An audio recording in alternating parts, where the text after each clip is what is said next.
Good morning, SMP Nation, and welcome to day 4 of Hoopfest. I am so excited for you guys all to be here this morning. Obviously, we are missing Blaine. It is not Blaine. Did I get you? Good morning, everyone. Oh my goodness. As you know, I work behind the scenes on Hoopfest, or as you may not know, if you are completely new here, hi, I'm Kennedy. I work at Sewing Machines Plus. I am our social media specialist, and I do all the things that you see on the screen, if that makes sense. So I am behind the scenes working Hoopfest and seeing all your comments and checking in on everything. But today, I'm in front of the camera. I'm taking over. That means Kyle's doing all the behind the scenes stuff. Yes. So if there's any mess ups, please don't get mad at me. Yes. So welcome Kyle and Roger into the show. Go on. Say hi. Good morning. They are taking my spot. Kyle's in my chair. So I don't know. I trust you, Kyle. I trust you. There's bound to be a few mess ups. It's okay. Mess ups are all a part of the journey, and that's how we get to where we're going. So. And Roger's here. Roger hasn't been here forever. He is making his appearance, so I'm so excited. It's just going to be a great day. It's Thursday, and it's one day closer to Friday. That's what I'm saying. So, how has everybody been doing through this whole Hoopfest? I haven't been able to see and really talk to you guys that much, but I am here now, and so I want to hear everything. I actually pulled up my comments. The comments on the show right here so I can check in and really be on top of hearing what you guys are saying. I have to give a shout out to Wolfgeist because Wolfgeist, aka Joe Allen, she was one of our Dream Studio finalists. Her name got drawn yesterday. Huge shout out to you. When I saw your name, I was like, oh my gosh, it's Joe. So she has been watching the shows forever, and I'm just so excited that you won. You're winning something, but you could be winning the Dream Studio. We'll see. We've got 2 more names to pull. We've got 3 names pulled already, and I'm going to tell you guys more about that later. But so exciting. I was so happy when I saw that. So, Joe, if you're watching, hello, and I'm so happy for you. So, with all of this being said, Hoopfest, oh my goodness, we've had so many amazing demos, so many amazing education segments. I've been learning so much. I actually keep my notepad right here, and I love to take notes because when I go back to our office, once Hoopfest is over, I like to use all of those tools and things on, the shows that we're doing and using that to my advantage when I'm creating content for you guys, because all of this stuff is so helpful and helps you to keep doing your hobby for longer. And, it's just so much fun. And Hoopfest is the full week. So this is just jam-packed with so much information. I'd love to know who has all been watching. I know a lot of you who are watching because I know you guys' faces and names very well. I recognize all of you, but I'd love to know if you guys have been watching just the past couple of days or just the full 3 days, and if you're planning on watching the full 5 days. So comment down below. I'd love to see. Jackie said demos have been so helpful as usual. We try so hard, and as Blaine was saying all throughout the week, is we really wanted to hear from you guys and wanted to take your suggestions when it comes to education. So if you are just tuning in this morning, we have education going all week, twice a day. So you can tune in and learn something new from some amazing presenters and educators. Like we've had Carly Bell this week. We had Reen Wilcoxon yesterday making patches, and that was so much fun. We had Angela Wolf do a class, and Angela is coming back to host with me so soon. I just have a couple more things to tell you, and then we're going to bring her on. But so exciting. I said, Angela, you can't get away. You can't go away for too long. You got to come back with me for a little bit. You got to. So we are going to have a really fun day today, me and her. We're going to fill Blaine's shoes. We can hide him in the background somewhere. Maybe he's just there. He's actually, I'm pretty sure he's in the air right now. He is flying to he's doing a event brother trip. Yeah, he's going with brother, and he is, I think, in the air right now. So, yeah, is that where it is? Jackson Hole? Wyoming. Okay, I'm like, I don't know where Jackson Hole is, but okay. well, he's going to have a great trip and safe travels to Blaine. But what else do I need to talk to you about? Okay, let's get into the nitty gritty here. I want to say a huge, huge shout out to all of our sponsors that we have had that help make this whole entire event possible. We are so thankful for all of them. And our platinum sponsors are Brother and Baby Lock. And then our gold sponsors are Janome, Dime, SWF, and RNK. And our silver is Durkee Hoops. I love Durkee Hoops. So thank you all so much. You know, you see these brands, you've seen them all week, and even down to the educators that they have on, the people that we work with, everything, they truly make it possible. And we wouldn't have that without our sponsors. So thank you so much. And we also wouldn't have this without SMP Nation, because you guys are so amazing and so awesome and commenting, and you're joining in on all the fun, and I love it. And we actually have something fun to tell you to get you guys even more involved shortly. But I want to just recap some of the things that have been going on with Hoopfest real quick before we get into our next demos and our full day of presentations. But let's talk about our contest. So today, I want to add some urgency here, because today is the last day that you can vote.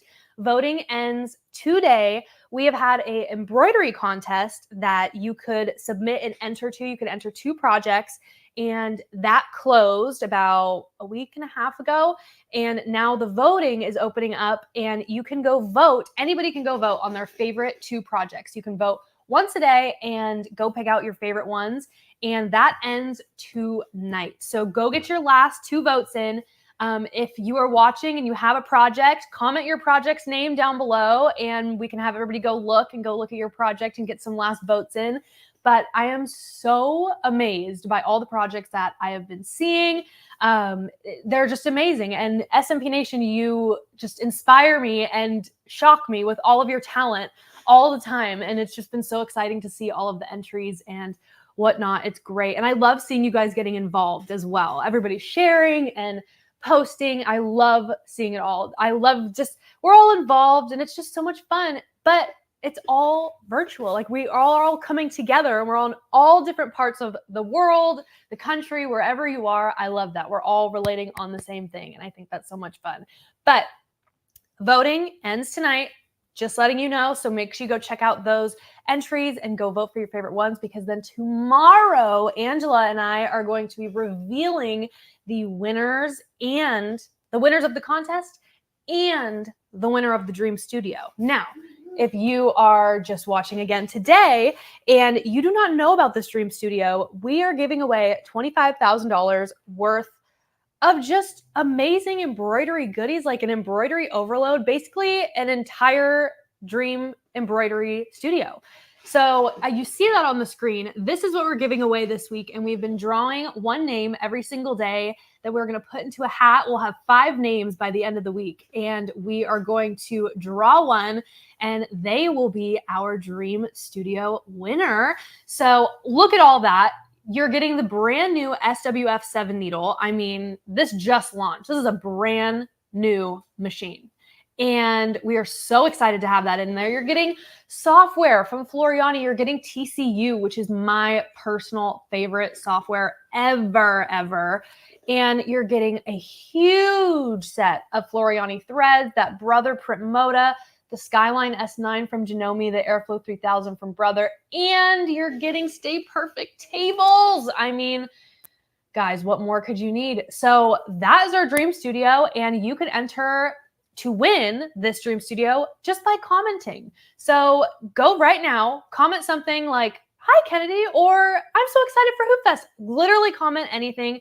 That will enter you in to be selected for our Dream Studio giveaway. So you never know. It could be you. It could be. But I also want to tell you that we do have giveaways all throughout the day. So make sure that you're watching and tuning in, because I'm actually the one that is responsible for this giveaway closet that everybody is referring to. Everybody always says I've got a giveaway closet, and you never know. It's more of a cubicle, I should say. It is a cubicle. But you never know when I'm going to run into that cubicle and grab some fun stuff. So, and today, since I'm in the hot seat, you know, I might just get a little antsy and get some more giveaways. You never know. You never know.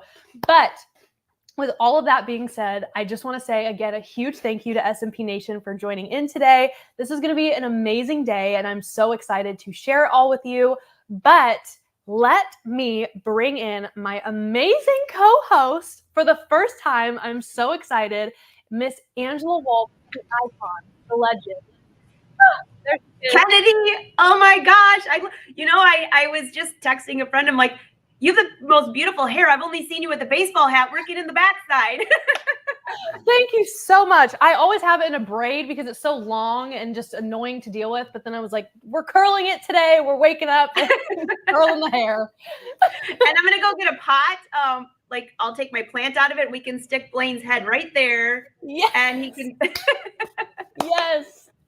I love that. Angela, I saw your presentation yesterday or was it yesterday or was it the day before? I'm not sure. Day before, I'm losing track of days, but your presentation in your education segment on the lace tattoos, I'm obsessed. I'm obsessed. Thank you. I did not wear any lace today, but I'm sure I'm going to be embroidering all day while I watch. I'm so excited for this, Kennedy. And I can see so many people. They were in here like a half an hour before you even got started. So this is going to be an awesome day. Absolutely. Absolutely. When I get in the morning, I check and the comments are already full. I'm like, you guys were up before I was. I love it. I'm like, let me get up. Let me wake up and get some coffee.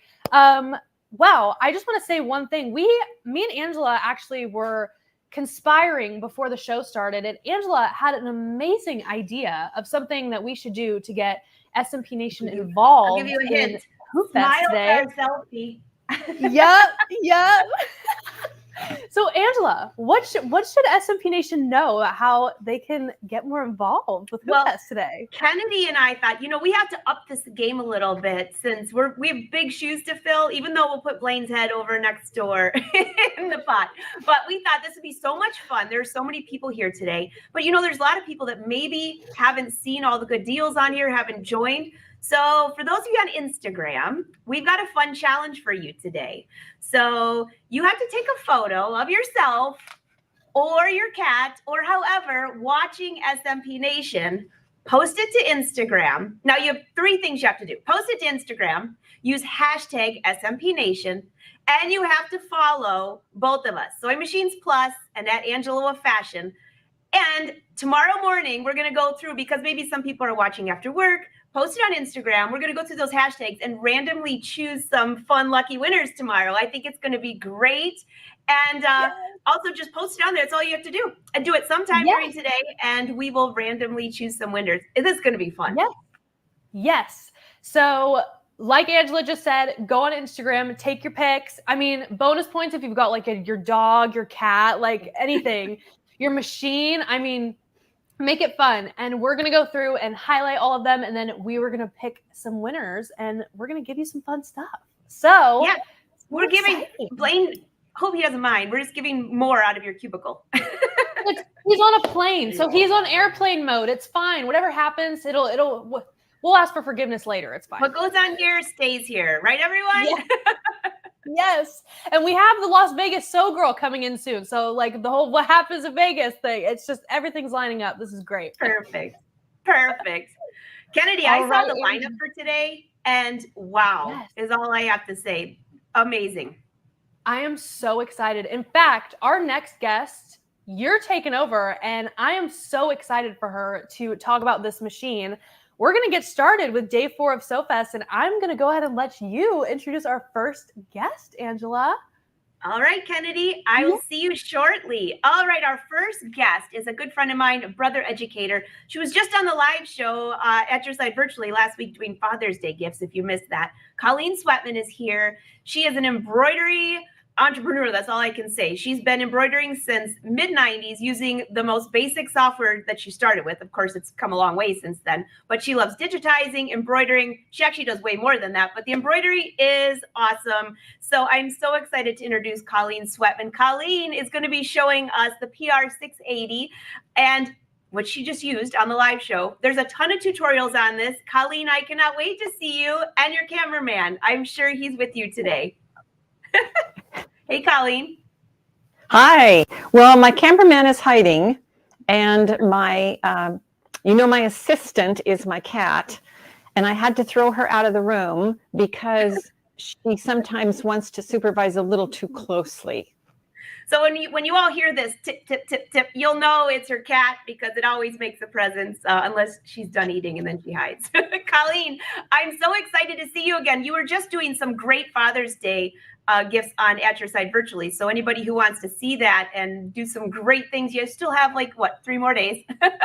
So what are you going to be doing today? Are you just going to show off this fabulous machine? I'm going to show off the fabulous machine, and then I'm going to do, I'm going to have to show them how to use the placement so that they can do perfect placement even when they screw up with the hooping. Awesome. Well, I'll let you take it away, Colleen, and I'll see you shortly. Okay. All right. Thank you and welcome. It's nice to be there, and it's welcome to see you out there. And I'm going to hold up my first little here because it's a kid's shirt. Oops. My husband is signaling me to hold it way out in front of me so you can see it better. It's a kid's shirt, and it's got a little fleur-de-lis logo on it. And I'm going to come in as close as I can to this camera because I want you to see how perfect I am. Look at that. Those little fleur-de-lis legs are sitting right square on that stripe. It's because I'm that good. Oh, well, no. It's actually because my machine is that good.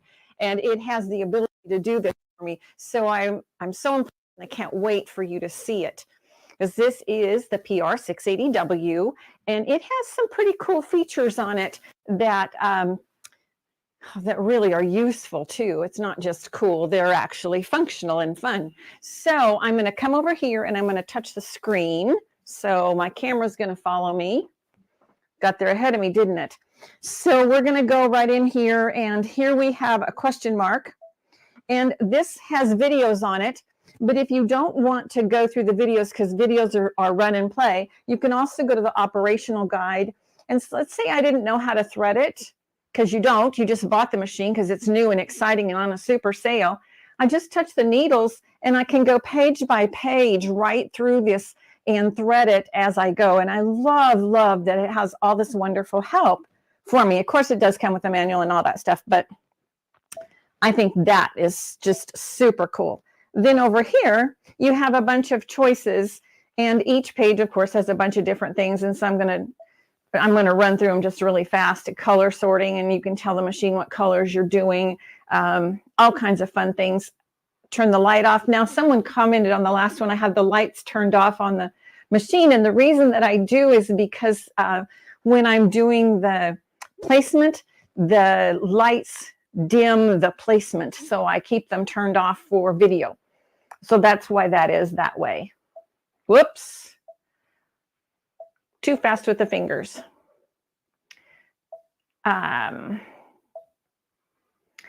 This is an update, and it always tells you if there is one ready, and you can get it because there are updates to the machine where they add features. This is one of my favorites. This is an admin lock. And so what I can do is if I have children or helpers in the house, or if I take it to a store and I'm using it there, I have the ability to lock them out. So I can let my husband use the machine because he's been checked out and trusted, but the grandkids not so much. So I have a lock, and he has a passcode, and he can come in and use it whenever he wants, but they cannot. So this is great for so many places. You may have an older child that you will let use it, but a younger one or a grandkid that can't. So I love that feature. And then these are just some other awesome features. Wireless LAN setup, of course. It tells you the latest version, and then it's connected to ArtSpira. So let's go back here. That's kind of a quick run through. And then let's see, what else did I promise myself I would remember to tell you this time? Because the first class, I didn't tell them everything because I forget. So let's just start with some fun stuff. I'm going to grab a big alphabet font. And I love these because I have some special abilities with this. I love these big letters here. I'm going to choose the B for brother. And I'm going to set it. And then I'm going to go to size. And I can resize it right here. And notice that I had two resizing things. The empty box does not change the stitch count. The box with stitches in it changes the stitch count, and it comes up and it warns you, is it okay to reset it? Because if you've twisted it, it will reset. So I'm going to tell it okay, and then I'm just going to touch the shrinky dink button, and I'm going to make it a little smaller. And there we go. Now, the next thing that I wanted to do is I wanted to edit something, and I don't, since it's from my husband, he doesn't really want all those little pretty flowers on it. He said that was a little too much for him. So if I look at the picture right here, I can see that I have a naked bee with none of these other colors. So I'm going to touch the next color and I'm going to turn it off. And the next one off, next one off, next one off, next one off. And there I have my stripped down bee, and it's perfect. It's been resized with recalculation of stitches. I've gotten rid of the colors that I didn't want to have in it. And now it's a beautiful, beautiful big monogram. And all I have to do is tell it okay, and it's ready to stitch. So that was kind of tough, wasn't it? And then if you needed to baste it, you have the basting, and that will put an auto baste around it, so that if you're doing something, I was doing some leather the other day, and you don't really want to hoop leather because it can scar the leather. And so what I did is I just put a little auto baste right around the absolute outside edge. So that's useful for those fun and funky fabrics, or just to help secure something that's slippery and slimy. So I'm going to get rid of this guy. And we're going to look at some of the other things in here. We have all kinds of alphabet fonts. And I'm going to just choose out of my first 9 here, I'm going to choose this guy. And again, I'm going to choose a B for brother. And see, I have large, medium, and small. I'm going to keep this guy large. I can also resize him the way I did the others, but I'm going to set him because I want to show you a special trick that it has. There's my B. I'm going to touch the word text. And right down here in the corner, I have 3 different letter A's. I'm going to choose one, and I'll be darned if I didn't get the opportunity to audition my different B. So I had that first block B. I wasn't really sure I liked it. So I'm just going to audition these other ones. And of course, I don't have to go through all of them. One of my favorites is right down here. There we go. No, here. There we go. And then these, now I'm going to touch this and you're going to see it disappear, but it didn't really disappear. It's right behind the crosshair. So I'm going to move it down so you can, whoops, that didn't help me move it down. Let's see. The reason is behind the crosshair. Let's see if I can set that and then move it down. There we go. Now, I'm sure you can see that on your screen at home. It's 0.17 by 0.14. Now, why in the name of heaven do I need letters that are so tiny? Oh, you can't read it. I can look at my screen and see you can't read it at all. Why do I need those? They are awesome for quilt labels, for names inside a jacket, a shirt. They actually stitch out big enough so that you can see them and you can make them a bit larger. Isn't that fun that they have all those tools in there for you just to make it so easy? Now, this guy is really popular, the monogramming. So the first thing I'm going to touch is the monogramming style. And there's all kinds of different ones, and the letters will fit in it, of course. But I'm going to choose the leaves because I think that's kind of a nice professional look.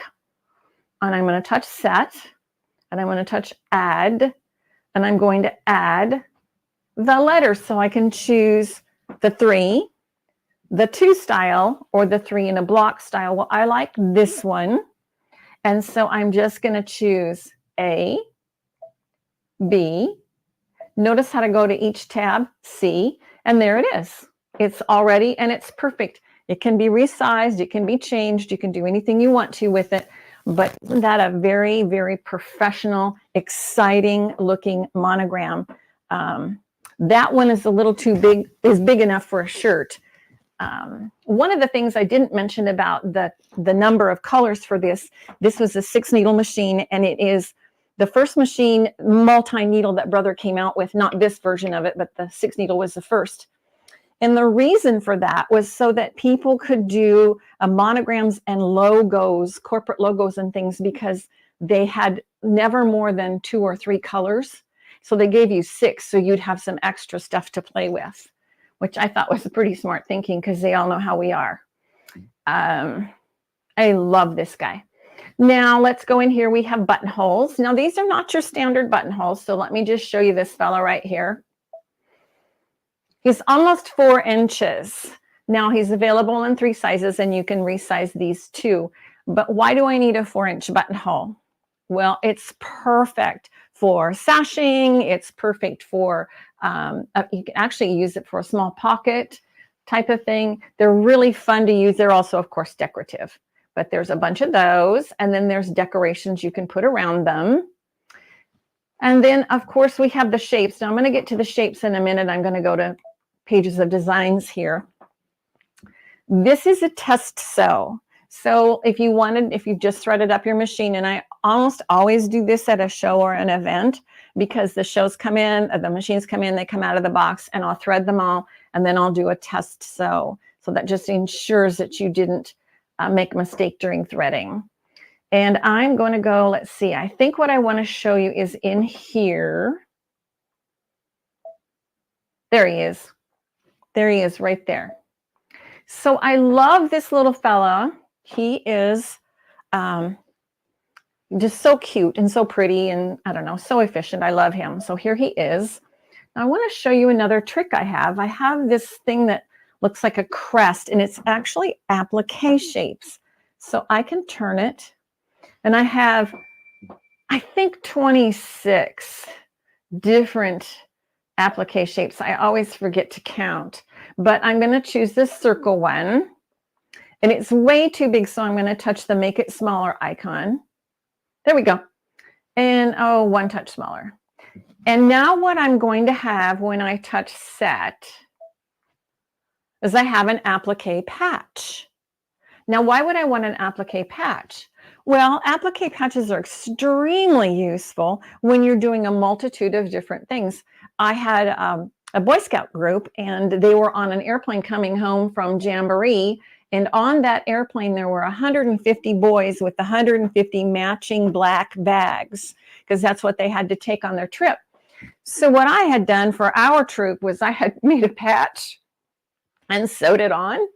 So ours were grabbed quickly and we were out of there. So it's really a nice way to ID something. So there's my patch. And then I have this bunch of boxes, and the bunch of boxes gives me the ability to create more patches. So I want to create them vertically right now. And I'm just going to touch the plus down, because I can't go plus up, plus down, plus down.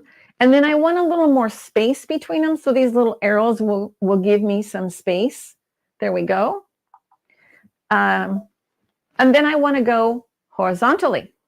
So let me just go plus, plus, plus. And again, I'm going to space them apart. And now I've gone from 1 patch just so quickly to 12. I'm going to have 12 patches out of 1 hooping. And I don't have to worry about it. The machine will actually just go, and it changes colors by itself, no matter how many times it has to go back and forth. So it's going to change all those for me without me having to think about what I'm doing. Now let me show you, as luck would have it, I have a patch. So here's my patch. And you can see that it's on a black background, so it just blends right in. And then you just, because you created the patch, you already have the stitching for it, so it is going to stitch perfectly. And it gives you 3 things: a placement line, a tack down line, and then the satin finish line. Or you could just do a zigzag if you wanted to. And then the inside, of course.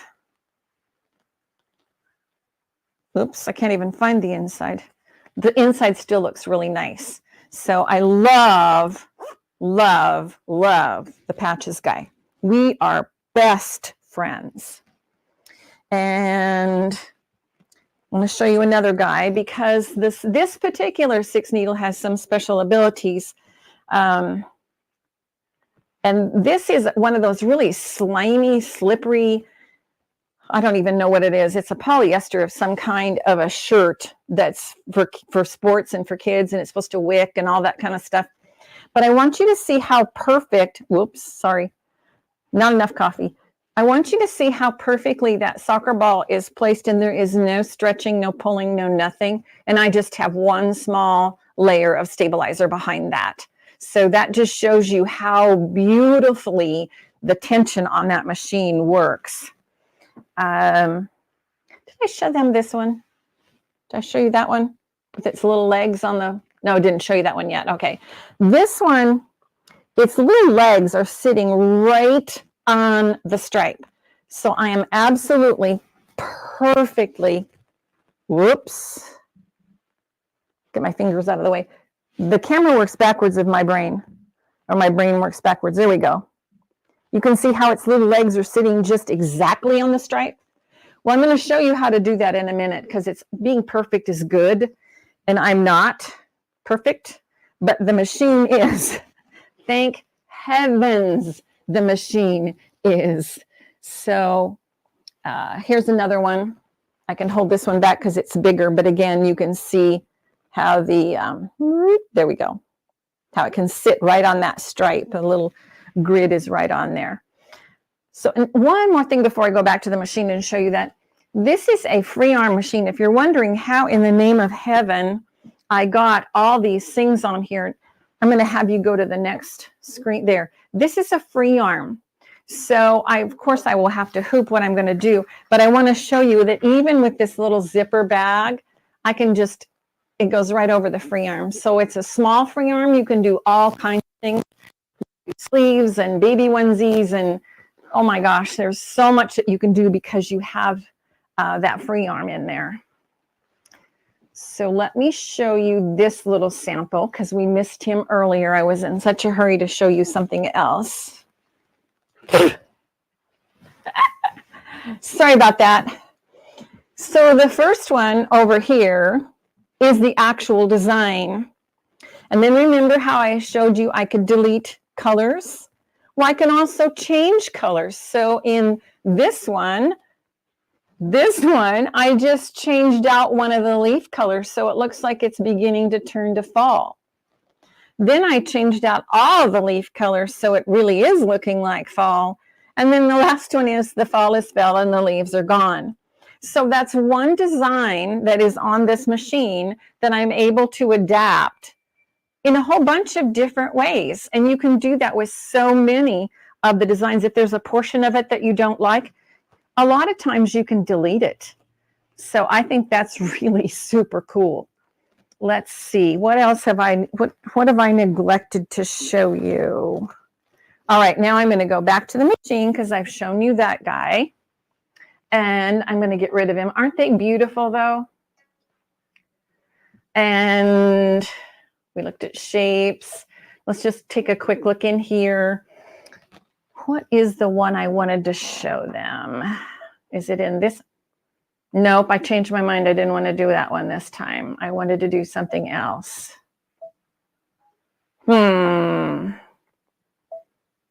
Lots of fun designs and more designs if you can change them.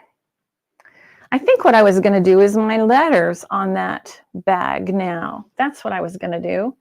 And I may have put that in memory. I did. Look at me. I made it in memory and the one when I did it for you this morning. And then I shrunk it down. I wanted a little bit smaller. So I'm going to put the machine. I'm going to put the hoop on. No, I'm not. I'm going to show you the hoops because I haven't done that yet. So the hoops that come with it are a little bitty guy. He is like 1.5 by 2.5, a little bit more than that. 4x4, which is your standard shirt, clothing, whatever you're going to do, kind of, that's your probably your most common ever. 5x7, you're getting a larger size now. And then this guy is just about 8x12. I think it's technically 7 7/8 or something, but you get the idea. So it's a nice size hoop for a jacket back. You can do all kinds of fun things with this guy. And those are included. Then I'm going to show you something that's not included in a minute, if you remind me, because I've got a stack of hats over here to show you too. The hat hoop is not included, but it sure is fun. All right, so I've got my arms set. I'm going to, where did I put that bag? Oh, here it is, right here. So I've had a little hooping issue. I only had 1 cup of coffee, so it's a little crooked, but that's okay. We can fix this. So you can see it's pretty crooked, and there's a straight pin in it because I wasn't sure you'd be able to see the chalk, and the straight pin is the middle of where I want my design to be. So you can tell another cup of coffee would have been really good. So I'm going to come over here and I'm going to slide this onto the machine and pop it into place, and you'll hear it click firmly into place. And then I always like to check the back because it is possible to stitch a front of a shirt to the back of a shirt. Don't ask me how I know that, but I'm pretty sure you can do that pretty easily, actually. Now, let's see. I want to make sure that you can see exactly what I'm doing. There's my monogram, and I'm going to edit end, and I'm going to go to this wonderful crosshair on the bed of the machine. This little fellow right here is the difference between life and death for me, because he will make my design straight when I can't. So I'm going to touch that guy, and then I'm going to drive in where I want him to be, and I'm just going to use the arrow keypads to do that. So I want him to be over there to the left, and I want him to be down. So the crosshair is right on the black mark. And we all know I'm going to move that pin out of the way first, right? Okay, so I have that. That's the starting point. And I can see that I didn't show you how to get there, did I? And then I'm going to go to the right because I want to go to the next position. So let's go there. And I'm going to come down. And when I touch embroidery, it didn't shift. So I did something wrong. What did I do wrong? Let's go back and do that guy again. You get another lesson in this one because I failed. So we're going to pull this guy up out of memory, set him in here, touch edit end, touch this guy. There we go. That's what I forgot to show you. This is showing you the placement lines. So you actually have 1, 2, 3, 4, 5, 6, 7, 8, 9 placements. So I'm choosing the bottom, but if I wanted it to place in the middle, my most common choice sometimes is over here because I'm doing it from a placket and I need it to be just positioned off of the placket. But in this case, I want it to be the bottom of the design. No, I want it to be the center of the design. Bottom. There we go. And I'm going to go next.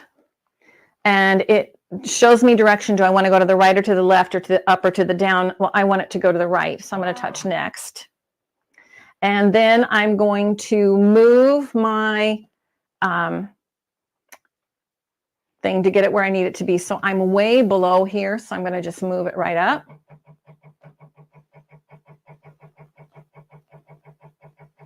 And over, there we go.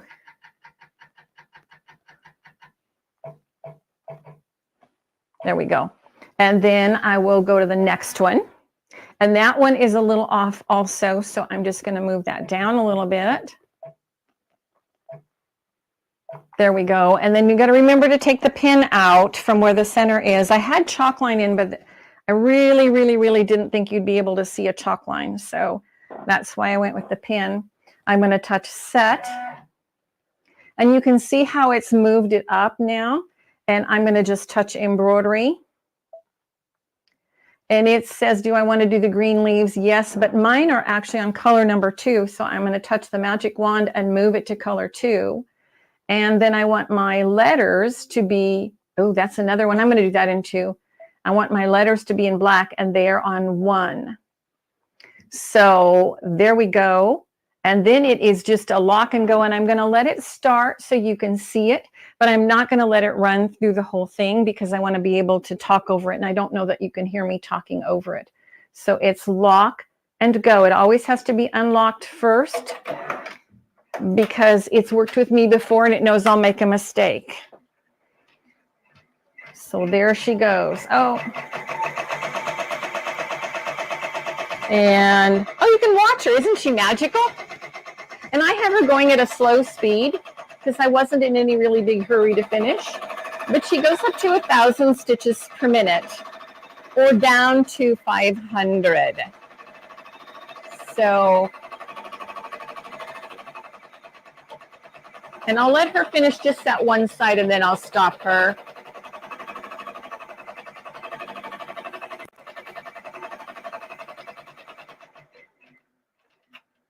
Notice that she's done a tie off and a cut and before she moves to the next place. So she does a knot, a tie off, a cut. So there's no mess or fuss for me to deal with as she goes to the next color or the next position. But isn't that easy? It's easy to see. I know I'm going to be perfect and right. I love this machine. It's pretty portable. She does have 2 handholds on each side so that you can pick it up and move it. It does come with the toolkit. It does come with the admin lockout that I mentioned earlier, so you can lock it out and only let the one who's to use it. And I wanted to leave a couple of minutes in case there were questions. So. Okay, Colleen. The best question so far was from Ginny Drink. I'm sorry, I'm messing up that name, but they want to know if you come with the machine. Yes, I do. Happily. Yeah. So there was a few questions, and I tried to answer them in the chat, but a lot of people are asking, is it wireless, and can you transfer designs through a USB? They want a little more information on that.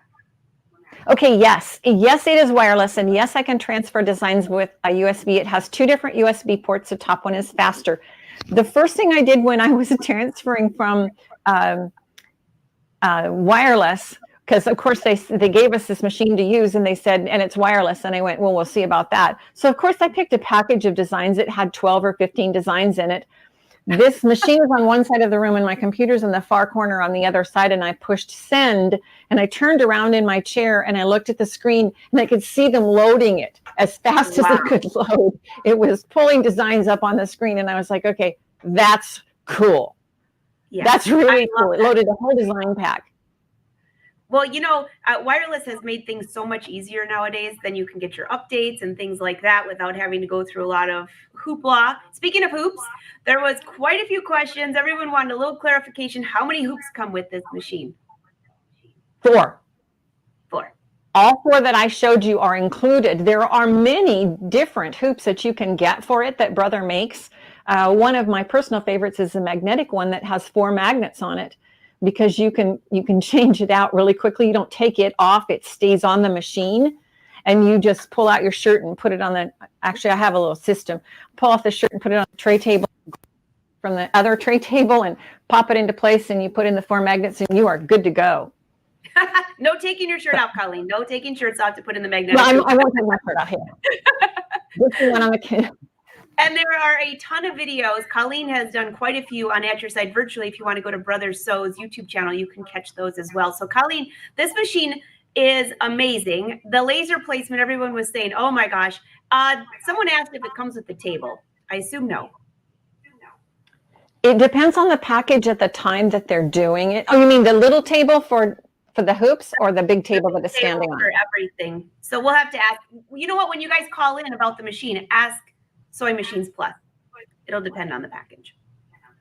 Yeah, the package changes from time to time. So, and one thing I have hidden over here by my right hand, because this isn't included, but it's sure is cool. You want to see it? What's by your right hand? They can't quite see. And Ella Bly, I saw you were trying to post on Instagram. I'll check to make sure you did it right with hashtag SMP Nation. Oh, look at that. Oh, Colleen. So this is a flat brim cap frame, and I don't know if it's still the case, but when it first came out, the kids would pay almost double for the flat brim. And this has a flat brim cap frame available for it. And you can do these caps, and oh boy, oh boy, oh boy. Talk about something if you want to give the gift that makes them love you forever. And here's just a few of them. Oh no, I mean, seriously, I'll tell you a funny story about my neighbor.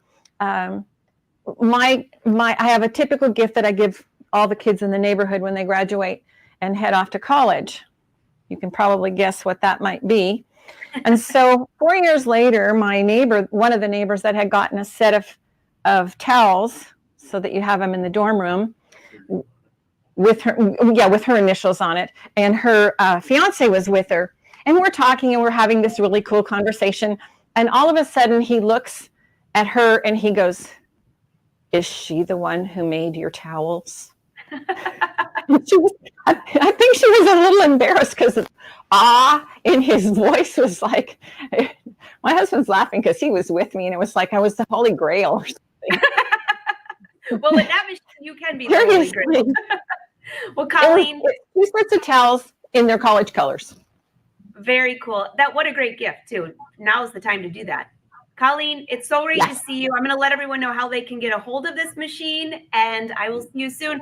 Bye to the cameraman and Kitty.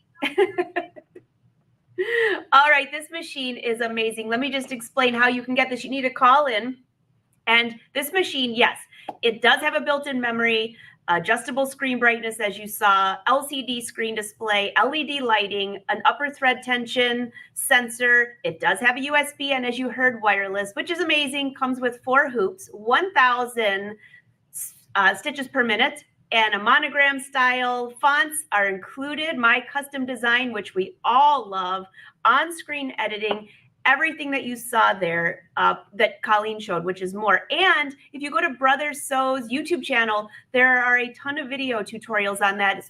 Actually, Colleen does a lot of them, showing how to do a lot of great projects. So you need to call in. You can see the number on the screen, 1-800-401-8151. And if you have questions, keep dropping them in the chat, or you can always call SMP Nation. I'm just going to say SMP Nation because it's stuck in my head. Sewing Machines Plus, they always have someone there answering your calls. And this machine, that laser placement, I'm going to have to say, is hands down the coolest thing ever. And I see somebody asking if they have the Luminaire and they want to add this to their sewing room, can they share designs? As long as it's a PES, you can share them over. Art Spiro works with this. And again, if you have questions, call into Sewing Machines Plus. Kennedy, this machine is awesome. I'm so excited. Of course, disclosure, I am a Brother brand ambassador, so I need to keep that clear, but I only use things I love. Exactly. No, this 680, they're kind of in the whole family of Brothers free arm machines, are truly just game changing for anyone, regardless of if you're wanting to go into the business side of embroidery or the home side of the embroidery. There's so much room for so much fun, and it's amazing. I love you can take Colleen's place as the Holy Grail, giving monogram towels to everyone and hats. I love that. I love that. Exactly. Personalized gifts. I love it. Speaking of, we have another presenter coming up that I'm so excited to talk about. Angela, I'm going to let you go sew something, go start an embroidery project. I'll come back with you in just a little bit. But our next presenter, I am so excited to have her on, Lisa Knight. She is working with, she's with Baby Lock, and she's also with Dime. And Lisa actually started sewing at the age of 6, or as she puts it, she's been sewing a long, long time, okay? Over the course of those years, she fell in love with the endless creative possibilities sewing provides. When it comes to teaching, though, I love this, and I love her philosophy on teaching as well. Lisa said she loves interacting with her students and seeing their reactions. She also adds that teaching is a two-way street. You learn, I learn. You teach, I teach. And I love that. Lisa is here to talk about the Baby Lock Vesta, and I am so excited to chat with her today. So Lisa, welcome to Hoopfest. Hi. Hello. I'm so excited to be here this morning for Baby Lock. It's just so much fun. I mean, and I say that at CW, much fun. Yes. Yep. We just have such a great line of products, and I mean everything from people who want to just get started to people that have been doing it a while and they want to up their games. Like we just saw a really nice machine from Brother, but Baby Yes. Lock has great machines as well. And the Vesta is a wonderful place to start. So on the Vesta, where'd you go, Kennedy? I'll let you go ahead. So the Vesta is a really great machine, and I'm going to switch over to my camera so that you guys can see the Vesta. So over here, I have the Vesta, and it is in sewing mode right now. And let me get rid of all that extra stuff on my camera view. There we go. And it has multiple stitches. It's asleep right now. So when it's asleep, it just has this pretty screen going on here. But when I touch it, it wakes up. And then you have your ability to see all of your stitches.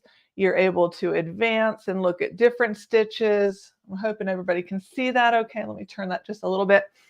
And you've got all of these utility stitches. You've got other menus down here for decorative stitches, hundreds of them.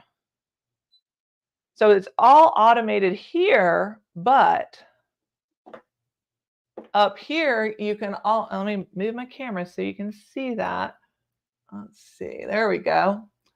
There's all your stitch menus. There's numbers, numbering where they are, where you would find them in the LCD screen, and you would just access them there. You've got utility stitches, decorative stitches. You've got some decorative / utility stitches. You've got 15 different types of button holes and how to sew your buttons on, because I don't sew buttons on by hand anymore unless it's a shank button. And I wish they'd figure out how to do that, because I really don't love doing hand sewing anymore. And then you have directional sewing, so you can sew backwards and forwards, right and left, with straight stitching. You can actually do right and left and backwards and forwards with a zigzag stitch. Then you have all of these fabulous decorative stitches. You have larger decorative stitches here, cross stitches, and you have alphabets. You have even some, other characters along with it. So lots of things that you can do in the sewing mode. But this is a combo machine. So not only can you do this in sewing, but we're going to go over to the embroidery side in just a moment. But I wanted to show a few more features. You have these wonderful features here on the front of the machine. You've got the automatic foot raise and lower. You've got the automatic cut feature. It'll cut your thread, needle down, and your speed lever. Now this speed lever is for your sewing. It does not affect anything while you're embroidering. You can't use that to increase your speed. You would do that in the settings over here. It even has an onboard bobbin winder, and it comes with a lot of accessories. So I wanted to point out the accessories.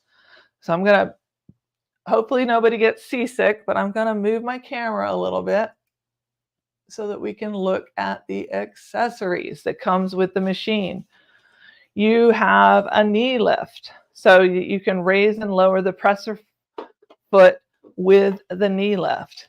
It comes with your foot pedal, of course, power cord,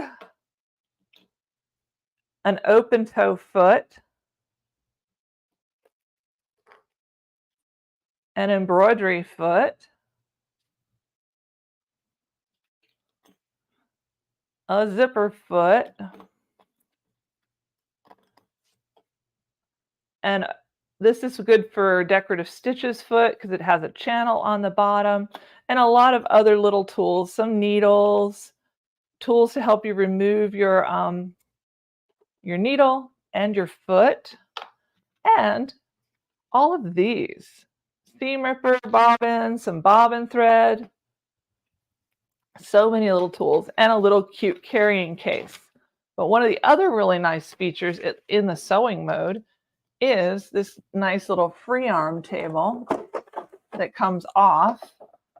I'm going to slide that off and show you that this opens up, and see if I can do this gracefully. It was not that hard. And you've got a little extra storage area here that you could put your scissors, some of your tools, and then this little tray, I'm trying to see if you guys can see, goes right in here for storage. And it sits better than that. So let me see if, there we go. So you've got that storage right there. And then you can close that. So I'm going to actually turn the machine off and add the embroidery arm. So, and you do get and a 5x7, which I've got underneath over here that's got something hooped in it. You get a dust cover. And depending on where you live, that comes in really in handy. For me, that's very handy because I live in Las Vegas and it's very dusty here. So in order to put the embroidery arm on, I do need to turn the machine off.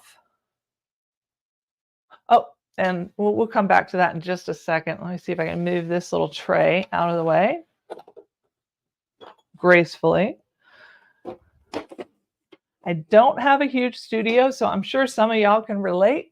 So I'm just trying to make sure that I don't end up knocking something down in the process of trying to put this on. I think I need to bring it around just a little bit more, be able to put that in place. And there's a little door down here you need to open before you put that in place. And that's all there is to putting that arm on. And now you can't see what I did, but let's bring it back up. So this is how it looks with your embroidery arm on it. So now let's turn the machine on again. Give it a moment to wake up. And I would change the foot in order to embroider. But I just really want to show you all the cool stuff that's in here. And it tells me that the carriage of the embroidery unit will move. Keep your hands out of the way. And don't put your soda on the carriage or whatever else you might put on there, because that's a no-no. So let's see if we can turn this so that you guys can see this. I got a little glare. Let's see, maybe we turn that. There we go. And I want to bring the camera just a little closer. So you have lots of designs in here, and I hope y'all can see this. That's a Wi-Fi array, which means that this machine can update itself wirelessly. Once it's hooked up to your wireless network in your home, it can also send designs to your machine using our design database transfer, which is a really, really effective way to put your designs onto the machine or from your computer to your machine. And let's go in and take a look at some of these designs. Let's go to exclusives. And in exclusives, we have some really pretty designs here. Ooh, look at that one. That would be a good one to stitch right now for the 4th of July. Can you all see that? It's a red, white, and blue butterfly. Look a little blurry. Let's see if we can focus up a little bit better. That's better. And we've got some cute designs there. Now we want to go back. Let's look at delicate.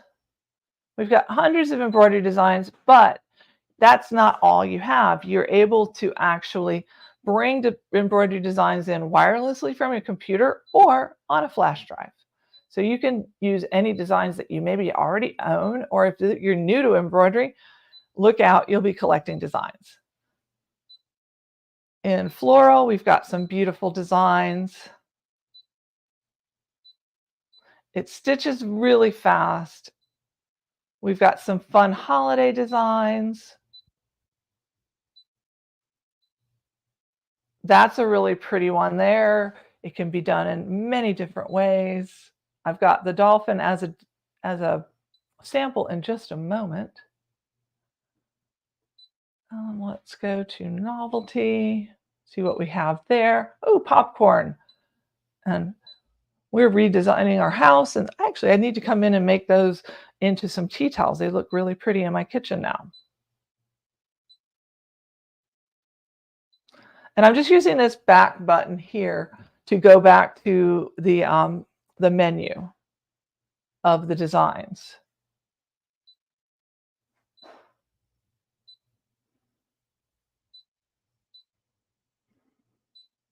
And then Kids Corner. Lots of cute designs there. But not only do we have that, we have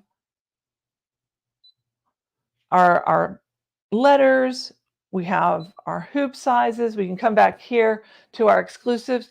There's some really great ones. We've got our big, bold letters. These are gorgeous to bring onto screen and do a monogram or something pretty on a towel. These are also really beautiful with some florals. You've got all of these scripts. We've got 3 pages worth of fonts here. So we've got our exclusive script, which is really pretty. And let's set that and see how that looks. And we can resize it, move it, rotate it, do many things to it. We can mirror it. The things that are not grayed out currently are the things that you can actually do. You can save it to your memory pocket, or you can save it to a design stick. So let's go back. Yes, I want to cancel that. Let's go back into the fonts. And we've got several more. So you've got 10 in the English language and a few in a foreign language. Then you have these wonderful frames, and frames are super fun to play with. So you would choose the frame you wanted to play with. Let's do the heart. And then you have several selections under the frame category that you can add different outline textures. Let's choose one of these. Let's set it, and let's add a letter. I think I'd like to use this one. And let's add an L for Lisa and set that. And then we could move it where we wanted it in here.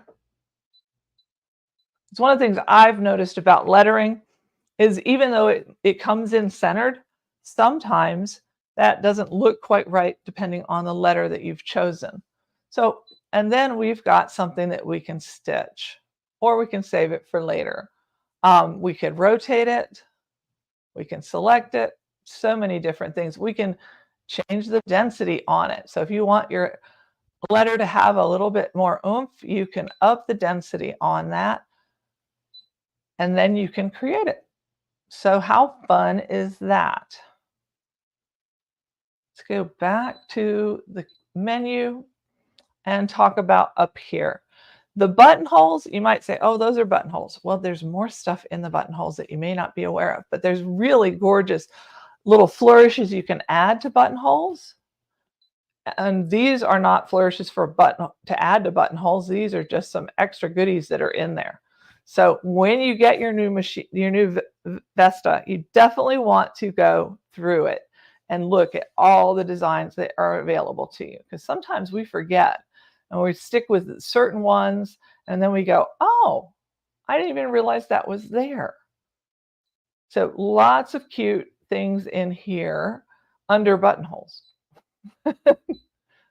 This little butterfly and these ladybugs are super cute. They're on the small side. So let's actually bring a butterfly out and set it and see what size it is. Right now it's 1.5 by 2.16. I like to do these with variegated thread. They turn out super cute, and then I have no color changes. Then back up here in buttonholes, you can do the perfect buttonhole with your embroidery machine. There's no brain work in it. You just go and you pick the buttonhole you want, you size it to the size you want, and you're good to go. And then we have decorative trims for around your buttonholes, which make a really pretty look. This butterfly wing is so gorgeous when you do the buttonhole down the center and the wings on either side. And then over here, you wouldn't have expected it, but there is quilting designs. I was actually surprised. There's lots of little designs in here, but then as you get close to the end, there are things that you can quilt with, like right here. And I'll show you some examples of things I've done with these. So those are all the wonderful things that are on the machine. Plus, there's so much more. I mean, you can really delve into this and find even more to look at and to do. And I'm going to just set this back just a little bit. Pardon the squeak. I did want to point out that there are accessories that go with this. The embroidery foot that comes with it is just a standard embroidery foot. Let's see, make sure you see it. And it just hooks right onto here. But you can get an accessory embroidery foot that actually has a needle beam that points a little laser beam right below where the needle is going to be. It's very helpful when you're trying to get positioning and centering and getting your needle just exactly where you want it to go. And this is an accessory that you can purchase for this machine. There's also a magnetic hoop that's available for this machine as well. So I need to scoot this over. Maybe we'll do it this way. I don't want to dump everything on the floor. So close your eyes. I'm moving the camera back just a little bit. And then I'm going to show samples in this crowded little space. All right. So I'm going to bring the camera up and down. We're going to bring some samples in. One of those fonts that I showed you, the big decorative fonts, is this one, but I did this without any colors going on in it. I just stitched it in a single color, and you do have that capability to touch that to just be able to do one color on this machine. And then here's a cute little holiday towel, and then some decorative stitches on the edges. So you can, and this is also using your frames. I just did a few frames to create a layered look. Here's one of the designs and added a monogram in the center. Perfect for Valentine's Day, or maybe for a bridal gift, wedding gift. Here's something for the fall. It's never too soon to get started. We use the fonts and then used a design in conjunction. Here's a little cute something that would look great on a hat. Beach vibes. I know that a lot of us are feeling like we need to get some beach vibes. Here's that dolphin. And this was done actually with variegated thread because I was being lazy. But I love how it turned out. And then I was able to actually make an array with the lettering so that you are able to get a different look. And I'll go back and show that in just a second. Here's another design that I used one of the more decorative design frames and then a little bunny rabbit, created an applique. Here are your letters that you get in this machine. And then here is a quilt example. This table runner was created completely on the Vesta. And these quilt designs were from where I just showed you there are quilt designs. And they look beautiful on the front and on the back. They even have some pieces that you can work into corners. And then I did another quilt with a similar style of quilting. And I used one of the straight stitches to get, or not straight stitches, but one of the regular sewing stitches here to be able to create this curvy stitch around the border. So super fun, super easy to do.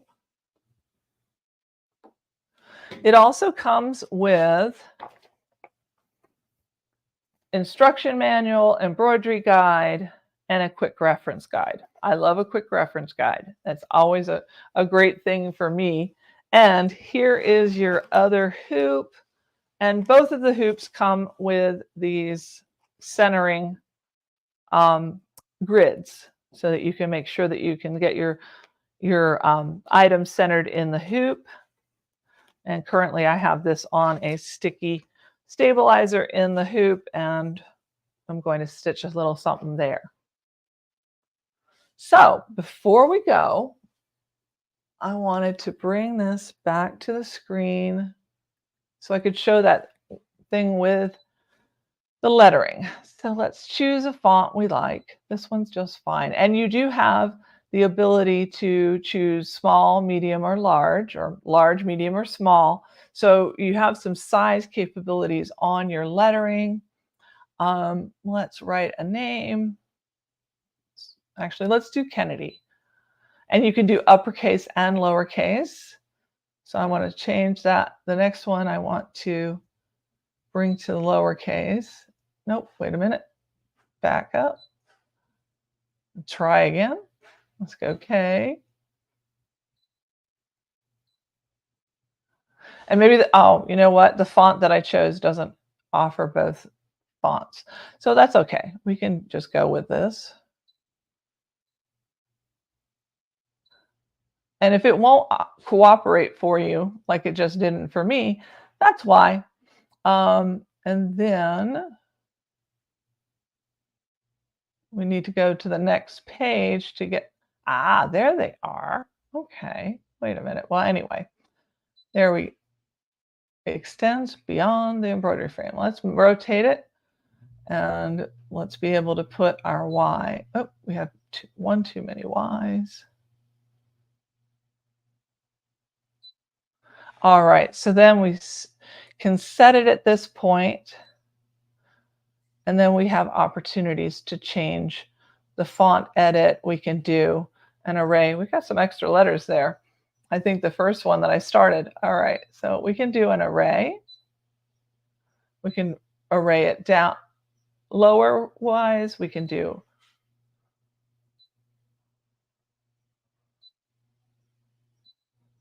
and we have too many characters to be able to do that slant. We can also just change it slightly.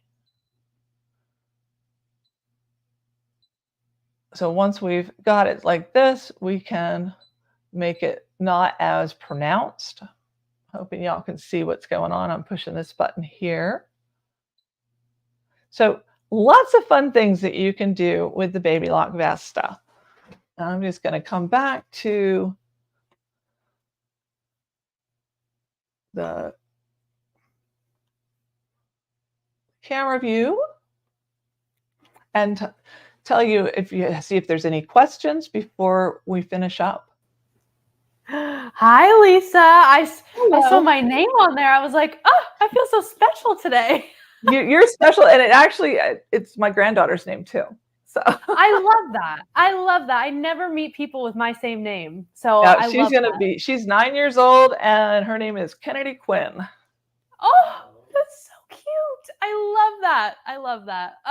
Well, Lisa, you did a fantastic job showing that Vesta, and you are actually coming back shortly. In about a minute. I got to do a quick little I'm spin gonna around. let you go get your studio all set back up and give you a second to get some water, and I'm going to tell everybody how they can get this Vesta. Okay. Kyle, he's a little rusty, guys. All right, let's talk about the Vesta. So this is actually one of my favorite machines. I actually had just, when I came over here and started doing social media, this was the machine that I was working on constantly. So let me tell you a little bit more about this machine. Now, as Lisa was saying, yes, it's got that 6x10 hoop. You've got so many loaded designs in there. It is quite overwhelming. When I first opened it, I was like, there's so many designs here. I don't know what to do first, but let me, all right. Yeah. So we've got the 6x10 hoop. You also get some other hoops as well. I want to say you also get a 5x7.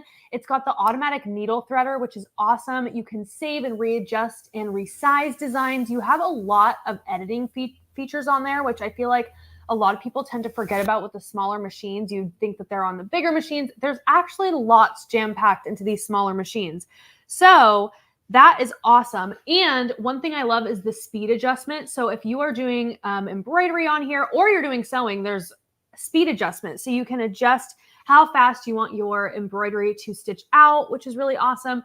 So many more things on there. And just, you know us at SMP, if you have any questions at all or you're interested in the Vesta, give us a call at 1-800-401-8151 and we will help you out. Because of course, with Hoopfest, it's call-in special. You got to give us a call to get the deals.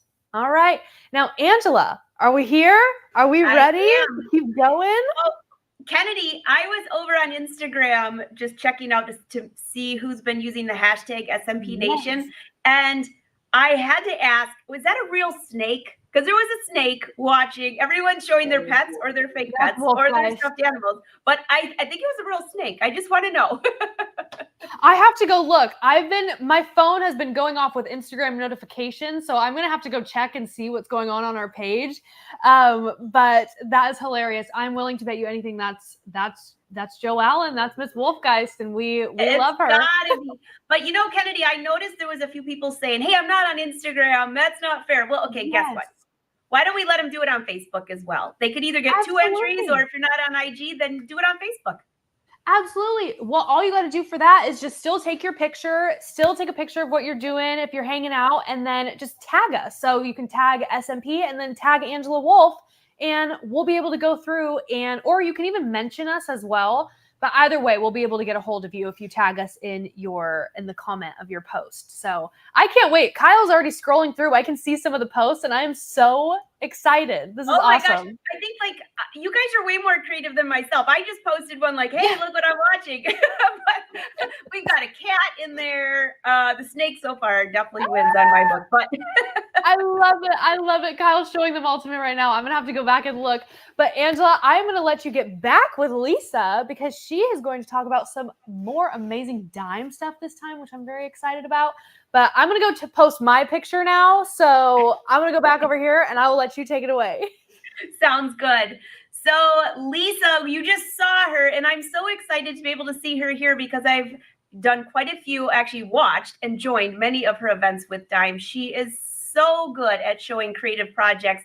So I don't know if she's finished switching her room around, but I saw a lot of your comments in case Lisa missed those that they said you're fantastic, fantastic. So for the Dime products, I can't wait to see what she puts together. I don't know if you follow Dime, but you should because they do a lot of events that are free and you can just join. And Lisa does a lot of presentations for them. So Lisa, I know you're in hot Las Vegas right now. I'm in hot Michigan. Yes. Very hot Las Vegas. In fact, I have a sweater on only because I'm sleeveless, but it's coming off immediately. It is very warm. We're in the danger heat index, 108 to 110. Oh, that's hot. That's hot. Lisa, it's so really nice early this year for it. It's so nice to see you, by the way. It is great to see you. I haven't seen you in a little bit. So it's awesome to see you. You're like the magic.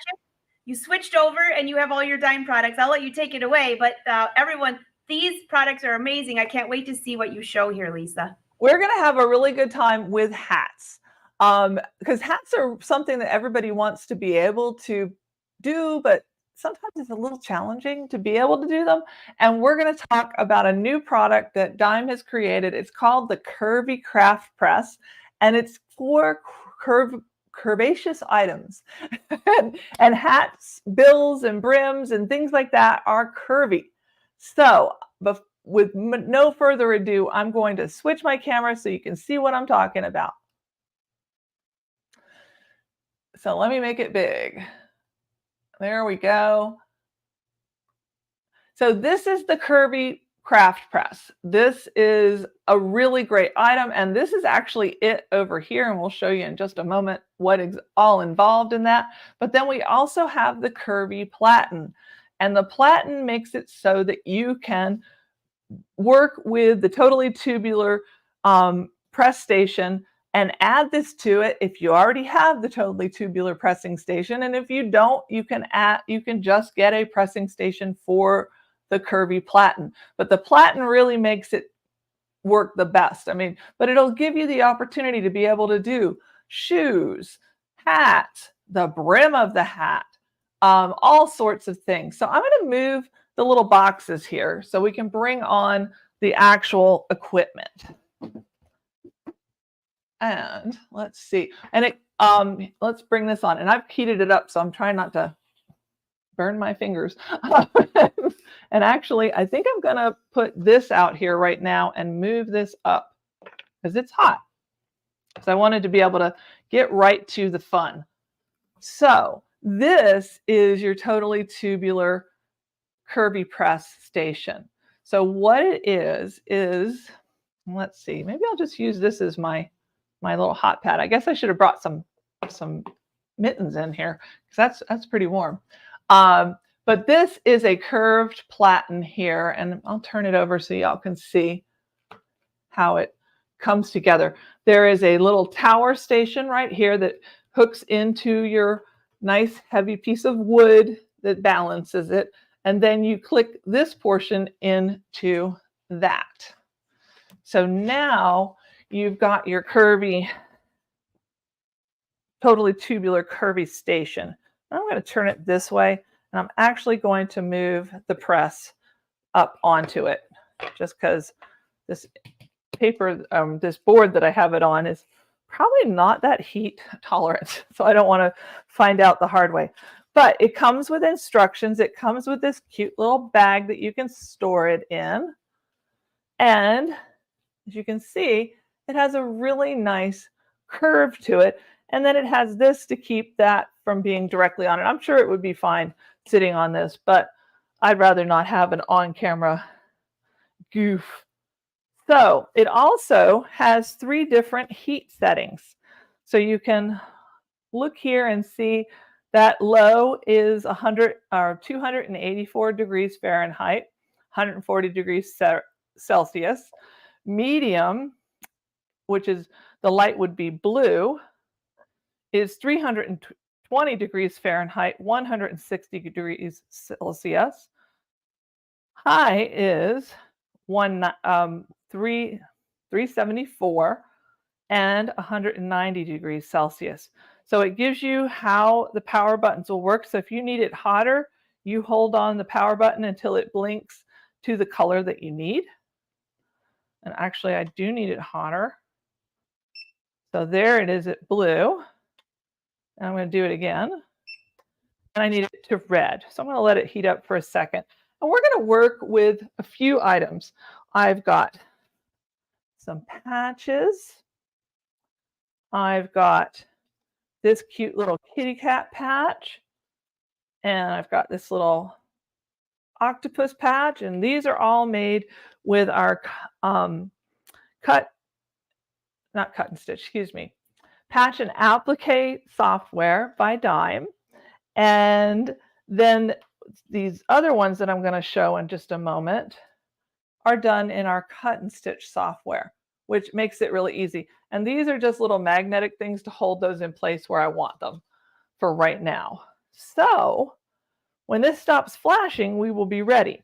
But let's take a look, and I'm going to push this back so y'all can see the platen. And I'm going to work backwards, I guess. Maybe, let's see. Maybe I'll do it this way. So you want to think about your little sweatband down here. Not that it's going to get stuck or anything, but you want to have as much of a flat surface to work with as you can. And you want to get down as far as you can on your bill. I mean, not on your bill, but on your hat surface. And this is a soft form hat. No, it just beeped. Let me pull it back so y'all can see. It has stopped flashing, and I don't know if you can see that. Let's see. It stopped flashing, and it's ready. So I was going to do this little octopus guy on this cute little white hat. So I would get him positioned where I want. And I'll scoot this back just a little bit so you all can see. And I've got some pressing paper because I don't want to damage my threads with a hot item. Let's scoot that back just a little bit more.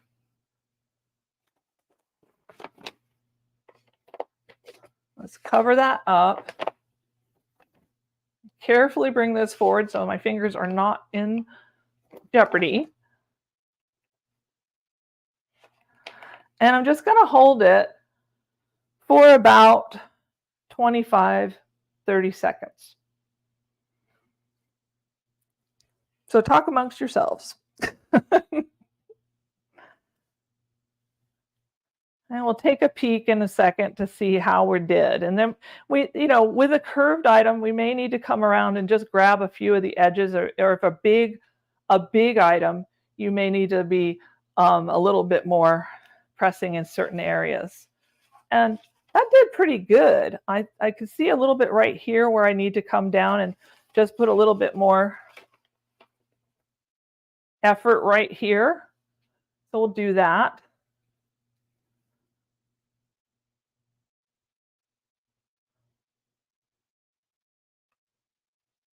See how that's done. Really awesome. That was super easy. And then we've got our hat, and we'll let it cool. But I love that because hats can be really challenging to stitch on. At Dime, we have some solutions for that. So, not only can you do it, but you can do it on different surfaces, and you can actually stitch on them. Now I'm going to bring a hat form in that typically doesn't play nicely with an embroidery machine, unless you have like a 10 needle like we saw earlier. And this is kind of I'm not sure about fabric, so I'm going to bring my patch in. And the patches are made on Poly Patch Twill, which is a Dime product, which gives you that professional patch look. And they stitch out gorgeous. And they're stitched on a special patch water-soluble stabilizers, heavy duty. It's much heavier than like the stuff that you put on top of towels to keep the nap from coming up. And that's, you stitch everything on that. And then once you're done, you peel that out. And we have a product called Patch Attach, which is an industrial style patch glue, which makes your patches fusible, which I love. Because what's the good of a patch that you got to turn around and actually sew on? I mean, I like to sew, but certain things are not much fun in the sewing area. So I'm using this pressing sheet to protect this polyester hat because we don't want to melt it. And I'm going to carefully bring this in. And we're going to hold this in place. And hopefully we didn't scoot anything when we did that. And just wait. And, this is a good time to think of other fun things you could do. And I'm going to give it a check because this hat is, all right, I don't want to scorch it. So I'm going to come down and actually do the edges and set that down for a second. Because that little guy is super hot. And I do not want my fingers to become sizzled. So I'm going to bring that down just a little bit more. Because this patch is a little bigger and I want to just give that edge a nice crisp edge.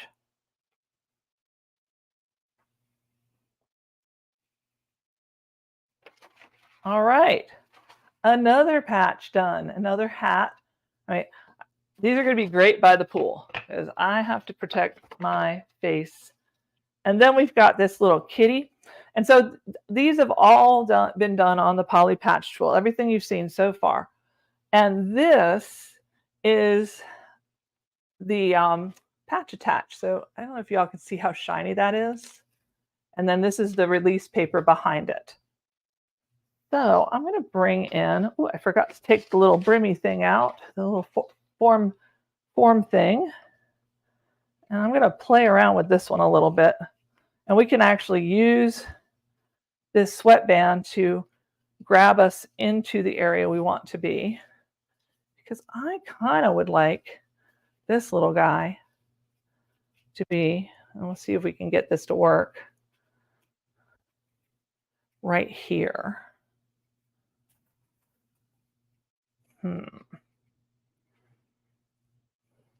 We are in the middle of a remodel. Let's see, does it really work better that way? I like them that way. And this one, it's going to be big, but my granddaughter is like cat crazy. Kennedy's younger sister, Evie, is a cat crazy girl. She loves kitty cat, and everybody in the house is allergic to them, so she just loves anything with a kitty cat on it. So I'm going to make this for her. They're coming out next month to spend 2 weeks with us. I'm super excited. So let's get this one in place.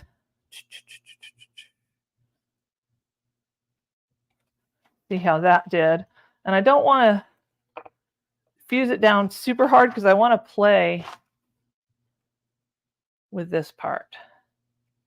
So let's get that brim and make sure that that's going to stay.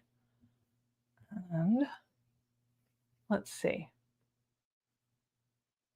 And I'm going to come back and get these little ears down better. But for right now, I want to be able to get this little part here to be in place where I want it. And then I'll go fuse the rest of it harder. So this is all patches. Now, is this the only thing you can do with this? No, we're going to show in a minute how we can do HTV and rhinestones.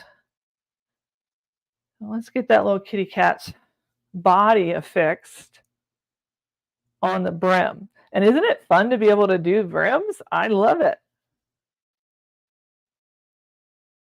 And I love this little cap, the platen and the curvy press. Let's go back and get the head back on there better.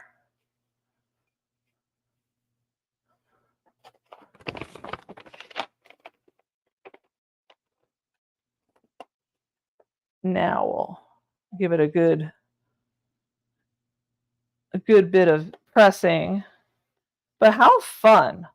I love this idea, and I love that we can do patches at Dime, and you have professional materials to make patches that look like you spent a bundle on them. And what better way, as Colleen was saying earlier, who doesn't love a hat? So here we go. That's 3 hats in less than 30 minutes. How are we doing on time? Okay, we're doing all right. So now let's bring in this one. And I've got it all kind of placed where I want it because I set it up last night and I didn't want to lose my placements. So I use these little magnets I got from someplace in China. And they worked out really well. So I want to place this little L where I want it. And this is glitter HTV from Caesar. And let's get that just where we want it. There we go.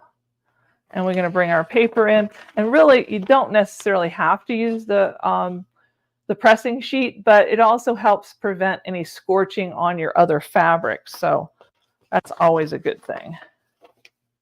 Let's do this one first.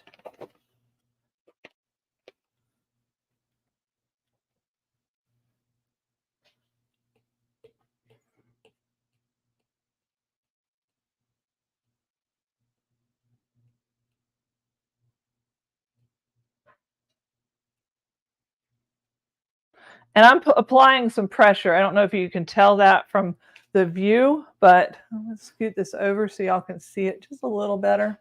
But I'm applying a decent amount of pressure here. And I can see I didn't quite get it right there. So let's go after that.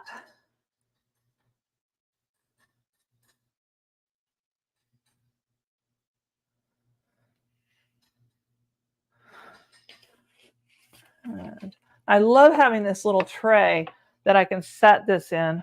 I'll let that cool off a little bit and see if it's ready to peel. Oh, it is. How fun is that?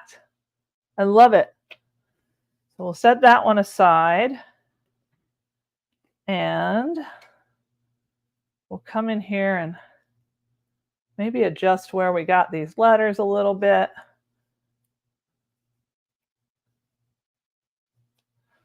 So that it looks more like the word love. Let's pull that one off. And this release paper from Caesar is also sticky, but because it's on a curved surface, I really wanted to make sure that I had it in place so I didn't have to try to fiddle with it too much today when I was on camera. So some of us are a one-man show and we're trying to get it all done, make it look easy. And it is easy, but filming and doing it is not necessarily all that easy. So we're tapping away here. But I love this glitter HTV. It doesn't flake. It doesn't peel. It looks good. It cuts beautifully. I can see that I didn't quite get it right there. So I'm going to come back and hit that before I finish this up here. All right. Let's peel it. Oop. There.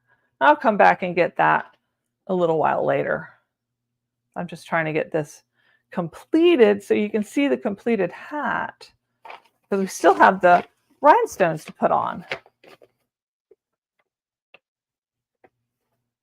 But it can do all of these things and many more things, I'm sure, because, you know, not only can you do this sort of stuff, but you could probably do sublimation with this press if you wanted to do sublimation on curved surfaces.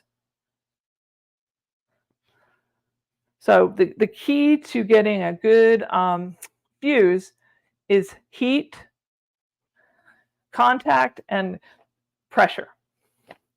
So all of those things are going to make this work all the better.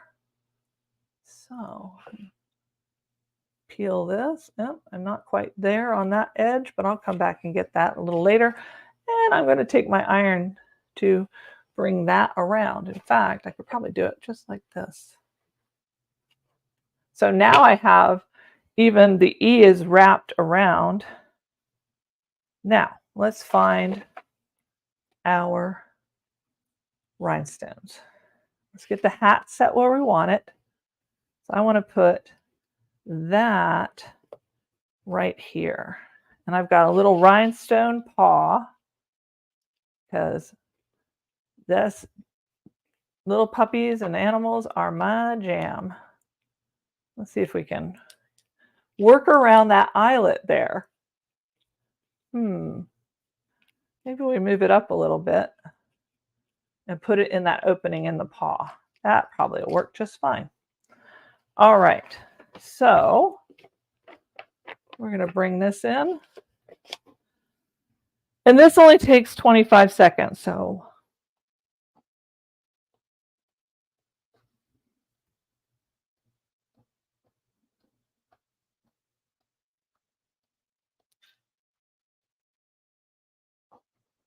And that should do it. So let's take a peek. And if we have an area that it hasn't, maybe we'll just do it without the paper.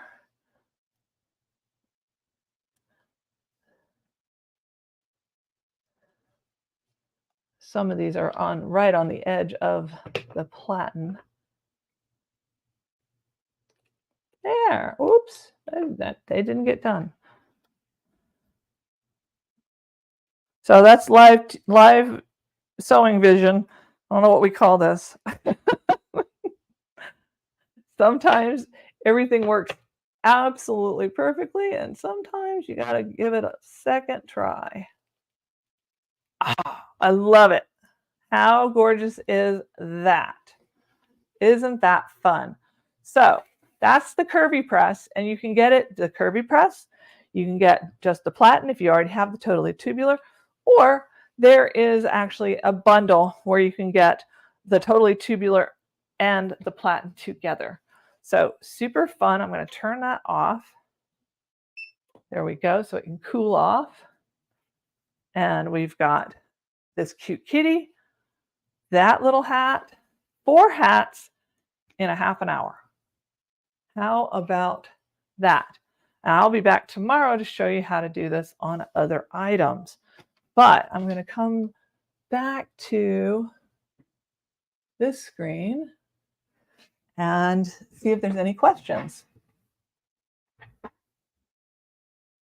Maybe. Okay. I'm coming. Lisa, that was such a great demo. And there are a few questions. Someone wanted to know, they popped in a little bit late. It's the total tubular station, but is there a specific name that they need to look up for? Now, by the way, these are dime products. It's a call-in special. All of the dime products are on special today if you call in. But what is the name that they should look for on this? Well, there's the totally tubular station for the curvy craft press. And then there is a totally tubular station that this will fit with. All you need is the platen if you already have it, or you might want to splurge for that because it also gives you ways to get into those tight areas, because I'm going to show that tomorrow with shoes and getting into those tight areas with the smaller pieces of the totally tubular station. So definitely ask about the totally tubular station because it has some other benefits. Well, you know, I have that station and it works even more than this. I mean, I use it for pressing some of my garments, getting inside the sleeve cuffs, things like that. So they're two different things. And then there was a lot of comments about those magnets, which I'm intrigued by that too. I haven't seen those. What are those? These are just, they're like on a little rubber. Let me see if I can get it to you so you can see it. They have like a little rubber stretchy thing. And you know that company that keeps asking you to order stuff? Somewhere in the southeast. Well, that's where they came from. I'm sure you could get them elsewhere. I don't know what they're called. They have 2 magnets and they go like this, and they're fabulous for cord holders. And last night I was trying to get everything set up and I'm like, these keep slipping off and I want them just set. And I went, oh, wait a minute. A great way to keep that. And so when you had those on, there was just 2 more quick questions. One, that you were covering everything with a sheet, and someone said, "Is that a press cloth? What is that?" And this is just some craft, like a butcher paper, but you could use a pressing cloth. You know, it has a brand name, but we don't say that brand name. But I have those. But we are doing a complete home remodel, and literally everything that I own is packed in boxes. I was running around like a panic monkey last night trying to find all the parts to everything I needed for today. Well, I think you did an amazing job between both tutorials. Okay, and then one last question. This one's an easy one, I think. How long, do you have a specific time that you hold that iron on, or does it depend on the project? I mean, we watch. It does depend on the project. The craft press will actually turn off after 10 minutes of non-use, so you don't have to worry about if you left the house and went, oh my gosh, did I turn it off? Which would be me. And then it does have, I've got a sheet here. I don't know where it went. I think it did have some times set on it, but it's probably under something. You did show that. So if it has several different heat settings, and the Caesar is got a great app that you could play with. It'll tell you whatever you're, as far as HTV, whatever you want to put on something. They have like, oh, you need this much heat. You need heat and pressure. You need to let it cool off before you try to peel it off. That's perfect. And, to be able to use this with sublimation as well, we were talking about, you mentioned that. The crafting side has just expanded huge for the home sewer. What we used to have to pay a lot of money for, we can do right now in our own studios and give it away as gifts or fill your house with great things. It's gotten to the point where you're like, oh my gosh, I don't know if I can manage to keep up with all these things I can do. Because there's so many. I mean, there's just so many. And then, There is. I love the hat. I see a Win an Angel fish hat coming in the future. How good is that? You're able to do it on the brim, on the crown. This is a soft form. And then I did it on 2 kind of trucker style hats. So it can be done on all of them. And it could be done on jackets too. I saw a couple people saying, I don't wear hats. Well, don't worry. You can put it someplace else. Oh, yeah. I mean, and with the totally tubular hooping station, you'd be able to get into those sleeves easier. And you could use this curved platen, or you could use other things. But I love this little curvy press because the price point is much better than other ones. We like good deals. And by the way, again, if you call in, you can get all dime products, call in specials. Just call in. They've got a list, by the way, much longer than she even showed you here. But all the dime products are on sale. Oh, I can't wait to see you tomorrow. All week, if I was doing all dime products, it would be one demo after another. The dime product list is deep. Is huge. And also, don't forget to sign up for the newsletter. Maybe you can catch a live lesson with Lisa. It's so great to see you. I hope you're great to see you. Thank you so much. And great Hoopfest. We're going to have a good time, and I'll see you guys tomorrow. See you tomorrow. All right. Love the hat. Now you can take the sweater off. I know you're probably roasting to death. That is hot in Vegas. I was watching everyone's temperatures. I'm not complaining about Michigan. It's just warm, but 110, that's hot. All right. Well, next up, by the way, before I say that, don't forget, call in if you want to. All the dime products are on sale. Call in specials. Call in and just ask. The list is very long, and you all know they have some excellent products. Again, we'll see Lisa tomorrow. All right, so next up, I don't think Kennedy's popping in between. We have been watching Instagram, so thanks everyone for all that fun stuff and all your comments here. Carly Bell is next. Carly is, I call her the entrepreneur of embroidery. Embroidery entrepreneur. I don't know, Carly, you're going to have to tell me which one you prefer. But she has 2 adorable girls that are always popping in on screen. And I love her story of how she started. She started by trial and error. That's kind of how I started doing my fashion design. But she has now classes and books and tutorials for you to make it easier for you. So I can't wait to see what she shows us today. Carly, welcome to the party. I'm very excited to see this. And when your girls pop in on these shows, whenever I'm watching, I'm like, they're so cute. I just had a very long lecture with both of my girls. Like, mommy has a class to teach. You cannot come in this class today. Send them over. Abigail, keep your sister happy. So Carly, I love your story. I love that you're giving all of these tutorials now, showing people how to not make the mistakes that you made when you started, when you're trial and error. So what are you going to be showing today? Today, I am going to be showing you how to make these adorable bag tags. So I made it in 2 sizes. So one could be like great for a school bag, a sports bag, gym bag. And then a smaller one can be used like on a zipper for a zippered bag as like a little charm or something like that. So that's what we are going to be making today. So, all right. Well, hi, everyone. As Angela said, my name is Carly Bell. I love teaching machine embroidery tutorials. And this is our project for today, are these in the hoop bag tags. When I first started with embroidery, it was all things babies. All the baby stuff. And I actually taught a class on that on Monday, showing you all of the possibilities of personalizing and monogramming baby items. Well, little did I know when I got my embroidery machine, never heard of in the hoop projects before, had no clue what that was. I just knew about monogramming and adding names to things. And then I got into applique. In the hoop was a whole new world. I absolutely love it now. It's one of my favorite kinds of projects to do. And it's different with the normal embroidery, you could say, that I was doing previously, in that I'm not starting having like a garment or an item that I am embroidering onto. I am making a completely new thing on my embroidery machine from scratch. And so when it's done, I don't have an item I'm embroidered onto, but a whole new item I've created in the hoop, where the name comes from. So today's project is a free project I've made for y'all that y'all can go download. So let me pull up the little thingy here. So on my website, carlybell.com, if you just add a little slash and SMP, it will pull up my Sewing Machines Plus page. I have a whole page dedicated just for them because I love working with them and doing projects with them. And on the top of the list, you'll see today's project, which is our In the Hoop bag tag. You'll also see links for previous projects we've done in the past, including the class I taught on Monday, old SewFest and Hoopfest projects. So check out that page, because not only can you go and make this today, but I also have some other free projects for you to go and try out, and all the information and the videos are on that link. So carlybell.com/SMP.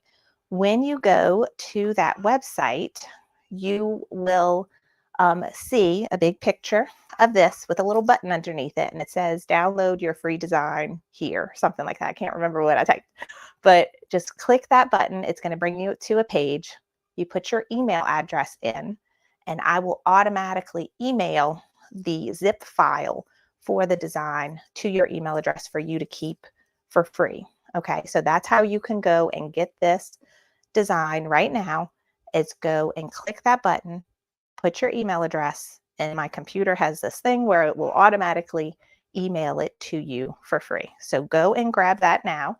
And then this video is recorded. So if you just want to watch now and see how the process goes, you could come back and watch Hoopfest later on YouTube or on Facebook and fast forward to this part. So then you have it and you could watch and do it hand in hand with me. And the video is also on the webpage, the link to Hoopfest and everything, so you can see that. So let's go over the supplies that we're going to need for today's project. And again, all of this is going to be linked on that website I just told you that has the free download for the bag tag. You are going to get that. And then both of these designs can be created in a 4x4 hoop. So whether you want to make the big one, or you could fit 2 or possibly even 4, I think probably 2 small ones in the 4x4 hoop. So no matter what embroidery machine you have, I think the smallest hoop size that is made is 4x4. So anyone could make this project on any type of machine. I'm going to be using my brother's Stellaire XJ2 to show it to you today. So I have my 4x4 hoop for my Stellaire. And the stabilizer we're going to be using is medium tearaway. I love to use the Stay Perfect line, and I especially love the pre-packaged, pre-cut sheets because it's so easy to just grab a sheet out of my package. I know it's going to fit within my hoop, and I'm ready to go. I don't have to unroll things. I don't have to cut things. I don't have to worry about things rolling up on me as I try to undo it like we do with some stabilizers. Really love the pre-cut sheets, but you're going to need some form of medium tearaway stabilizer. The next thing for this project is I call a type of non-fraying material. For all of these projects, I typically like to use a faux leather material. Some people call it embroidery leather, embroidery vinyl, marine vinyl. I've even used cork. Now, lots of times when I show projects like this, people are like, where do you get this stuff from? Sewing Machines Plus actually has several options on their website, and I've tried to link to the Kimberbell ones. Kimberbell calls theirs embroidery leather. I also saw another brand on Sewing Machines Plus. So if you just type in the search bar at the top of the screen, embroidery vinyl or embroidery leather, you may see some more brands pop up, but I know they have Kimberbell for sure. I've also linked for you on my website, remember, carlybell.com/SMP, a list of other resources where you can get this kind of faux leather from. This particular roll I'm showing you is actually from Hobby Lobby. However, I believe they have totally discontinued selling this product because a few months ago they put it all for sale for like $1, and I went and bought all of it at my local Hobby Lobby, so I don't think it's there anymore. But places like Joanne and still in Hobby Lobby in the upholstery fabric section, they may have giant rolls with just a few colors, and they also have cork. So some sort of non-fraying fabric. You can also use craft felt as well. That's an option for you as well. Other than that, besides the stabilizer, your faux leather, thread color of choice, and then I have a couple hardware options where I just have like the little ball and chain, like I think of these like on my ceiling fan. You can purchase just little strands of that, and that can go on any zipper or anything on a bag that has a loop that you could pass the chain through. You can also pass like a key ring, like the silver key ring here. You can buy little D hooks. So there's lots of options. On Sewing Machines Plus's website, Sally Tomato has a bunch of really nice hardware. So I have a link for that on the website as well. Sally Tomato makes all of these kinds of things that you can get on their website. And then I have some other resources for you as well. So let's hurry up and jump over to the machine because this is a short class and I want to make sure I show y'all everything. Oh, actually before that, let's talk about personalization. So this embroidery design is literally 2 steps. When you open it up, it has a placement step and then this final bean stitch around with the little hole in the middle. Only 2 steps. What you want to do is go and add your personalization in between those 2 steps. So if you want to add a name, you're going to stitch your first placement step, then stitch your name, monogram, soccer. You can even put like a picture of a soccer ball or ballet shoes or whatever you want from whatever source you have. If you want to put a design from your machine, a design you purchased online, the choices are infinite. But that's where you're going to want to put your part. And then I'm going to show you the trick for the last step on how to add the back so you get a nice finished product where you don't see the embroidery on the back. Oh, one last thing, a tool that you're going to want for this project is some sort of hole puncher. I used a hole punch to get the 2 holes out of here, and I have a link for some resources on the website, Sewing Machines Plus, carlybell.smp. Let's go over to the machine now. Let's see. Okay. Well, I forgot. We have to hoop our tearaway stabilizer. So I'm going to do that.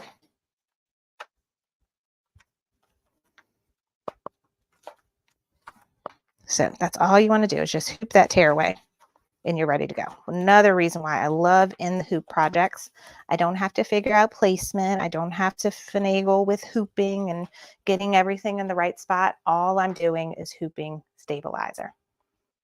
Okay, so now we are at the machine. This is my brother Stellaire 2. Beautiful machine, absolutely love it. One of the lovely things is that it has wireless capability. So I have already downloaded my bag tag from that website I just showed you where you get your free download, opened it up on my Embrilliance Essential software, added a name, and then sent it wirelessly to my machine. You do also have the option of just strictly opening the blank bag tag design that I sent you and using the add feature is where I can then go to my fonts. And if I just wanted to put a name, I can put a big K and the little A-R-L-I-E. Oh, I did not spell my name right. That is not R, that is a R. Okay. And then I would maybe change, I would change the size so that it fits within my bag tag. And I could do that by editing the size and shrink it down. If I would have started with a smaller font to begin with, I would have done a little bit better. But I could do all these things on the machine, right? And then There are ways where you can reorder the steps, but for me, the easiest thing would be, I have 3 steps. Then I'm going to use my needle plus minus button and advance to the step that has my name and hit OK. Stitch that out, and then I'll use the needle plus minus button to go back to this. So that's a very simple way of doing it if you don't have embroidery software. I have one already made up with a friend of ours, little girl's name, Bailey. And so I'm just going to hit set. I'm going to put my hoop in with the tearaway stabilizer. Now, whatever color thread you choose for the first step, it does not matter. It is going to get covered up with your vinyl. So I am going ahead and loading the thread that's going to be my next step, which is going to be her name. I'm going to do her name in pink. So I'm going to go ahead and do my placement stitch in pink. That's one less thread change for me. So I have that, lower the presser foot.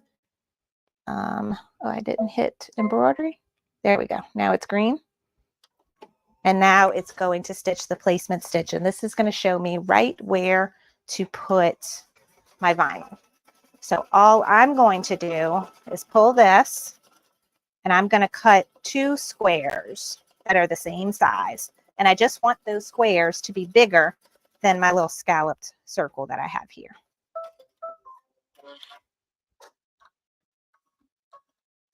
All right, so I'm going to let that go.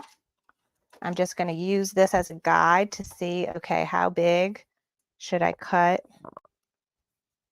my piece of vinyl? And it works out good with this particular roll because it's 8 inches that I could do this. And it should cover. So now I got 2 pieces of vinyl, one for the front, one for the back, like that. Okay, so now I'm just going to cover up that scallop circle. So you should not see any of those placement stitches. This should be covered up, and I'm cutting it close because it's just barely over the line on the sides, but that's okay. I do not find that you need to tape this or keep it in place in any kind of way. Usually I can just start stitching. So now the next step is the personalization step. So this is where you're just going to want to stitch the name or the initial, monogram, the picture, whatever the case may be, and whatever color you want. So I'm doing Bailey's name in pink, and this is going to take about 4 minutes to stitch. So I am going to go check the comments and see if there are any questions. So I see right off the bat, Jenny says, vinyl scares me. Girl, vinyl is the easiest material to work with. I've heard vinyl is a little tricky to sew with because I am wanting to get into sewing my own like zippered bags and purses. However, embroidery on vinyl is so easy, so easy. It's a nice soft material. It embroiders beautifully. It doesn't need a lot of stabilization unless it's like a super dense design. It's very, very easy to work with. And it's so lovely in that when we're done with this project, all we're going to do is trim around the scalloped circle, and that's it. So nothing to be scared about with vinyl. I have become so obsessed with it. Like I said, I bought out the entire supply at my local Hobby Lobby when it went on sale. But that was, they called it faux leather ribbon. That it was in the ribbon section previously, but it's nice. It's soft. I mean, it's thicker than your normal cotton woven fabric, but it's so nice to embroider onto and make things with. And things like keychains and bag tags. I've made some zippered bags with them in the hoop on the embroidery machine. So lots of fun stuff that we can make. All right. So any special needle, and what needle size? No special needle. I typically always keep a 7511 ballpoint needle on my machine. I've asked this question in the past because vinyl is not a woven like a cotton, and I wondered if a sharp needle made the difference, and I was told it did not. However, one thing you do want to consider when you're embroidering on vinyl, it's not forgiving in that if you need to remove stitches, those puncture holes are going to be there.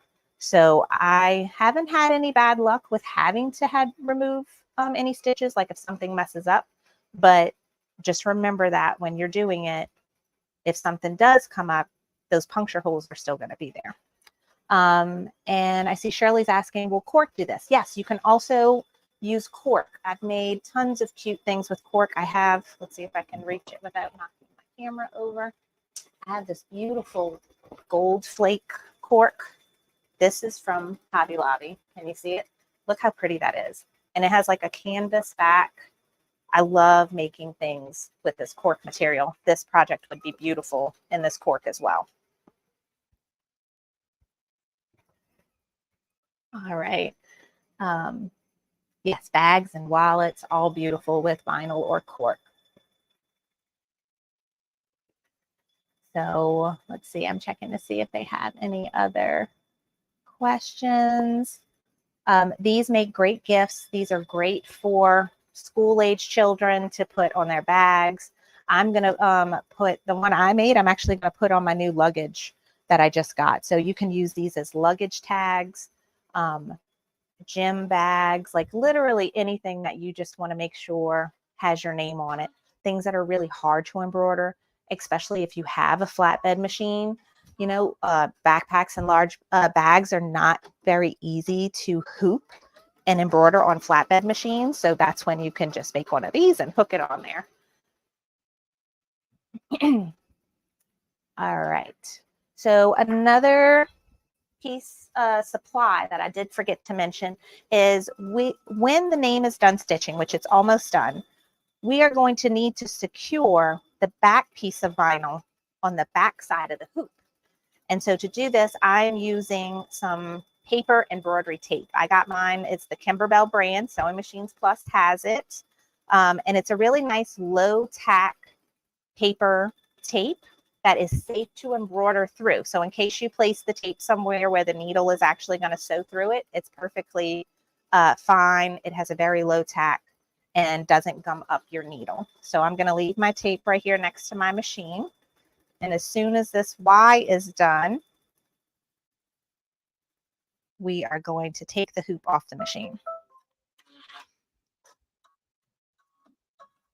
And let's see, I think I'm going to go to my craft table so y'all can see this better. But we see Bailey's name. Let me grab my tape, my vinyl. Let's come back over here. All right, so here's the front of my hoop. I'm going to turn my hoop over. I have a very nice outline of my scallop from that first placement stitch. So I know right exactly where to put the back side of my vinyl so that I cover it up. Now the trick here is that when I'm taping this, I don't want to push on this too much and cause my item to become unhooped. We just saw a demonstration from Dime. Dime actually has a great product where it's like a little wool felt mat like this that fits perfectly in the hoop. So when you're doing projects like this, it fits in there and you don't have to worry about popping your stuff out of the hoop. So Sewing Machines Plus has that as well. The little wool mats that fit inside the hoop. But I'm just going to gently tape this like this. Just the top and bottom's good. You could also do the sides if you're worried.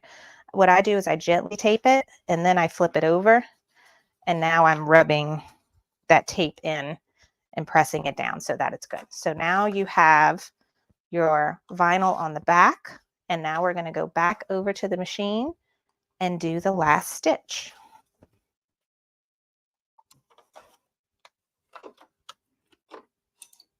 Plug this in. Make sure that my vinyl underneath didn't get like pulled off or wrinkled or anything when I slid it back on. And I am going to change my thread. Now you can do the outer part any color you want.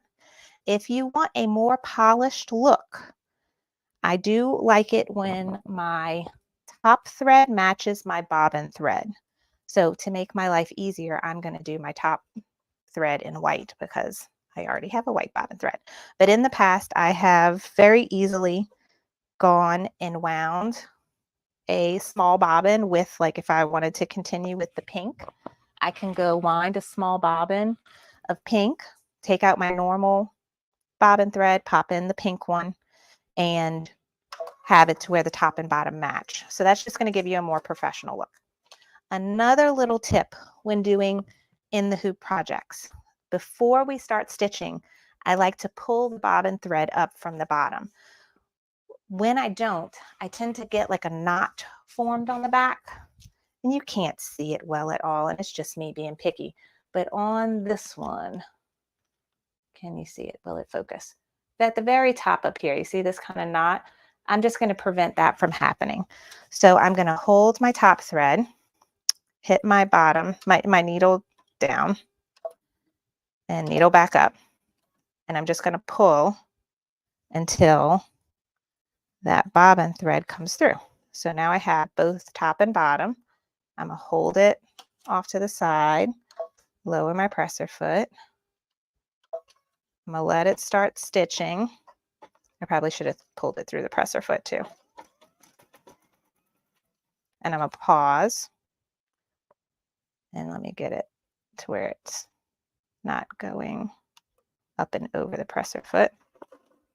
There we go. I got this long tail, and I'm going to trim that. And now I'm going to continue stitching. So it's just going to do a bean stitch all the way around the edge, and then it's going to do a little circle guide for wherever you want to punch your hole. And so what we're going to do is we're going to trim around this outer bean stitch using it as a guide. And I like these Fisker micro tip scissors whenever I trim vinyl projects. And I have linked those for you on the website as well that I told you earlier, carlybell.com/SMP. I've also posted it in the SMP Nation Facebook group. So if you're a member in there, you can easily just go to that Facebook group and you will see the link for all the information for this project, including the free download for the bag tag and links to all the supplies I'm telling you about today. All right, so that is done stitching, and that's it. It's a super quick, it's 5 minutes of stitching with the name. I have a front and back. It's beautifully finished, and now all we need to do is trim it. Okay, so I can now pop it out of the hoop. And because this is tearaway stabilizer, you can just go ahead and trim it with the scissors. What I'd like to do, first I'll take this tape off. I could save it for my next project. Okay. What I like to do is tear the tearaway in between the layers and get it like right on that stitch line of my scallop circle. So I'll do that when I'm doing in the hoop projects. But it really doesn't matter if you just trim it as well, because sometimes I'll use a cutaway stabilizer if I have a very dense stitch design. And then in that case, then I just trim it like everything else. So all I'm going to do is just follow this stitch line. There's no right or wrong way to do it. I just kind of do it, I guess maybe like 1/8 of an inch from the stitch line. I'm not perfect, so some places are going to be skinny and some places are going to be sticking out further, but you're just going to go around the edge like this. And I had to make it complicated and have it scallop, of course. If I just would have made a circle, we would have trimmed this a lot quicker. I thought about that when I was making my tester to show y'all, but I wanted it to be pretty, so we did scallop. So we're just going to trim this around. And then any kind of hole punch you have. I want to say a plain old paper hole punch would work. The brand I mentioned earlier, Sally Tomato, that Sewing Machines Plus carries, they have a really nice hole puncher that has like little holes with several different sizes or diameters. If you've heard of a crocodile, I've heard several people really like that. A long time ago, I invested in a cam snap press. which I do a lot of snappy things, like making keychains with the little snaps that are like on baby onesies. And when I invested in that, I got a whole puncher system so that I can do this. And this punched, I think I got the 7mm hole punch in right now. So it just punched that, and that's it. And then we're done. And then once you get into making these kinds of things, you will probably end up like me and start collecting all these fun things to decorate your keychains and bag tags with. So like I have these rainbow ones, I have D-rings, I have silver ones, I have ball chains. So this is me and my problem of liking to collect these things. But I have some resources for all these types of things on my website for you. But really, all you need is a key ring. And you can simply put this through the hole like that, and then pull it around, and boom, you're done. You can put this on anything. So I think I am out of time, but that is it for today. I hope you enjoyed this project. Don't forget, you can go get your free download at the website. Carly, that was so cute. There were a gazillion questions, and I think you answered them. Actually, if you go to her website, she has all the resources. People are asking about different needles and stuff like that to use. What a cute project. I absolutely love that. Thank you. I love it too. I think it's super cute. We're going to go add these to all our bags now. and actually, Father's Day is coming up. That would be a great bag for Father's Day gift as well. So, yes. Carly, on your website, you have links to everything. You can see it's right above her head, carlybell.com/SMP. Such cute projects, great, easy. And you know what's really fun watching this is you're referring to half the items that we just saw. So you can remember Dime. They said they've got call-in discounts all week. So a lot of the stuff she referred to is on there. I also saw on the website that you have your class on there, and you have a Carly bundle. So if you go to Sewing Machines Plus, just punch your name in and it pops up. Yes. Yeah. Very cute. Well, thanks, Carly. Thank you so much. And you'll have to go back and watch the comments because everybody loves you. Awesome. Thank you. It was so good to see you. Say hi to the girls. Tell them the room is theirs now. What a great project. So if we missed any questions, I think as I watched them come through, she answered most of them. You can always send her a message. Go to her website. And I think Kennedy's coming up here because we have more demos going up. So Kennedy, the comments and questions, that tutorial was fantastic. So easy. There was somebody that asked, what's the difference between the Stellaire and the Luminaire? There are quite a few differences. So why don't you call in and talk to Sewing Machines Plus? I can always message that too, but call them because there are huge differences in those two machines. A lot of similarities, but differences. Yes. And actually, Kyle, if I'm not mistaken, we have a promo going on with the X.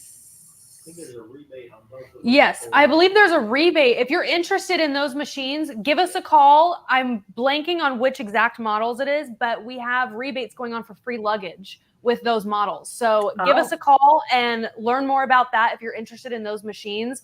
I just thought of that, and Blaine mentioned that yesterday. But yes, those two machines are amazing, and maybe we'll have to do like a show soon, like going through the differences of each of them, because I know there's been questions about that too.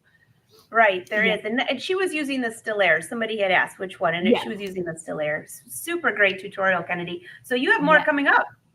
I do have more coming up. Angela, I'm going to let you get out of here and go get some water, stitch out some projects, and I have our next guest coming in. And our next guest is actually Garrett McMinn with SWF. He has been on all week along with Dustin Gill, but they actually had some trade show time, what's the word? Run-ins, conflicting, you know what goes on with that. But as much as we'd love for him to be here in person, he did go and make some videos for us to talk about the SWF 12 needle and that 7 needle that just came out that premiered on Monday on day 1 of Hoopfest. So thank you so much to Garrett and everyone at SWF for putting together these videos. But we want to show you about this SWF 12 needle. This is an amazing machine. This is probably, I think it's the best value machine on our website. Kyle might be with me on this one, and Roger. If I could get any multi-needle, it would probably be this one. And Garrett's going to tell you why. And then I'll tell you even more reasons why when we come back. But let's play that video from Garrett and let's learn all about that SWF 12 needle. Hey everybody, welcome to Hoopfest 2024. Unfortunately, I'm having to pre-record this video just because we had a trade show overlap with the scheduling on Hoopfest. So I'll actually be at a trade show in California for the dates of Hoopfest, but wanted to do a recording for you guys. That way you had all the features and specs of our MAS-12 embroidery machine, and we're doing a 7 needle as well. It's the first time we've released a 7 needle. If you tune in for all 5 days, you'll see both machines, and we go on the ins and outs of everything about the machines and what they're capable of, and we'll get right into it. So this is our MAS-12. It's a 12 needle single head embroidery machine. This machine, for its size, comes packed with all types of features and functions that should blow you away. We'll get into everything on that. So we always like to start with basically how the machine looks directly out of the crate. So whenever you get your machine in, there's very little assembly with our SWF embroidery machines. So on this machine specifically, you will have the thread rack to assemble, which is 5 components. We have videos on all the assembly, so once you unbox it, you have your videos right there on a USB drive, and basically walks you through putting the control panel on. You're going to put the thread rack on, like I said, 5 components. And then in the video, and I'll pan down later to show you guys the stand here as well, is 5 components that you put together. Overall setup on this machine is about an hour to an hour and a half. Specifically because the head comes pre-threaded. So when you get your new machine, you're not worried about having to thread the whole machine or the whole head. The only thing that you do is you route your thread through the thread rack or the thread tree, and then you tie your thread on here and pull it through to where all of the tension knobs and needles are already pre-threaded for you. Again, we have a video on that as well. So step by step, A to Z on how to set it up. Everything's in video format, very easy, very functional to use. We'll get right into the hoop sizes that actually come with this machine. So you're going to get 6 sets of hoops whenever you purchase an MAS-12. I'll show you all those sizings and everything, but basically you're going to get 5 sets of flat hoops ranging in a size from a 4.25 inch hoop, which is a round hoop, all the way up to a 13 by 9 hoop and various sizes in between. So I'll go through those for you. I'll step off camera here and grab those. So this is that first hoop that I mentioned. It's a 12 centimeter, which comes out to be 4.25 inches. And that's all the way around. So basically that's gonna be great for your left chest, small projects, baby onesies, anything like that. The next hoop that we have, it's gonna be the 15 centimeter. So this is a 5.5 inch hoop, which is gonna do great, again, for left chest. This is your most popular left chest hoop. It'll fit a pretty decent sized left chest in there, and you can still hoop beanies, towels, whatever you can fit in there. And then we also have the 18 centimeter, which is going to be, again, just another round hoop that allows you to do your left chest, towels, baby onesies. This is just one of those things that if you exceed the 15 centimeter hoop, we have this one next step up that'll allow you to fit those bigger items in there. And then on the machine here, grab that. This is going to be an 8.5 by 8.5 square hoop. So this is where you start stepping into your jacket bags. We have a bag hooped up currently, but this gives you a decent sized sewing field, quilt blocks, towels, bags, jacket bags. This is a very popular hoop as well. So we'll slide that back on here. And then next, like I said, even though the machine is very small as far as its footprint goes, it still offers a very large sewing field. So this, and make sure I get the whole hoop in there. This is a 13 by 9 inch hoop. So 13 wide by 9 inches tall. So it gives you a very large sewing field there. This is great, again, for your large jacket bags and your bigger flat items that you would like to run. So I mentioned the 6 sets of hoops. So we went through 5 sets of the flat hoops. This machine comes standard with a cap system as well. So your cap hoop looks like this. So this is what you're going to hoop your hat on. Your hat's going to go on there, and this allows you to do any type of structured hat or unstructured hat. You're also going to get 2 of those. And then if you look down here in the bottom of the video down here, I'll highlight this a little bit further in the video. This is your cap hooping system. This comes standard with the cap package as well. And the really cool thing with our machines is they have the quick change cap system. So basically the quick change cap system. I'm gonna grab another hoop. So the quick change cap system, what that does is on your standard machine, back here you have to unbolt your tubular arms and pull those off and then bolt your cap system back on. With our machine, I'll set this up side by side where you can see the brackets. So this is a hoop here, this is our cap system.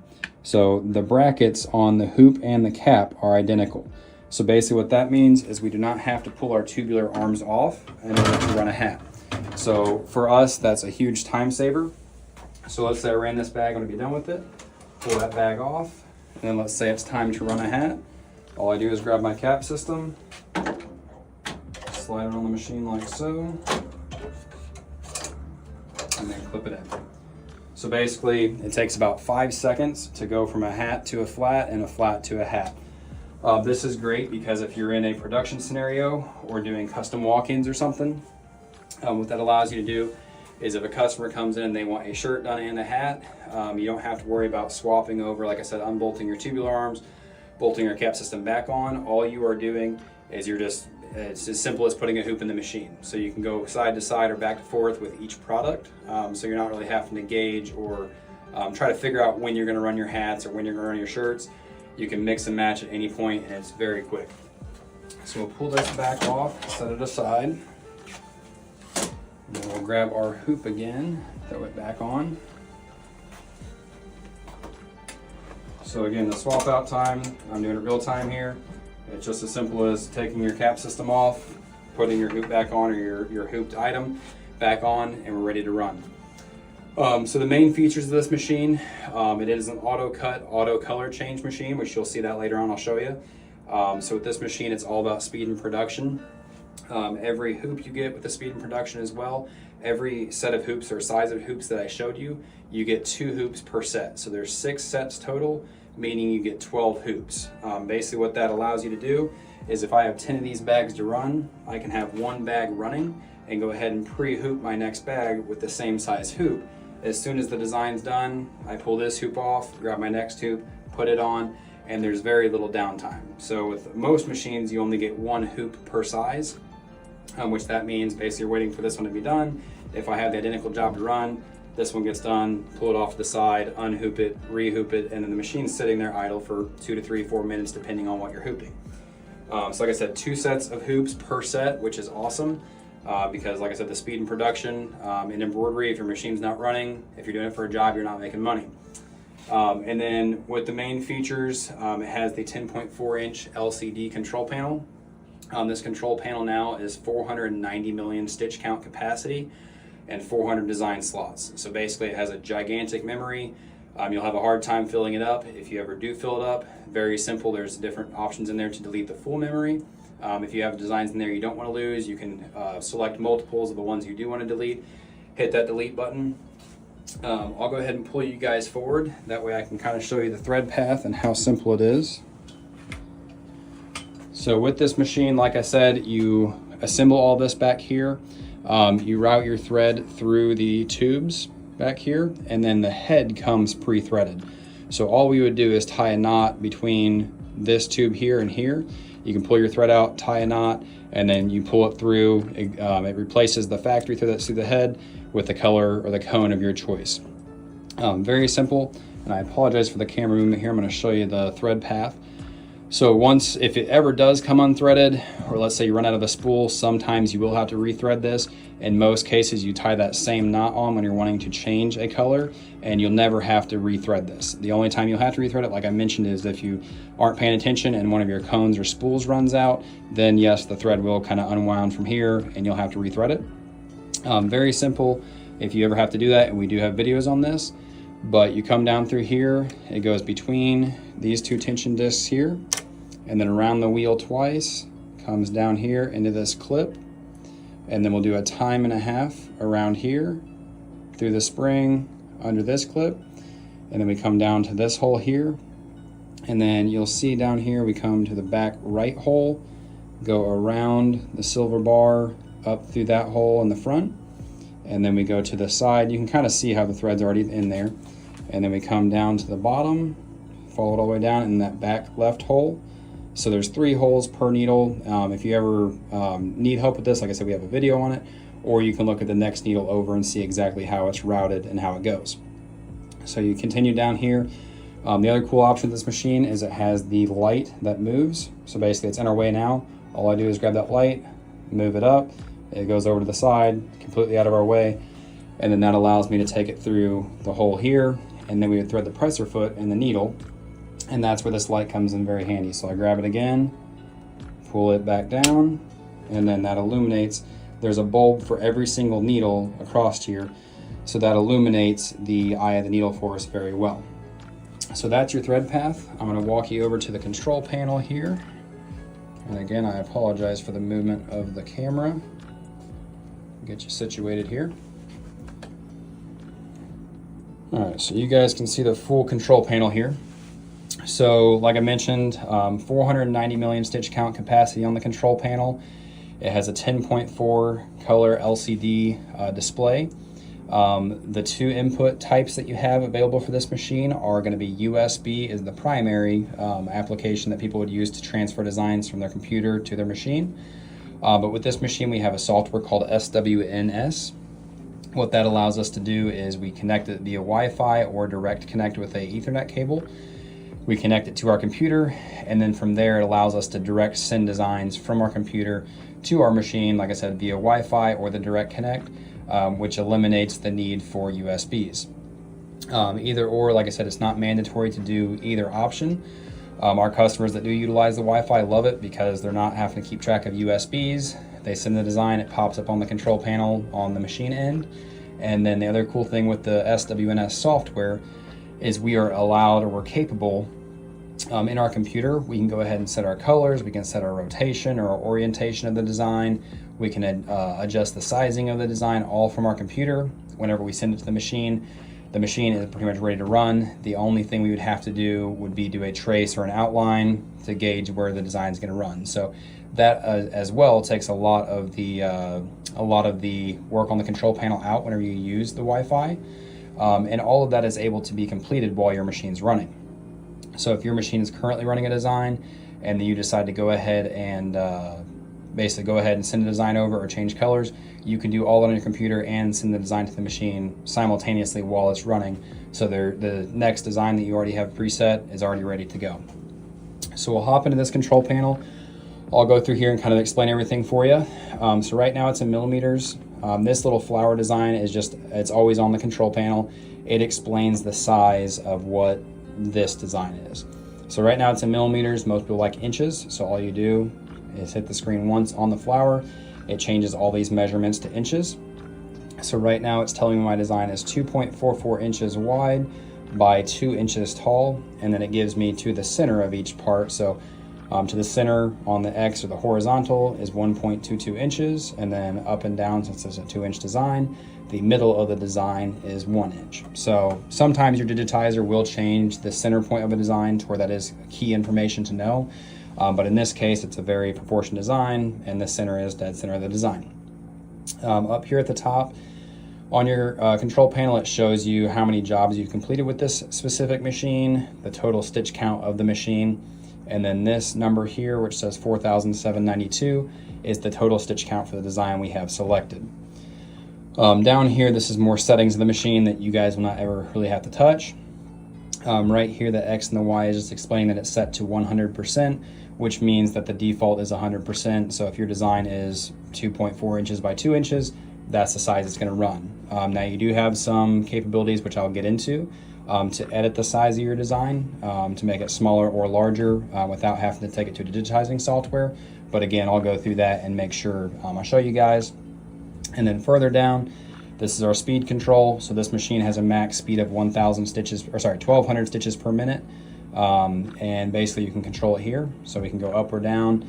Right now we have it set at 700. If you're running flats, we say it's a lot like a car. Even though your car might show 140 on the speedometer, and this machine shows 1,200 as the max speed, a comfortable pace to run it is going to be anywhere from 700 to 900 on flats, depending on the intricacy of the image.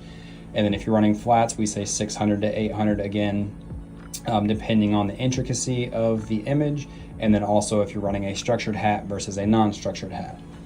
And then we'll get right into this. So these settings over here are stuff you'll use during the running period, which I'll show you later. But we'll go in, let's say we want to load a design. We go into the design button. We have multiple options here. So you have design, user, and then you actually have 2 USB slots on the back of the control panel. The one that is highlighted, so you can see here that USB 1 is highlighted. That's the slot that I have the USB in. If I wanted to highlight the slot number 2, all I do is plug the USB into the slot number 2. Try not to move the camera here. So there I plugged it into design slot. Sorry, I plugged that in design slot number 1 again. But you can change it from either design slot. It does not matter which one you plug it into. It's always going to highlight the one that it is in. Or here we can go to our different designs in our machine currently. You have user and design, which are 2 different design slots. There's 200 design slots in each folder. Like I said, 400 design slots total. And then what we can do here is go to USB. And we already have this design loaded, but just for the purpose of showing you guys, I'll go ahead and do that again. So we go to the logo and then hit the plus sign. This is where we're able to differentiate if we want it in the user slot or the design slot.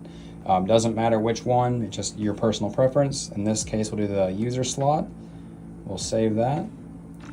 And then now that's in the control panel. And again, if you're doing the Wi-Fi, whenever you send it to your machine, it automatically pops up in these slots, and there's no design button that you hit to hit. It just automatically goes to the machine. So to run this design, we go to the design. We'll hit the check mark here. With our machines, they automatically pull up the next screen and the next selection you would need to load it. So this is explaining all of the settings of our current design. Like I said, the X and the Y scale is always at 100%. We can change that if needed. By going to design, and then if we wanted to shrink our design, we could type in 90% on the X and 90% on the Y, and basically it's as simple as that. We just change the size of the design by 10% smaller. So rule of thumb, it does let you change it from 50% of the design size to 200%. The only problem with that is you're only adjusting the size of the design, not the stitch count. So you basically have 15% each way, whether you're going 15% smaller or 15% larger. You're not going to tell a difference in your design. Once you start going past 15% smaller or larger, you'll either start putting too many stitches in a smaller space, or if you're taking it bigger, it's going to stretch your embroidery, and basically you're not going to have enough stitches to fill the area. So if you have to go past 15% either way, we recommend taking it back to your digitizing software or sending it to your digitizer, and they can resize the image. Also, for running on like a hat or a towel, we can go here to angle, and we can type in like 180, and basically what that's going to do is it's going to rotate our design 180 degrees for a hat. In this case, we're running on a flat, so we'll leave it at 0. So that's your design settings. Like I said, the only 2 you're going to change could be your X and your Y if you want to change the size of the design, or you can change the orientation or the angle of how the design is sitting. Then we hop into needle colors. So this is a 1-color design. So you see here on the left, it only shows 1 selection available, and that's because this whole design is 1 color. If it was a multicolor design, basically what it's going to show us is it's going to have, if it's a 4-color design, there's going to be 4 slots here, numbered 1, 2, 3, and 4. And then you just select which colors you want, and you're good to go. Every color here, so every needle, has a color block behind it. So you can see here, I'll move the camera just slightly. So once you get your cones set up back here, then you can come into your control panel, and you could actually change that a little bit straighter. You could change these color blocks. So right now we have 1 is orange, so I can go into here, select an orange on our control panel that I like that matches up with that bright orange. Find a bright orange here, there we go. And then all I do is hit the needle that it's on, so 1. So I just change that and I hit save. Now you'll see behind 1, the color block was red, but now it's changed it to orange. So once you get all your colors on your control panel or on your thread rack set, we recommend going through all of these and customizing them. That way, in case of looking for on the back of the machine, trying to figure out which cone it is, whenever you have these customized, you know exactly what color. So in this case, if I'm wanting to run orange, I just select 1, and then I know I'm selecting orange. Once we select our color, we hit close, and then we'll do load and save. And that design is ready to run. What I'll do before we get into running the machine, there is 2 more key features. Actually, sorry, 3 more. Oh, sorry, 2 more. You have photo stitch and freehand stitch. What that is photo stitch. You can go into here, the SES button, and we can upload a photo. So let me go here and find our picture. So I just have a landscape picture here, and then there's a landscape there. I hit the check mark. It's going to auto digitize it for us. The one thing to keep in mind with this auto digitizing feature is it only splits it up into 4 colors. So sometimes really intricate logos and stuff or designs don't always look the best whenever you do that. That's when you need to take it to a digitizer. But if you are doing simplistic photos like I just did, it's going to work just fine. It's already in your memory. So you could run that now if you wanted to. The other feature is the freehand stitch. So what that allows us to do, I'm going to blow this screen up a little bit so you see it.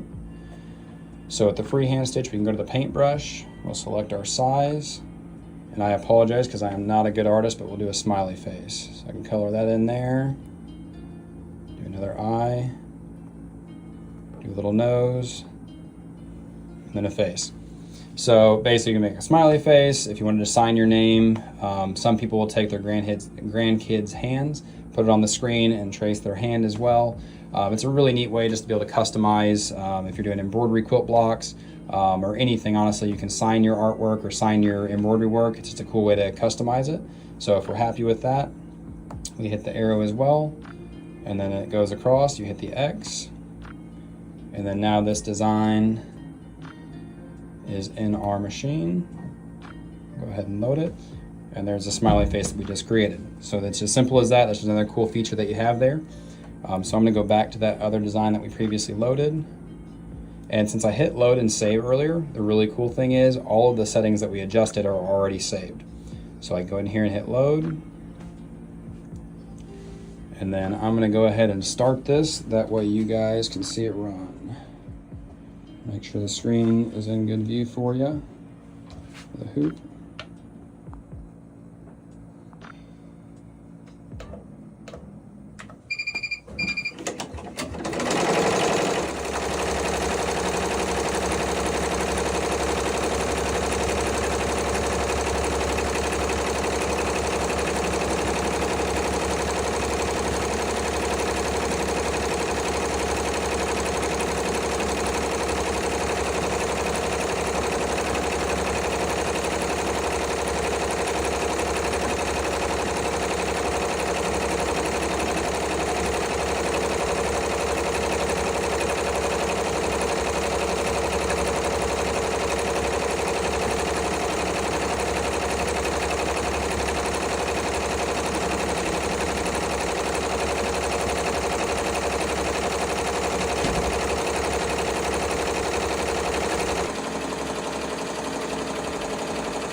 Alrighty, our design is done. For the second time, we had to do a little bit of a time lapse there. You guys got to see it there at the end run, and then also it does the automatic cut, thread cut, and then on multicolor designs, the automatic color changes. Just a brief overview again. Like I said, the auto cut, auto color change. It has a 490 million stitch count capacity control panel. The USB input is nice, but also the Wi-Fi and the SWF software that you get with it is great. And also to get into it, Sewing Machines Plus has been a great partner for us selling our machines. They've been with us for about 5 years now, and they have been nothing but the best. They moved a lot of machines, and they've supported a lot of machines. So if you guys do decide to go with them for your SWF embroidery machine, I can assure you you'll be very happy with your decision, both in the sales process and in the support process as well. The machine has a 7-year bumper-to-bumper warranty. And as well, if there's anything that Sewing Machines Plus can't help you out with, as the factory, we stand behind them to where if they don't have the answer, they're going to get with us, and we're going to help you guys out as our customer as well. I appreciate you guys, and have a good Hoop Fest. Thank you so much, Garrett, for that. Again, that was pre-recorded, but thank you so much for putting that together and showing us all the amazing features. And huge shout out to SWF for being one of our sponsors for Hoopfest. But I want to tell you how you can get this 12 needle. So let's talk all about that SWF 12 needle. Alrighty. So as I was saying, this is probably the best bang for your buck when it comes to multi-needles and getting, as many needles as you can while still being in a price range that is realistic. So we've got the amazing high-speed operation at 1,000 stitches per minute, which is just insane. You can adjust that as well, and you can do that on lots of machines, but with this one, you can really adjust the different speeds, make sure and like, for example, if you're stitching something out and you want to slow it down just a little bit, maybe you've got a really dense design, you're able to fix that up. It's got that automatic thread trimming, the full color LCD panel, so you can do that full editing, and like Garrett was saying, where you could even stick your grandkids' hands on there and trace it, and then you've got that really adorable design of their hands, or just draw and doodle, which also is nice because you have that freehand stitch function. So you also have that large field, the sewing field of 13 by 8 inches, which is huge, and there's so much potential for that. And as well, with all the included accessories that you're getting, this just makes it like, it's just impossible to ignore. You can't ignore it. You've got the round hoop. So you're going to get the 4.7 inch hoop, the 5.9 and the 7-inch hoop. You're also going to get a 9x4, a 9x4 by 9x4 inch hoop, which is the square hoop, and a 14 by 9. So lots and lots of potential for all the different projects you can create. The cap driver and the frames are included, and the stand. So you get all of that included, all with that price. We have financing available.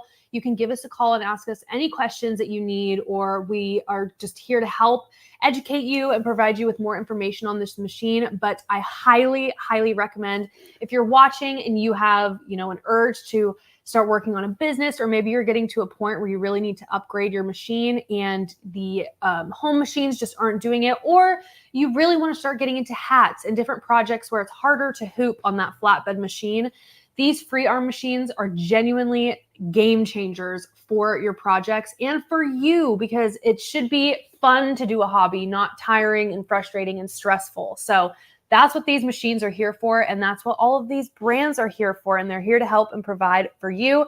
So again, if you want to check out the SWF 12 needle, give us a call at 1-800-401-8151. All of our salespeople are standing by waiting to take your call. And I know we had some people, it was a little busy yesterday trying to get through on the phones. Kyle's got a Google Sheets link that he will put down in the comments shortly, and you guys can enter that in, put your info in, and let us know what machine you're looking for, and we can get you a call back that updates real time on our sales specialist teams, or on our team's computers, so that way they can give you a call back and answer any of the questions that you've got. But we are moving right along and on to our next guest, and I'm so excited for our next guest, Anna Avery Vaughn. She is with Baby Lock, and she's talking all about that Baby Lock Pathfinder today. Now, Anna fell in love with quilting several years ago, and she never looked back, because who looks back after you start quilting? There's just, you keep going after that. Anna's favorite machines include the Solaris, ooh, me too, the Altair, and the Meridian, and you can find her teaching and using these machines and showing her favorite techniques in shops around the country and online on the Baby Lock Facebook pages and machine-specific groups. Now, Anna is so much fun, and I love learning from her, and all of her samples are genuinely so adorable and so cute, and I love seeing them. So I cannot wait to talk to Anna about this Pathfinder. Anna, welcome to the show. Thank you, baby. How are you? I am so good, and this is the first time that we've been here, and I'm here. I'm like a ghost normally. Like, right. It's like here. email. Yes, exactly. But now I'm here, and I'm like, yes, I can finally talk to all of you guys and see you. But I am so excited for you to show off this Pathfinder and to see more of your samples, because they're so stinking cute. I am going to let you take it away, and I will be back in about 20-25 minutes to tell everybody how they can get this machine. Perfect. It's so much fun. Hey, everyone. I'm back. All right. Thank you for joining me this past few days that I've been on. And today we came back to talk a little bit more about that Pathfinder. If you weren't able to join us yesterday, I am going to go over some of the cool points, but we're also going to be making something today because there's some elements that we can play with within our machines, and especially within our baby lock machines, that you can do a little couple steps further than just embroidering. So if you're if you are unfamiliar with the Baby Lock Pathfinder, this is an embroidery only machine. So this is the machine you want when you're sewing over here and you want to be embroidering over there, because we all need that, right? I mean, you know, I love sewing and embroidery combo machines, but I also need something else over on the side doing my work as well. So this is a great one. The hoop size is huge. It is an 8 by 12. So again, you know, your head can fit through it. So that means you can make something really beautiful and big. You can do borders in here. Me and Blaine were talking yesterday. So you could do jean jackets, you know, anything you want to do. It's a really, I mean, literally, it's a picture frame, right? And also it comes with a 5x7, but you're not limited to those, because I'll tell you, go ahead and get a 4x4 because that's a good one.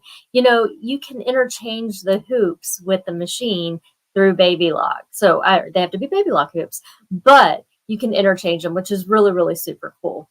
The machine has pinpoint positioning. It has a laser beam, and it has the border feature. There's so much fun stuff.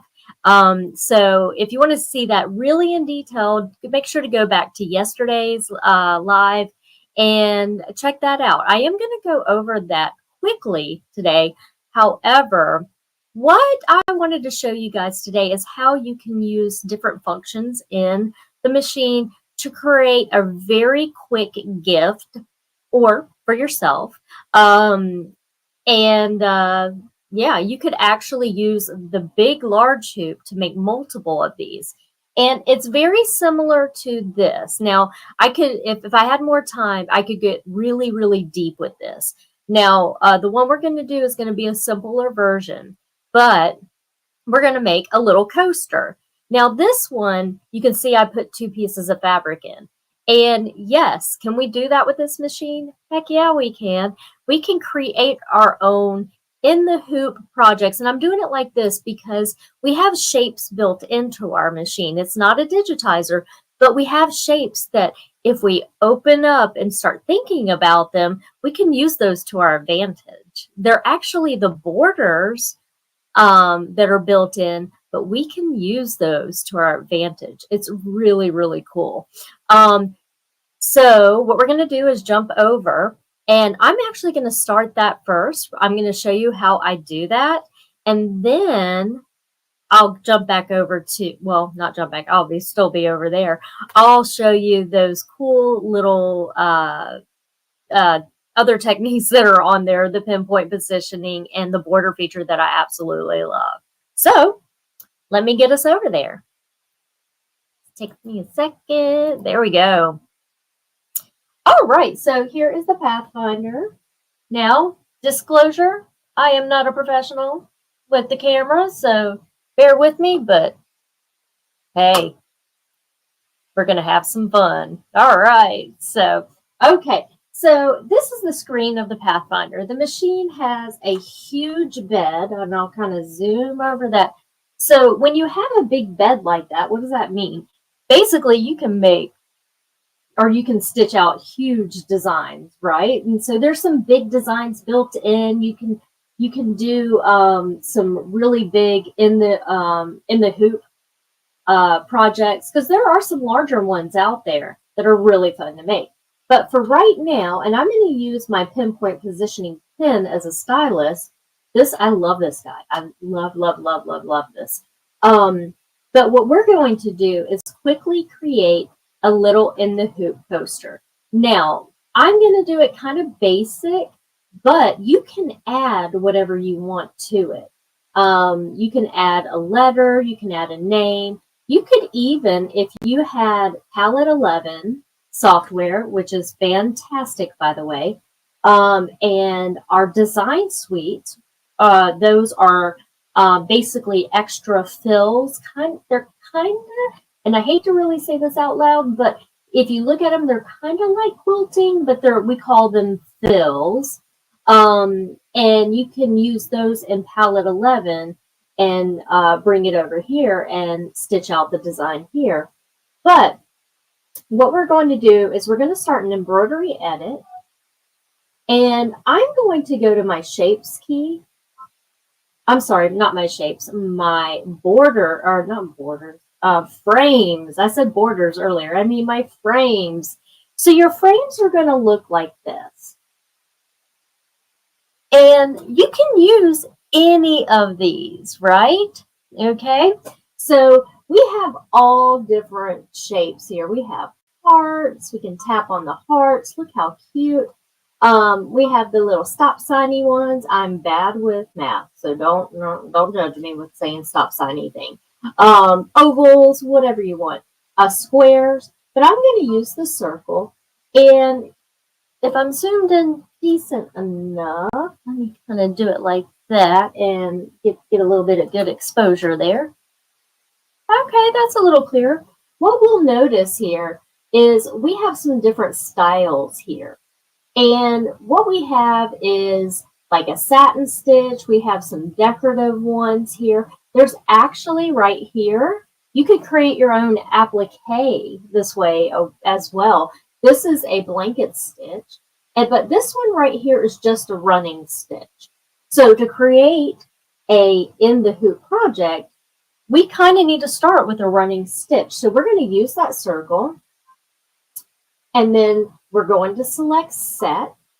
And the first thing I want to do is I know about what size I want it to be. I want it to be able to fit in a 4x4 hoop. So I'm thinking about 3.5 inches. So I'm going to go to my size. I'm going to use my proportionally larger key right here. It's a box with all the arrows going outside of it. And I'm going to get it as close to 350 as I can. Oops, that's a little bigger than I want. There we go, 353. Perfect. And then I'm going to close. And just to keep things separated in my mind, I'm going to go to our color key. So basically, this is our little color chips. And when you are designing, if you get deep into designing, you separate each step by colors. And so the first one, I'll make blue. And I'm going to hit close. Now, I could select add and go back and select a circle and go through that whole process again. But do I have to? I have a very fun little button right here. This is your duplicate button. So I'm going to tap on it, and I'm going to change the color first. Let's do bright pink, because pink is my favorite color. And I'm going to hit close. And you see how it's offset? Well, all I have to do is hit this little dot in the middle, and it'll sit on top. Now, the last step is I need a finishing stitch. And what do I mean by that? Now, again, remember, this one's a little bit different. I'm not going to have any of the stitches in there, and that's okay. I'm just doing this for time's sake. So let's see. Let's pull that back. So what I need is a finishing stitch right here. Okay? But I have many to choose from, and I was poking and playing with them earlier, and I'm like, I think I found a really cute one. So I'm going to go to add. I'm going to go back to my frames, and my circles pop up first. Okay? So if I zoom back in a little bit,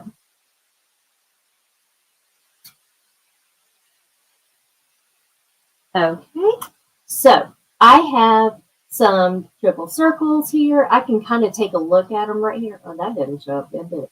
Oh, let me back up so you can actually see what I'm doing here. So I can do a satin. I can play around with this. This one has a lot of little notches. And you can go through them. Some of them are multicolored. There's a little sun. But I like this one. It looked like a little flower. So what I'm going to do is select set.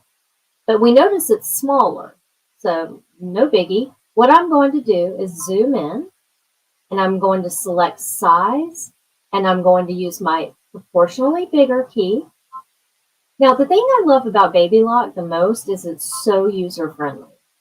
Now, I'm making it bigger. I can see my circles behind it, and they're still sticking out there. So I want to make sure this outer layer is covering that up. So I'm just going to tap until I'm happy. Perfect. Now I'm going to select close. I'll zoom out. And I just created an In the Hoop project in less than what? 3, 4, 5 minutes, right? So that's done. So we're going to stitch it out too. And now all I have to do is select embroidery. And what it's going to tell me is the stitches, how many stitches there are in the machine, excuse me, in the project. Oh, let's look up here a little bit. Let's zoom out a little bit. There we go. And get that a little bit clearer. There we go. So it's going to tell me how many stitches it is, how long it's going to take, and how many color changes. Down here at the bottom, it's going to tell me how big it is. Now, it's fun. I thought I was going to be able to get it into a smaller hoop. I may have to change my hoop to my 5x7. Maybe I got it a little bigger than I should have. Oh, I did. Do you see how it says 4.02? I can go back. Let's select return. And I'm going to click my select button until I get to my flower. And let's see if we can knock it down a little. Just one. I'm actually watching right here. What's going to happen is this is my largest hoop. This is my 5x7. The one next to it is my 4x4. Aha, my 4x4 showed up. But I want to double check, make sure none of those lines are showing up. Oh, they're not. So that's perfect. So we can always fix things. Now I can use my 4x4 inch hoop. Okay, so it's going to only take 4 minutes to stitch out. So what I'm going to do and how this is going to work is I'm going to turn my camera towards the machine. Okay, now one of the greatest features about most of the Baby Lock machines is this button right here. This button is your automatic threading. Now, I've already got it threaded, but not through the needle. So in a moment, I'm going to press that button. And this is your never miss needle threading. You ready? Done. Is that not lovely? Love that. Yes, you can. You can do so much more with your machines. And it's just learning. You know, the best thing to do is, I'm going to tell you, our machines, Baby Lock machines, have a wonderful manual that comes with it, and get it out and work from page 1 to the very end. Work it through it like a workbook. I swear, that's how I've learned every machine I've ever owned. And you're going to learn so much.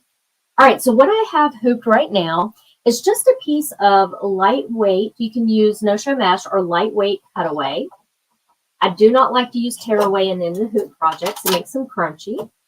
And then I'm going to take a piece of batting and just lay it on top. And the very first stitch is just going to be the tack down or the placement stitch. We can call it the placement stitch for our pretty fabric. So that's just going to go around in a circle. And then while we're doing that, I'm going to show you the fabric I'm going to use for my coaster. I have this really pretty little flower fabric, and on the back I have this teal fabric with little needles on it. This is from Baby Lock's Sweet Seams collection, and I'm using the Baby Lock Sweet Seams thread. Okay, so now what I want to do is I want to take my fabric and place it on top.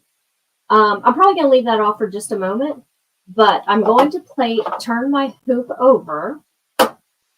Make sure you can see that. And I am going to place this piece on the back. So make sure I get some of them needles in there. And I'm going to take some embroidery tape, and you use whatever brand you like. And I am going to tape it into place. This piece is actually very large, but that's okay. So I'm just going to tape it into place.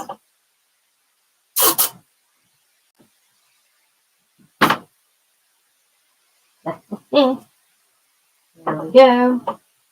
And then I can flip it around and gently place it back onto the machine. You want to make sure that nothing gets flipped up underneath. So usually I hold it up, slide it underneath, and then sweep my hands under there, making sure that the tape didn't stick or anything like that.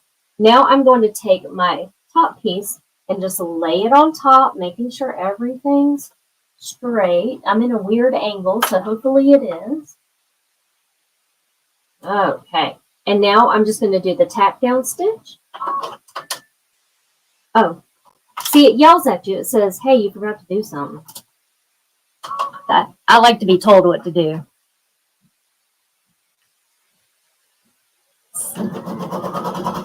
I'm looking to see if there's any questions.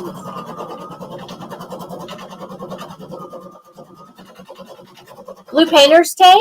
Yeah. Yeah, whatever works for you, right? All right. So now what's going to happen is now I've got those two pieces tacked down is going to be my pretty finishing stitch. And that should be done here. And let's see, it's going to take, I think, 1 minute to do that. And then I'm just going to take a pair of pinking shears. And they look like alligators. I'm just going to take my pinking shears and trim all the way around it. Hopefully I'm doing okay on time. Oh, I'm getting close to. Oh, hurry up, hurry up. But it's so fun. And here's the thing. Whatever you can dream it up, you really can do, especially with the Baby Lock brand. We have so many different choices out there for every level. And we want you to be happy. So we have great customer support. We also have a team of wonderful educators. Most of us have Facebook groups, and they are completely free to join. And we teach you a lot about your machines. A lot of us, that's what we do. We do once a week, we come on, and these are our own private groups. Baby Lock does not pay us to do this. We do this out of the sheer love of what we do. And so I do a couple different things. So Facebook or YouTube wise. So, medical paper tape. There you go. So yeah, so there's so much you can do with ours. And that's what we pride ourselves on is education. All right, it's almost done. Oh, I might have got a little short there, but I love this little stitch going on. The machine is so quiet. All of our machines are really quiet.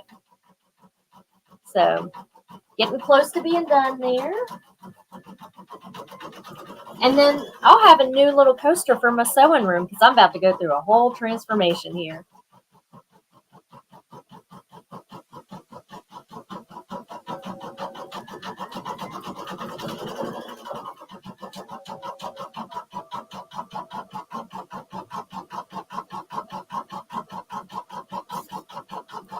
Yes, our multi-needles are great as well. They're a lot of fun. I don't want to tell you how many machines I have, but they're. But when you're obsessed, right? It's a lot of fun. So we're getting closer to the end here, and she's so pretty. Oh, I love it. I'm so glad I chose that stitch.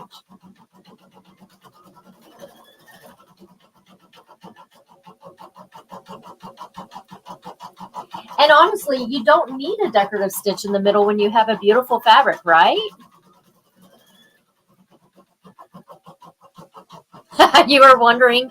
I have right now set up, I have 4 set up. I have my 6 needle. I have a Baby Lock soprano set up. I am hanging out with the Pathfinder right now. I have a Solaris and a Meridian. So those are all my babies. Countless possibilities, absolutely. And especially when you come up to using the pinpoint positioning. I don't know if I'll get to it today. So you can go back to yesterday's and zoom forward a little bit and you can watch our pinpoint positioning. But I just wanted to show you there are other options out there. Rebecca, it took a long time, honey. A long time and a lot of begging for my husband. But again, it's part of my job, but it's the best job I've ever had in my life. All right, she's almost done. Almost done. We got a couple more stitches. Kennedy, I'm sorry. We're almost there. All right. Boom. And look how precious. Oh my gosh. I'm going to have to take these to Baby Lock Tech with me. I'm going to make a bunch of these. They will love them. All right. So now if I thought quicker, I would have put the same colored thread in the bottom, but look how beautiful that is even on the bottom. So I'm going to switch back to me really, really quickly. And I'm going to do a quick trim. Here she is. And I'm just going to do a quick ugly trim with my, I am not great with, really people shouldn't let me have thinking shears because I'm probably going to hurt myself with them one day. I need an Anna keeper. Anybody up for the job? Okay. Oh gosh, this is cute. And this one's a little bit bigger, I think, than the last one I made. I think I kind of like it. All right. So don't judge her edges right now. I'll go back and clean it up. But look how quick and sweet. See, yeah, don't. Here, let's hold it there. Nope. That's crooked right there. But look how quick and sweet. Now, what I've also done, what is the largest hoop? 8 by 12. Woo! Let me show you. I have it right here. 8 by 12. It's a hula hoop. It's a necklace. So you have so much room to play with here. So other things I have taught on the Pathfinder is how to make a mug rug. So get those juices flowing when you get this machine home this week. And think about how you can make a mug rug in the hoop. There's so many fun things you can do. Ah! Oh, wait, that's the backside. And if you can get your hands on some sweet seams, maybe talk to Blaine and Kennedy. See if you can get some sweet seams fabric. It is so pretty. So, yeah, there we go. I'm not sure. Oh, there she is. I was wondering.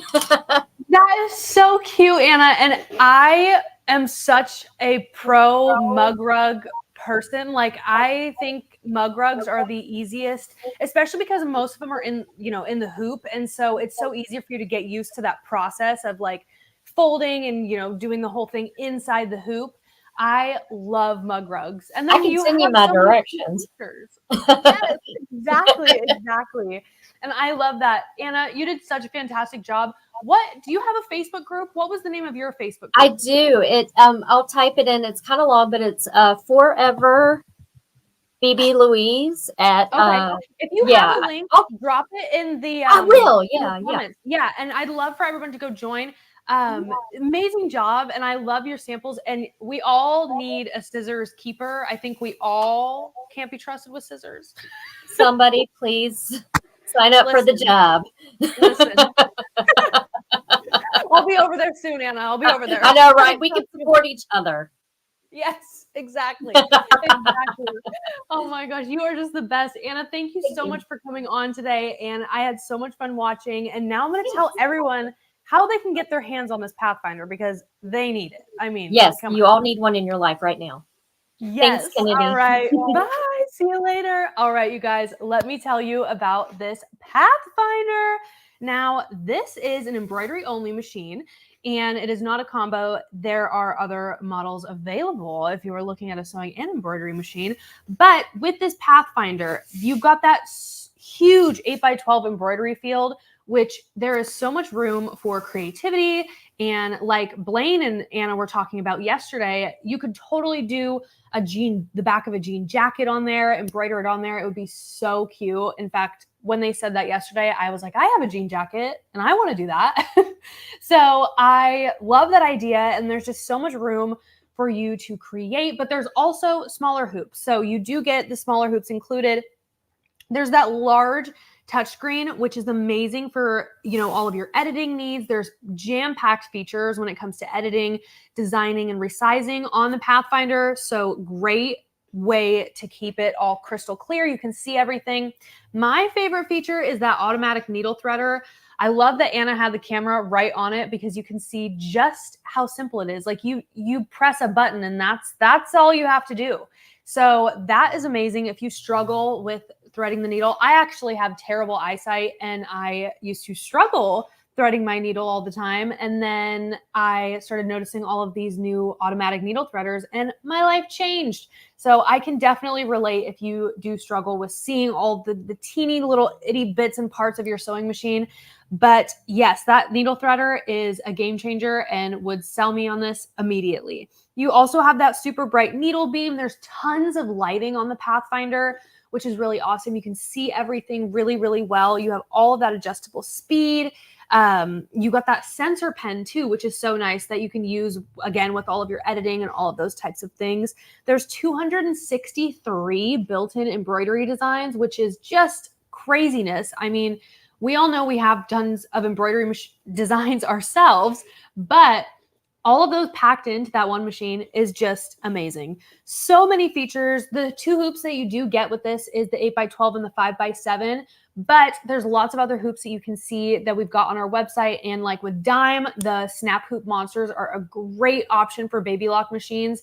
And if you struggle with hooping and you have more of an issue with that, we've got lots of options for you. But this Pathfinder, do not miss out. We've got a great call-in special on it, and there is financing available, so we can help you get this machine to you easier and on your needs. So if you have any questions, give us a call at 800-401-8151. Our sales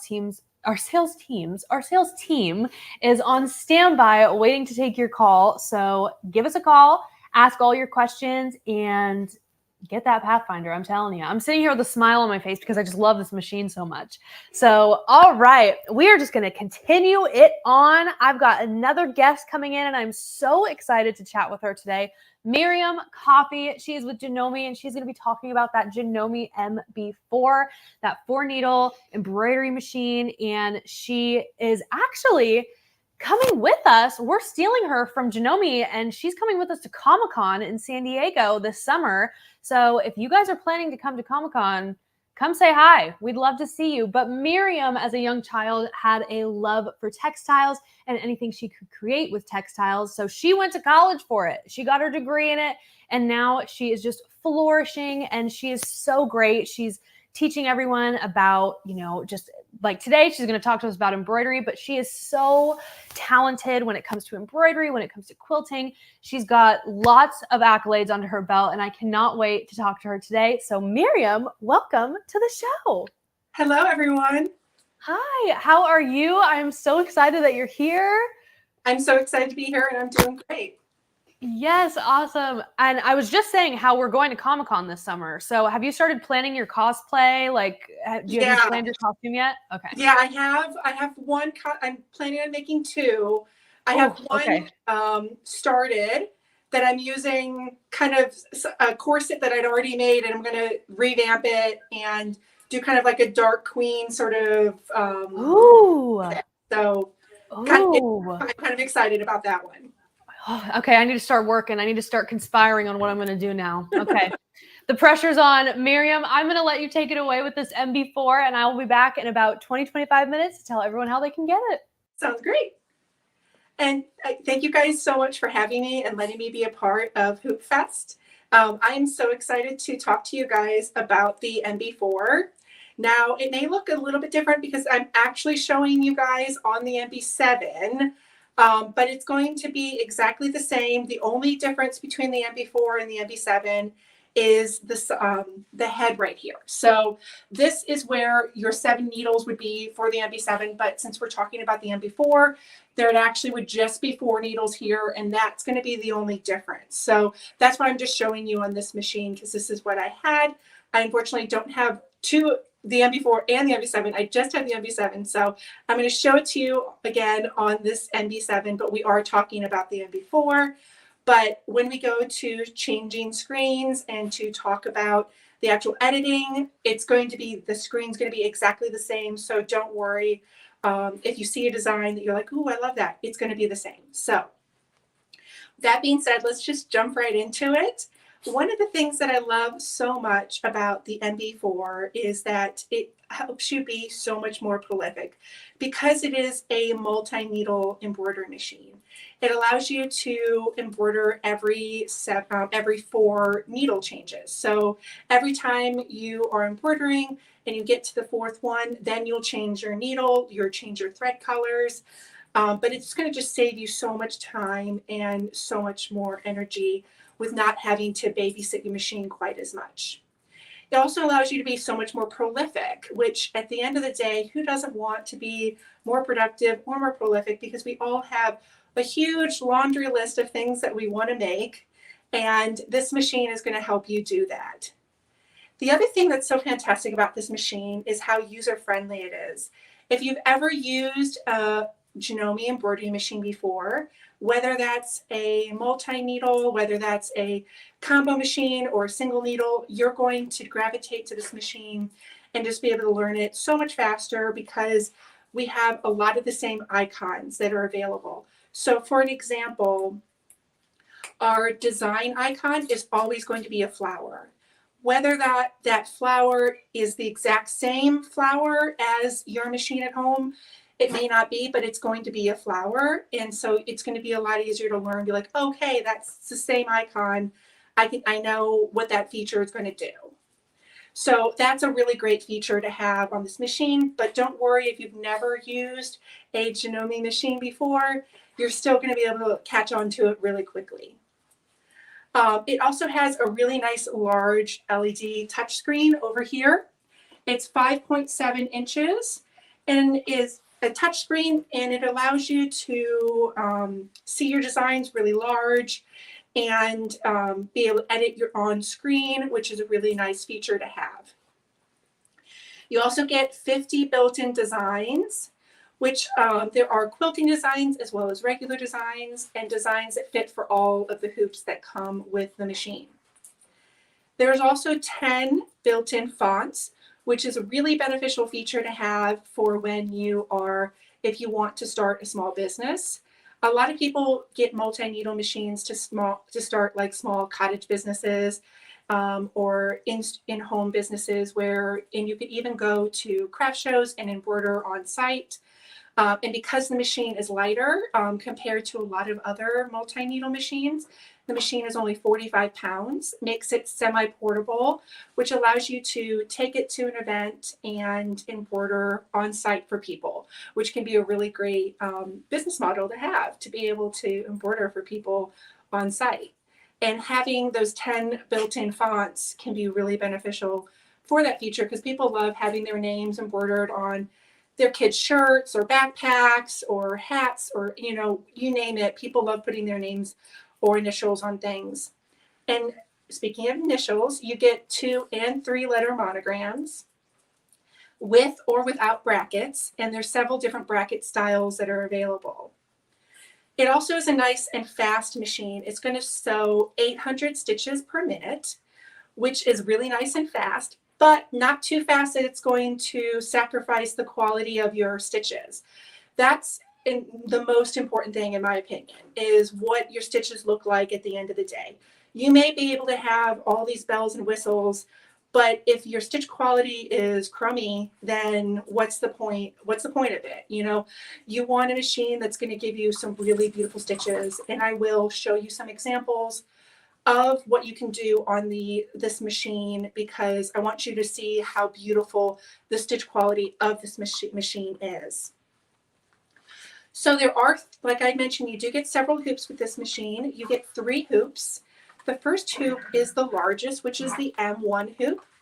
Let's see, you can see it's right there. We've got our M1 hoop, which is 9.4 by 7.9. So basically 9.5 by 8. Next, we have the M2 hoop, which is 5 by 4.3. And all three of the hoops give you this little insert that helps you with multiple hoopings and lining things up. And last but not least is this M3 hoop, which is 1.9 by 1.9, which is fantastic for all of those onesies that you want to do. You can even do socks with it. You can do all kinds of little adorable little things with that M3 hoop. There is also an optional hat hoop that's available, and which is great for that if you did want to start a small business. People love embroidering their logos on hats or their names on hats, and having that option is a really great feature to have. There's also a larger bobbin that this machine comes with, and I will show this to you closer up because I know you're not going to be able to really see it from this distance. But it is a larger bobbin. It is 1.4 times larger than your standard bobbin. So you're going to get a lot more thread on that bobbin, which makes you not have to change your thread that often. And if you use a 80 weight thread, you're going to get a whole lot more thread on that bobbin than you would with without if you used a thicker thread. Having that larger bobbin with that finer thread, you just get so much more thread on that bobbin, and it just saves you so much more time when you are embroidering. Next, you have a built-in bobbin winder, separate bobbin winding motor here on the back. It's right back here. You can sort of see it right. It's right back there. You can't really see it, but that's where it is, I promise. It's there, and it's a separate bobbin winding motor so that when you are embroidering, you can actually wind a bobbin at the exact same time, which allows you to get more things done at once and always have a bobbin ready for you when you start embroidering, or when that bobbin is up and you need to switch it out. You can always have one handy here on the back. There also has auto return after thread break. So if a thread breaks for whatever reason, it's going to return back where that thread broke, and it will easily be repaired after that. There is also an optional cabinet that's available with this machine. It's called the Ava cabinet, which has a nice open spot at the front where you have, if you have a larger jacket or bigger, bulkier items, can hang down below and out of the way. And then if you it also has some storage on the sides. So it's a really great cabinet to think of as a purchase maybe later on. But again, you do not have to get that cabinet. It works totally fine on any sort of sturdy table. I don't have one of the cabinets, and I use just a normal sturdy table, and it works just fine. Like I mentioned before, it's only 45 pounds, so it is semi-portable. And the machine is made in Japan, so you know the machine is going to give you that beautiful stitch quality that Janome is known and is loved for. So now that we've kind of done an overview of the machine, I'm going to go ahead and walk up to the front. We're going to switch angles, and I'm going to show you the edit screen. So just bear with me for 1 second while we move up.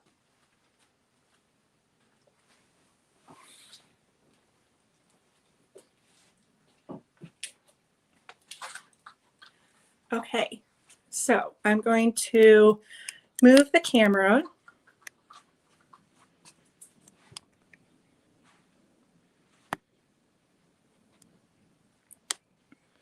There we go. I think, let's get a little bit closer.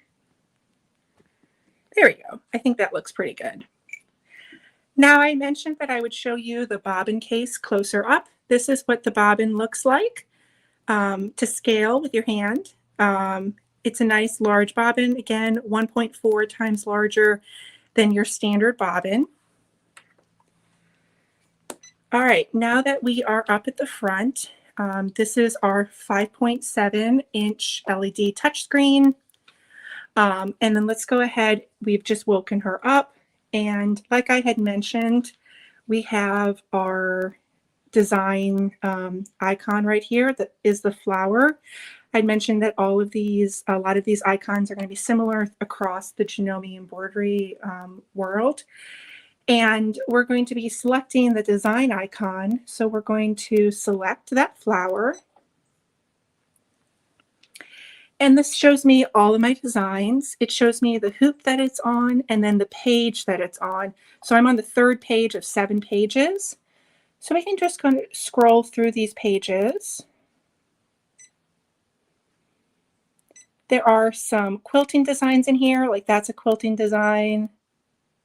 These are some of the M3 designs. So these are some of the smaller, one for the smallest hoop, that 1.9 by 1.9. These are some more of your quilting designs in that medium hoop.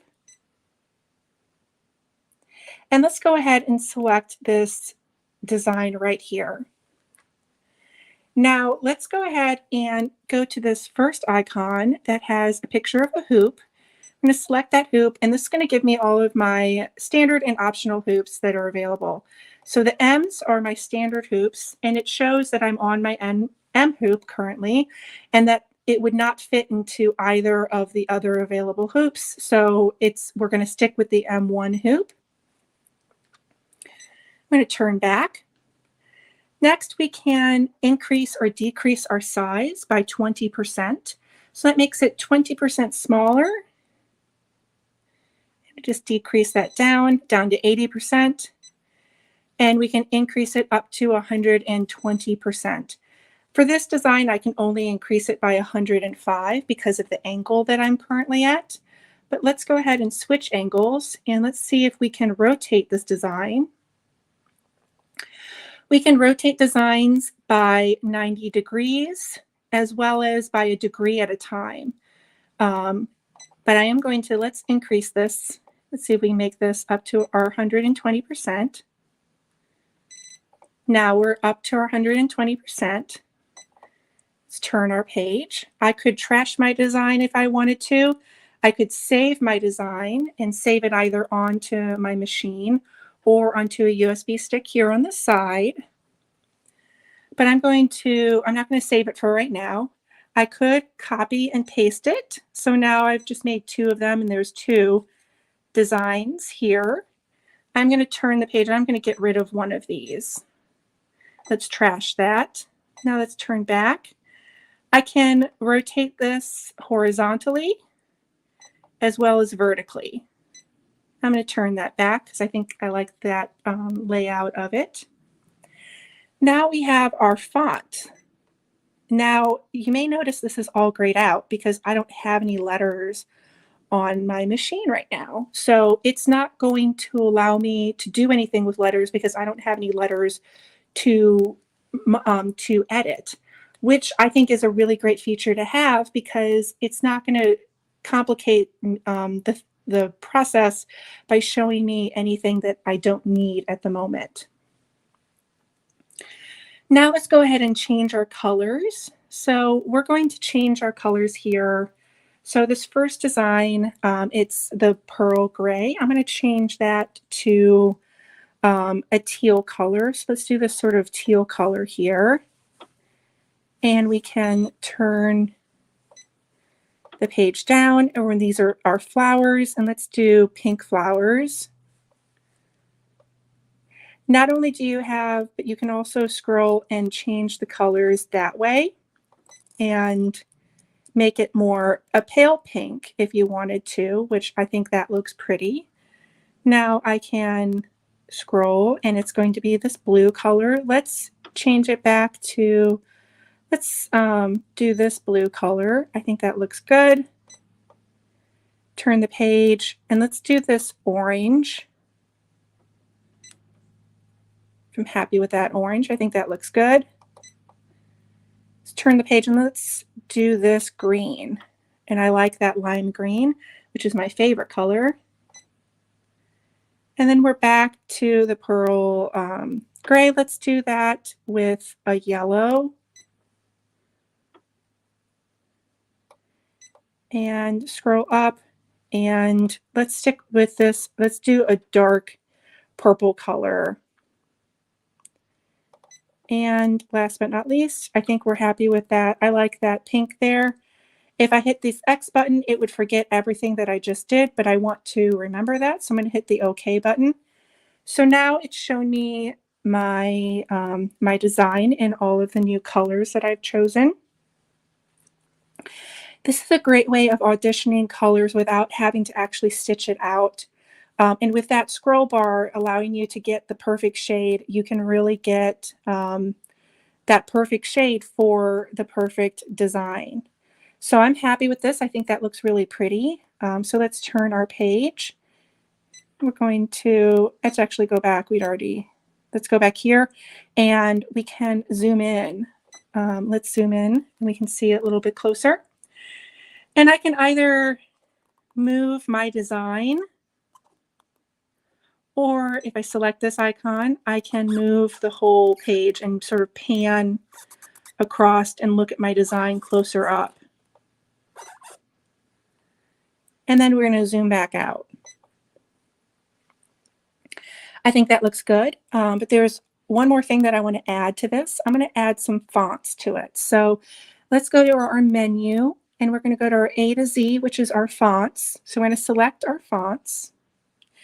And we're going to select this first. There's two different size or two different A's. There's two different fonts of A's, which is our font icon, which shows me a variety of different, all 10 of my fonts, as well as my 2 and 3 letter monograms, as well as my border and normal sew, which shows me, these are different designs or different icons that can be manipulated like letters.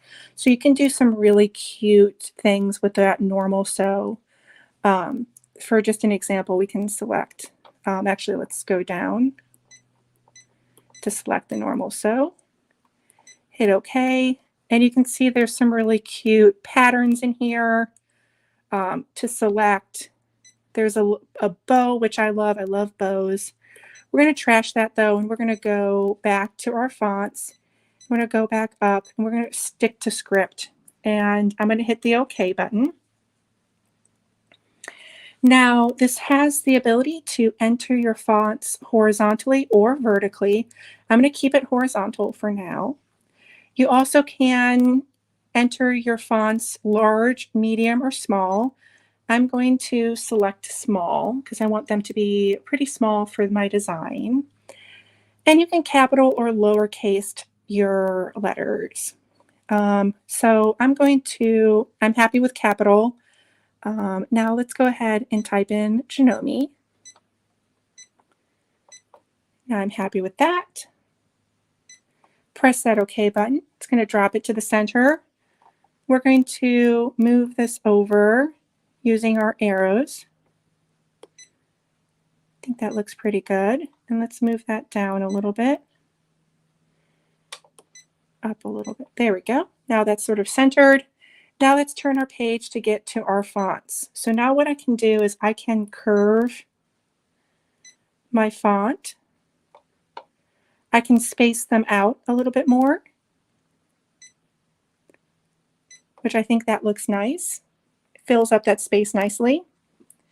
Now I'm happy with that. So let's go ahead and press that OK button, and it's going to take us to our ready to sew screen.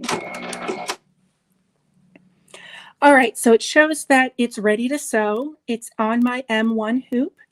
This is important because you do want to make sure that you have the correct hoop on. The machine does not know what hoop you have, so you do want to make sure that you select the right one. It's going to show you the size of your design, how long it's going to take, the amount of colors there are, and the amount of stitches. So you may notice there are two sets of numbers here. This first row of numbers are my needles.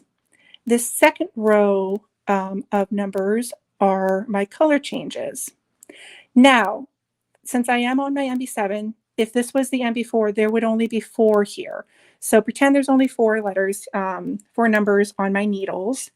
But we are going to turn our page, and we're going to do one of my favorite features on here, which saves you so much time. And what this does is let's say I have all of my needles threaded up with the proper colors, but they're just not in the right order. And instead of having to unthread all of my machine and rethread it, which would take way too much time, I can just reassign my needles to the proper color changes.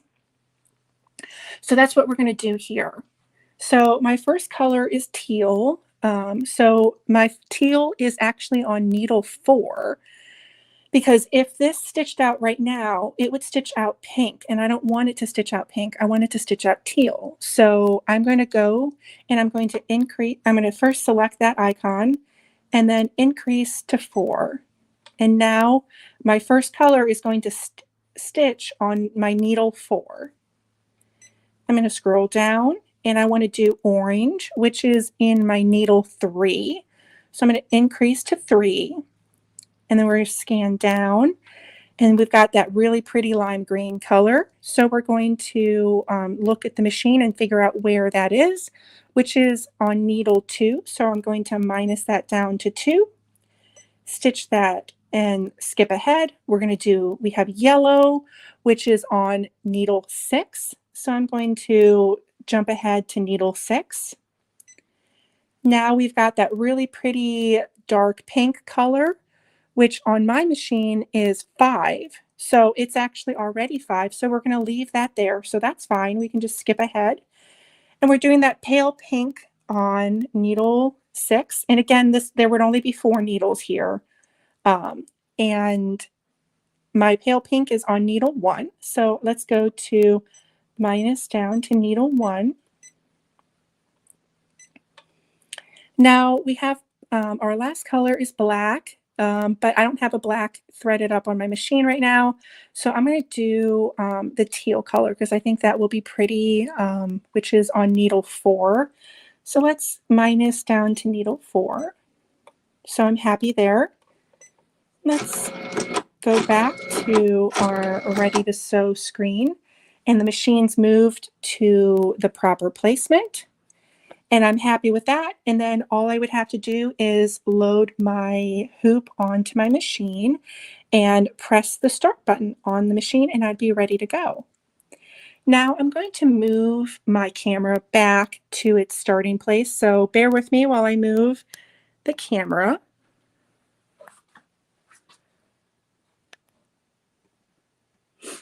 All right. Let's move that over. So now what I'm going to do is I want to quickly go over how to thread the machine quickly, because threading the machine can feel like an overwhelming experience at first, because if you've never threaded a multi-needle machine before, there's a lot of threads there's a lot of needles. It's kind of like a serger, how it feels overwhelming. But once you break it down, it's really not that bad.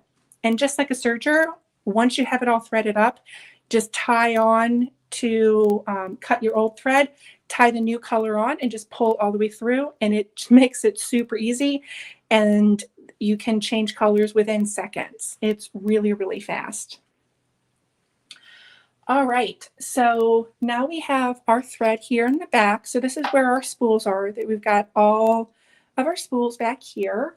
There are 8 spools pins on the back to allow you to have extra thread colors to pull through on your MB4, which again, there would be 4 needles here.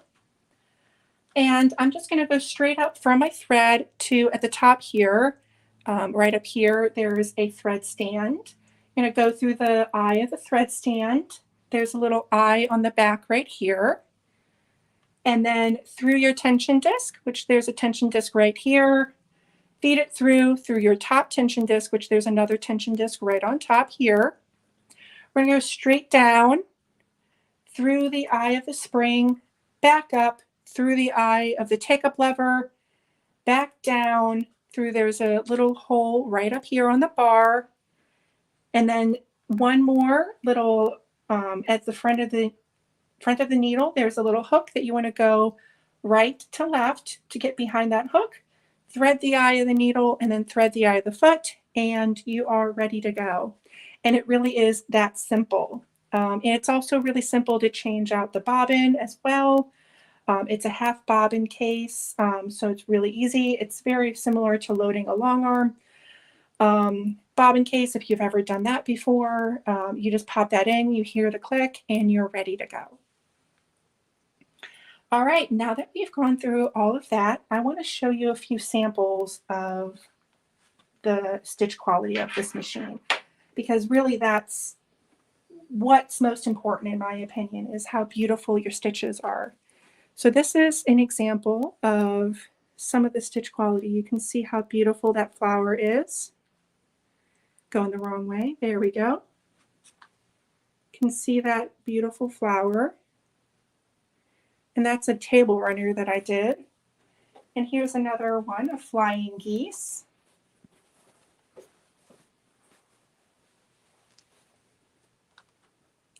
can see that from a distance. And then I'm going to show that to you closer because I wanted you to see how beautiful those stitches are. Like, look at how beautiful and flat those stitches are. Just beautiful.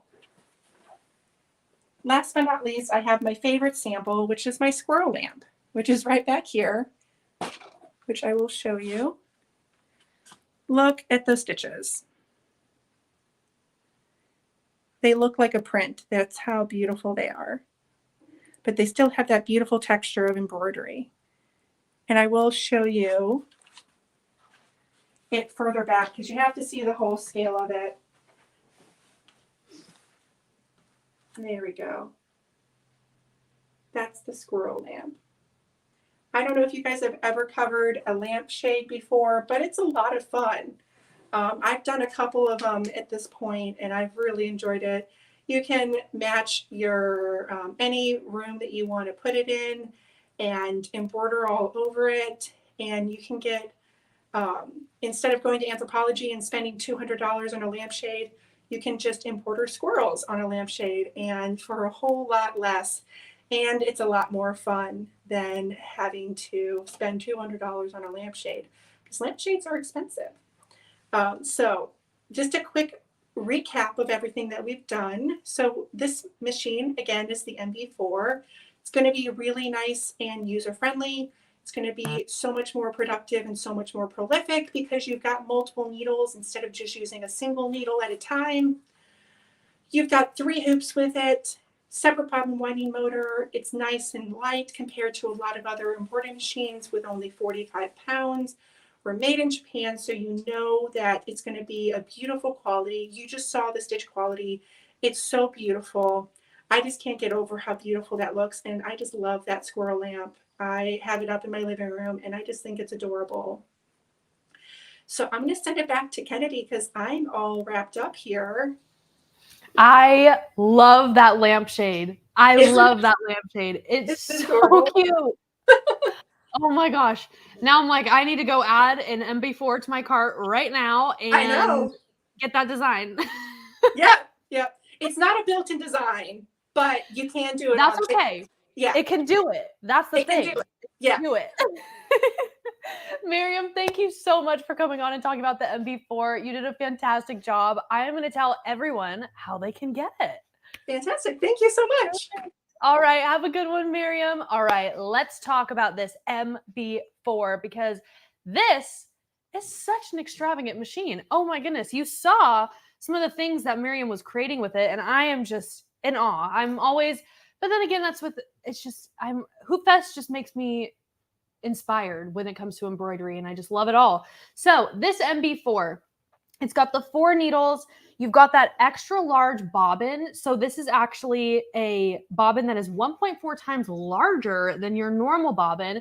So you're going to be going for longer. You can sew longer, get your projects done faster. So that is awesome. You also get that remote computer screen. So you can do your editing on there, whatever you got to do, your resizing, all of that stuff. You've got that bright LED lighting. So when you are working on projects, maybe it's late and all the kids are asleep, everyone in the house is asleep, but you want to get some projects done. You've got all that lighting there for you so you can keep good eye on all of your projects. And you've also got that automatic thread cutter, which is amazing. And I feel like everyone, at least now, knows how important having the needle threader and having an automatic needle cutter is. It truly just does that extra step for you, which is so nice.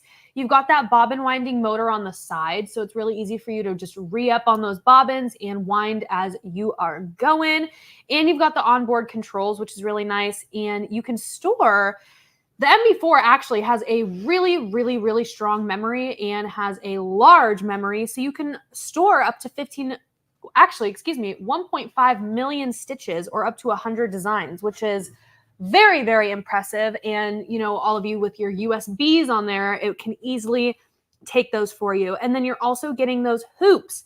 One thing also is you're getting that new Echo stitch, which is really cool to add to all of your designs. It's a really nice new feature and a new stitch out that you guys can see. And again, as I was saying, the features and the built-in designs, you can store all of those designs, but it also has built-in designs as well. So keep that in mind. You've got 10 fonts, two monogramming fonts and 3 lettering fonts. You've got that extra large bobbin. You've got the embroidery resizing and the rotation, which is so nice. And I just want to mention real quick the hoops that come with it. You get the 9.46 inch by the 7.88 inch hoop, which is really nice. And then you also get the 5 by 4.3 inch hoop and also the 50 millimeter by 50 millimeter, which I believe is the smallest hoop. So great options for you. And with all of those hoops, you're really able to create tons of different projects. And of course, with these and that free arm, you can add on the hats and the hoops or the hat frames. So you can start doing hats as well. So with that MB4, if you have any questions or you are just curious about it or you want to get that in your cart, give us a call at 1-800-401-8151 and our sales team can help you out and get you going on all the things regarding this MB4. And again, huge shout out to Janome for being one of our sponsors for Hoopfest this week. Now, where's my co-host? Where is Miss Angela? There she is. There she is. Oh my gosh, Kennedy, these presentations have been so good, but I have a question for all of your fans. Yes. As I've been watching, I didn't go anywhere. I just sat here and watched, and I'm trying to figure out a way to organize all of my embroidery thread. And I mean, I'm running out of wall space, so I would love to know how they organize their threads because I'm going through, I've got one of those little bins and I'm putting like each brand and colors together, but I would love to know because you have a whole wall of thread there too. And Kyle, was it me, Kyle, and Blaine? We all put this together. And each of the threads were individually wrapped in plastic. It was so much fun. It was so much fun. It was great. But yes, please comment. I would love to know because thread, you guys don't even want to know what my thread area looks like. I'm not even going to go there, but I would love to hear and get inspired on how all of you organize your thread because SMP Nation does it best. I need to know. I need to know because I have a lot and it doesn't all need to be on a wall. So I would love some tips here. Yes. Well, while everyone's commenting, I believe you have another exciting guest to bring on. Yes, I do. My very good friend, Cindy Hogan, is coming on. We love Cindy Hogan. I'll give you a hint what she's going to be talking about. I just got it on my table there. If you can look really closely what that box is. So Cindy Hogan, believe it or not, used to be a special ed teacher up until around 2020, 2003. I think Cindy will have to correct me. But anyways, I didn't know her then, but I knew her after that. When she became, I call her the software guru, the embroidery guru. She is a brother educator. And she is all over the place. You watch her show on Tuesdays about software. She has a scan and cut group. Cindy Hogan, how many books has she written now? I have to ask her. They're about this thick.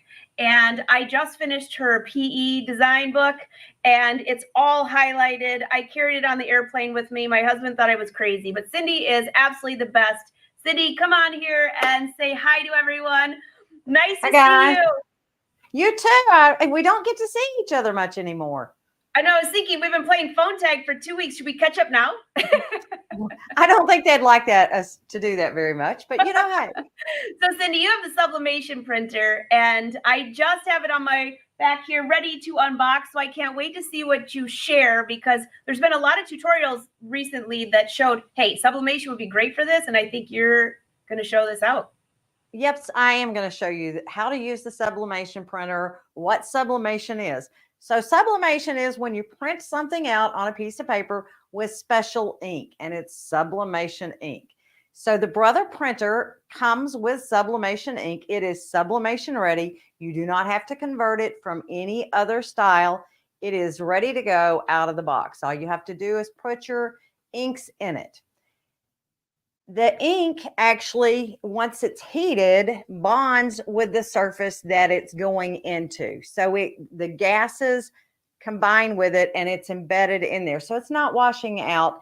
You do want to wait like 24 hours before you wash your garment, but it bonds with it.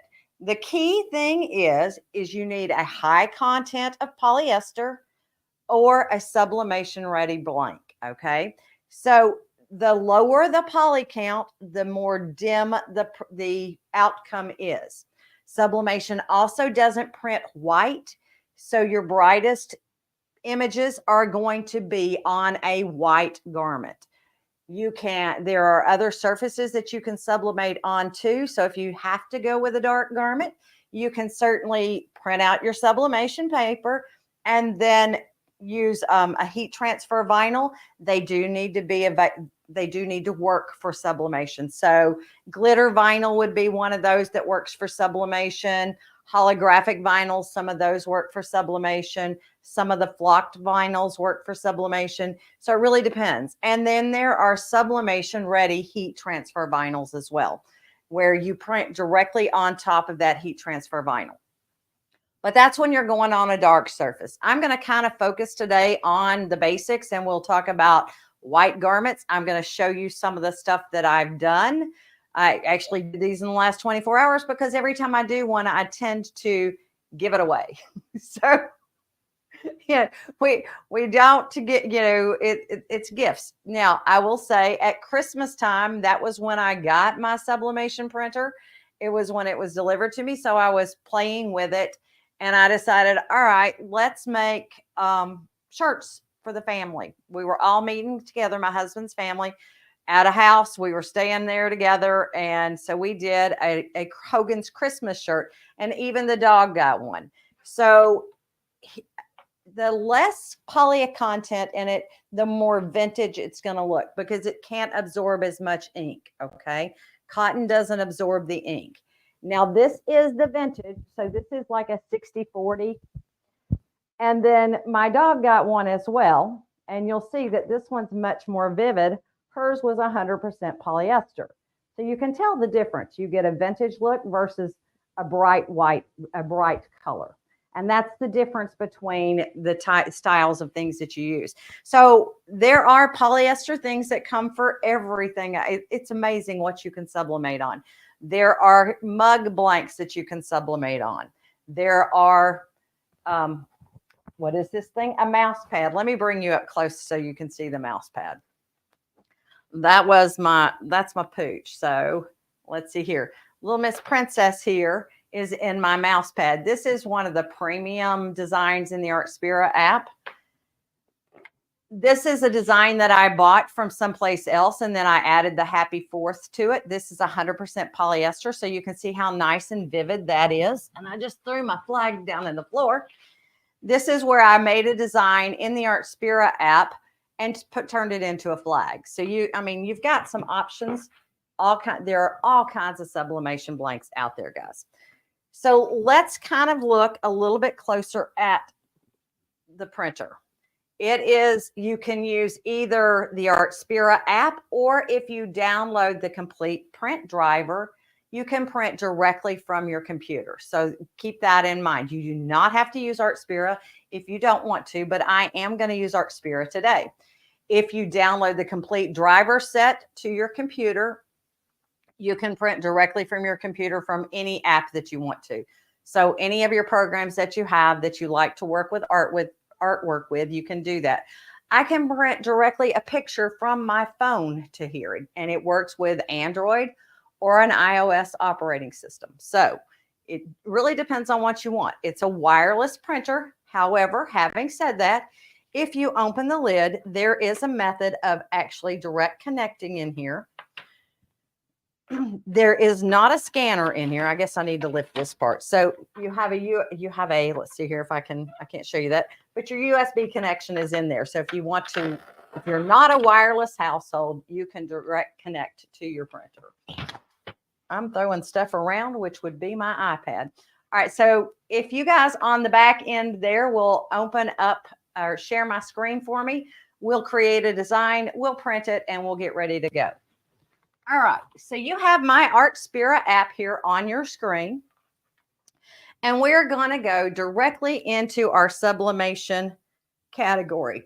We don't need to go through embroidery designs or any of that. We can just touch sublimation. Sublimation or printing designs, either of those will work.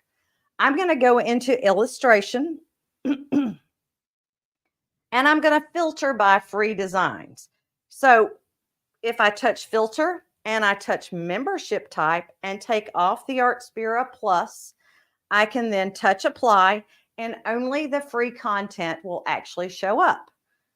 So let's give it a second. There we go. Let's say I'm going to make we're going to make a t-shirt for my nephew.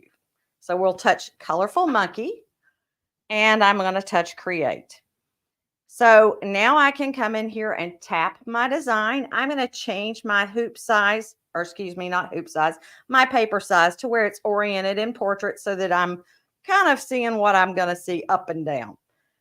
And you can resize it just by gestures, just by pulling and squeezing or pinching and squeezing, or you can go into the size menu and you can tap it to make it a specific size. So if you touch your height, then you want to change it to 4 inches. There we go. We're at 4 inches in height. We'll say done. Now I want to customize this a bit. So I'm going to tap off and I'm going to come in and touch the A down here, the big A and the little a. That's my text key. And we're going to say, how about hanging with my peeps? So I'm going to type in hanging and then with. We'll say go, and then that text is on my screen. We'll move it up above and then tap off, and we're going to add the lower text, and we'll type in my peeps. And we'll say done. So now I've got my 2 fonts or my 2 text streams right there. Let's see here. I'm not crazy about that. This is going on a 2.5-year-old shirt. So let's see if we can get a little bit more print instead of a cursive. So let's touch our font selection menu and our fonts will pop up here. And we're going to slide down here till we find one. If it has a crown by it, that means it's part of the subscription plan. If it does not, it is free. So my Cairo is free. I'm going to tap that. Then I'll tap down here on my peeps and go down and find the Cairo to match it. There we go. Done. Now that's pretty good. I'm liking that. It's getting what I want. But let's see here. Let's change the color so we can match our text. So I'm going to tap the color tile and I'm going to choose a pink color. I'm going to do the same thing for my peeps. Attach my color tile and evidently I didn't select it. We're going to tap that color and say done. So now that's pretty close to what I want, but I'm going to rotate it just a little bit. And I'm going to pop it over the top of that. You can adjust the size, once again, of your text by squeezing and pinching. If you want to make sure they're the same size, touch your text key again, touch the size key. That's telling me that's 0.99 inches. If I don't want it that big, let's say we want it 0.89. Now I can come up to my hanging with my peeps and we'll touch the font and we'll touch size. And what did I have? 0.89. There we go. So I think I am pretty happy with that. Anything that's underneath the pink will basically, it blends itself together. Now here's the cool part. When I tap OK, or tap off of it and I say done, it'll ask me, do I want to save it? I can save it or not. I'm going to say don't save this one. I have it saved elsewhere and I'll show you how to retrieve your saved designs. But look here, when you select your printer, we're going to let it find my printer. This is my SP1. It automatically mirrors it because it knows you're going to be putting it face down. That setting is automatically set. If you want to change that for any reason, go into your print settings. Oops, hit the wrong button. Touch print settings and turn off mirror print.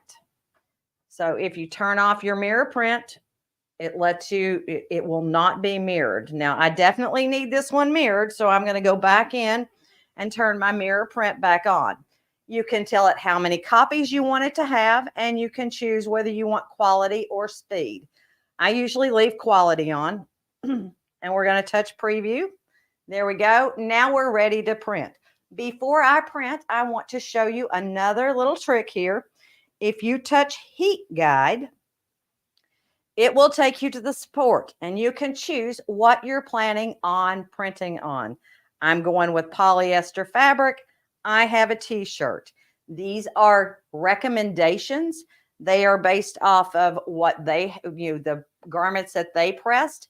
I always suggest you test things with your own heat press to see what works, because mine likes 380 and not 390.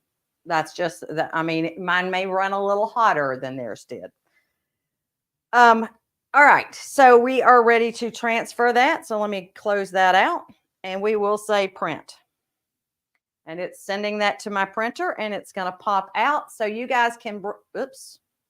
Oh, come on, play nice with me. You've printed all day. There we go. So it's printing, and if you guys want to bring me back up, I will. There we go. Okay, so that's popping out, and let's see here. Let me go to part number 2 here, and it's going to come back out. Now, I can pull out my little tray here and let it sit so that it will pop out.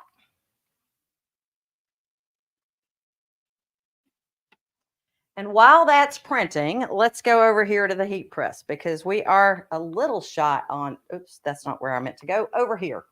Let's go to the heat press and get our garment ready. So sublimation is a gas, which means you want to make sure that you put a butcher paper on the bottom to protect your heat press and a butcher paper on the top. The first thing that we do is pre-press our garment. So I've got my little t-shirt here, and I've got it folded in half, so I'll be able to find my center marking really easy. And we're just going to take the moisture out of it by doing a little bit of what we call a pre-press. So we're going to give it a couple of seconds pre-press. Once you've done that, now you can see I have a nice little crease in mine in the front, so I can see where my center is. Can y'all see that little crease? If you can't, just to be assured that I have a little crease in there.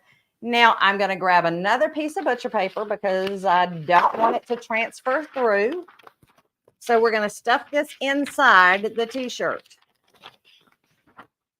because otherwise it will go all the way through. So we're going to stuff this inside my t-shirt. I'm off camera doing this, but that's okay. I will show you that it's there here in a second. Okay, so can you see I've got paper stuck in the side of it? So we're good. And we're going to put our garment on here. And now we have pre-pressed it. We've got our paper inside it. We are going to take a lint roller and roll the lint off. If you don't, the lint will get, you will see little spots on things. So you want to make sure that you lint roll your garment, or whatever you're pressing. So like my mouse pad, I lint rolled it. And evidently I've got a nice sticky lint roller. Okay. My design is cut out, printed out. Here we go. And let's see here. I like to trim around mine. Some people like to tear around theirs. I personally trim around mine to get as little white around it as I can. We're going to do this real quick. White doesn't print, but the edge of the paper does it does show, depending on how much pressure you have on yours. If you put a little pillow underneath it, that tends to lessen that. However, my pillow is too small, I think, for this. We'll check. So I'm going to trim this up.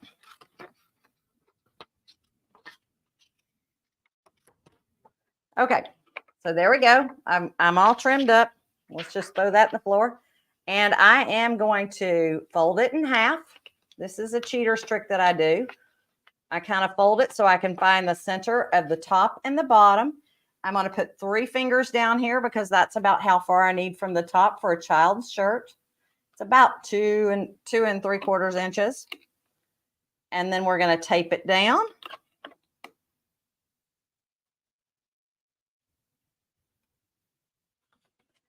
All right, let's see if my pillow will is the right size.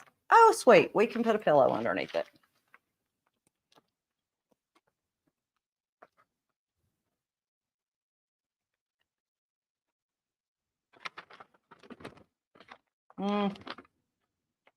I lied.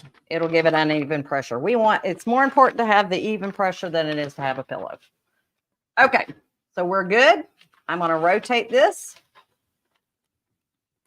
And we're going to pull it down. And we're going to put a covering sheet over the top.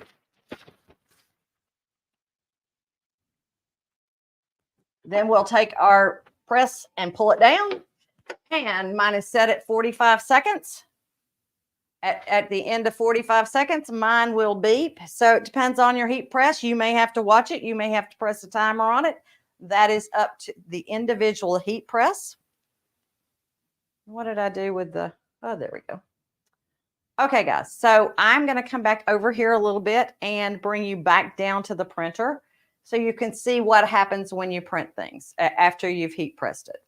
Let's go back over here. All right. So this is the original photo for Princess. You'll notice it's kind of muted. This is it after it's been pressed on there. So there is a loss of color there. My heat press has popped up. You're not going to repress, but you can tell it's much more vivid than the print would suggest. So that ink infuses into the product. All right, so let's come back over here and look at what we have. We're going to take our butcher paper off. You're not going to reuse your butcher papers. We're going to take off our item, and here we go. Looky there, guys. I'll bring you back over so you can see it up close and personal.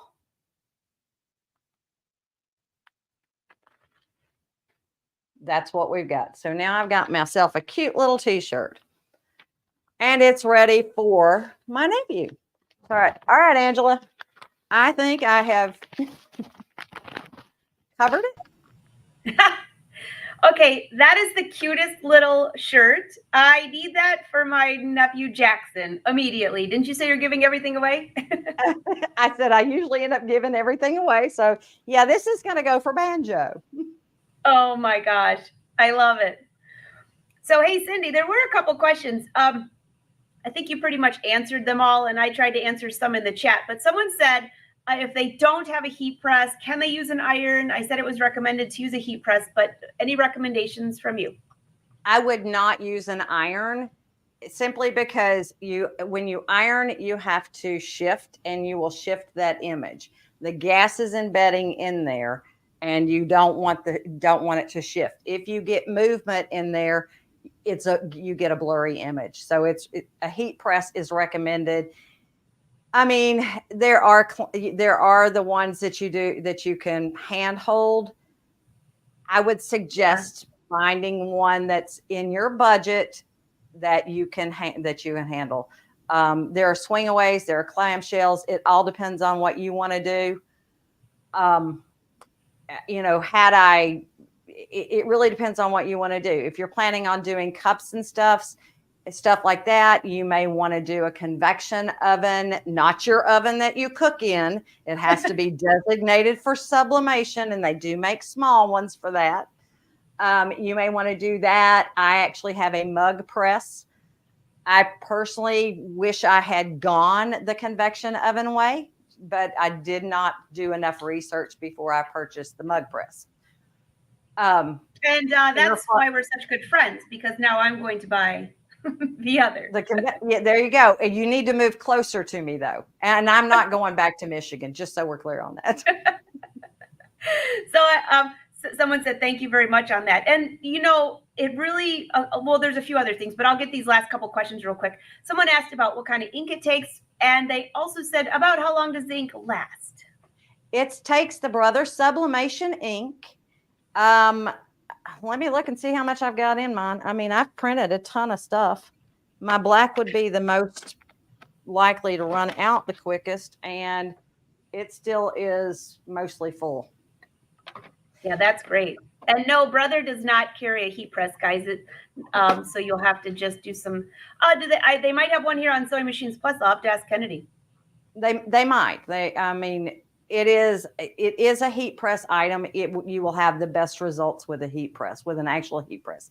Even the one that you press down on, if you shift it, you're going to shift your image. So, I mean, there are some out there that are under $200.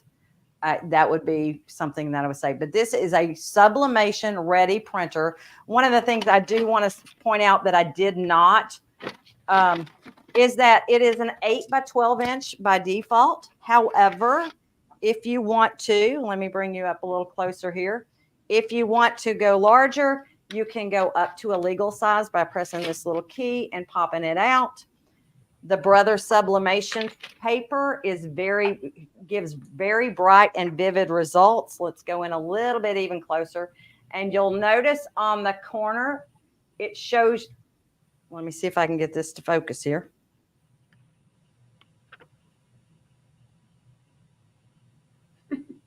On the corner here. Yes.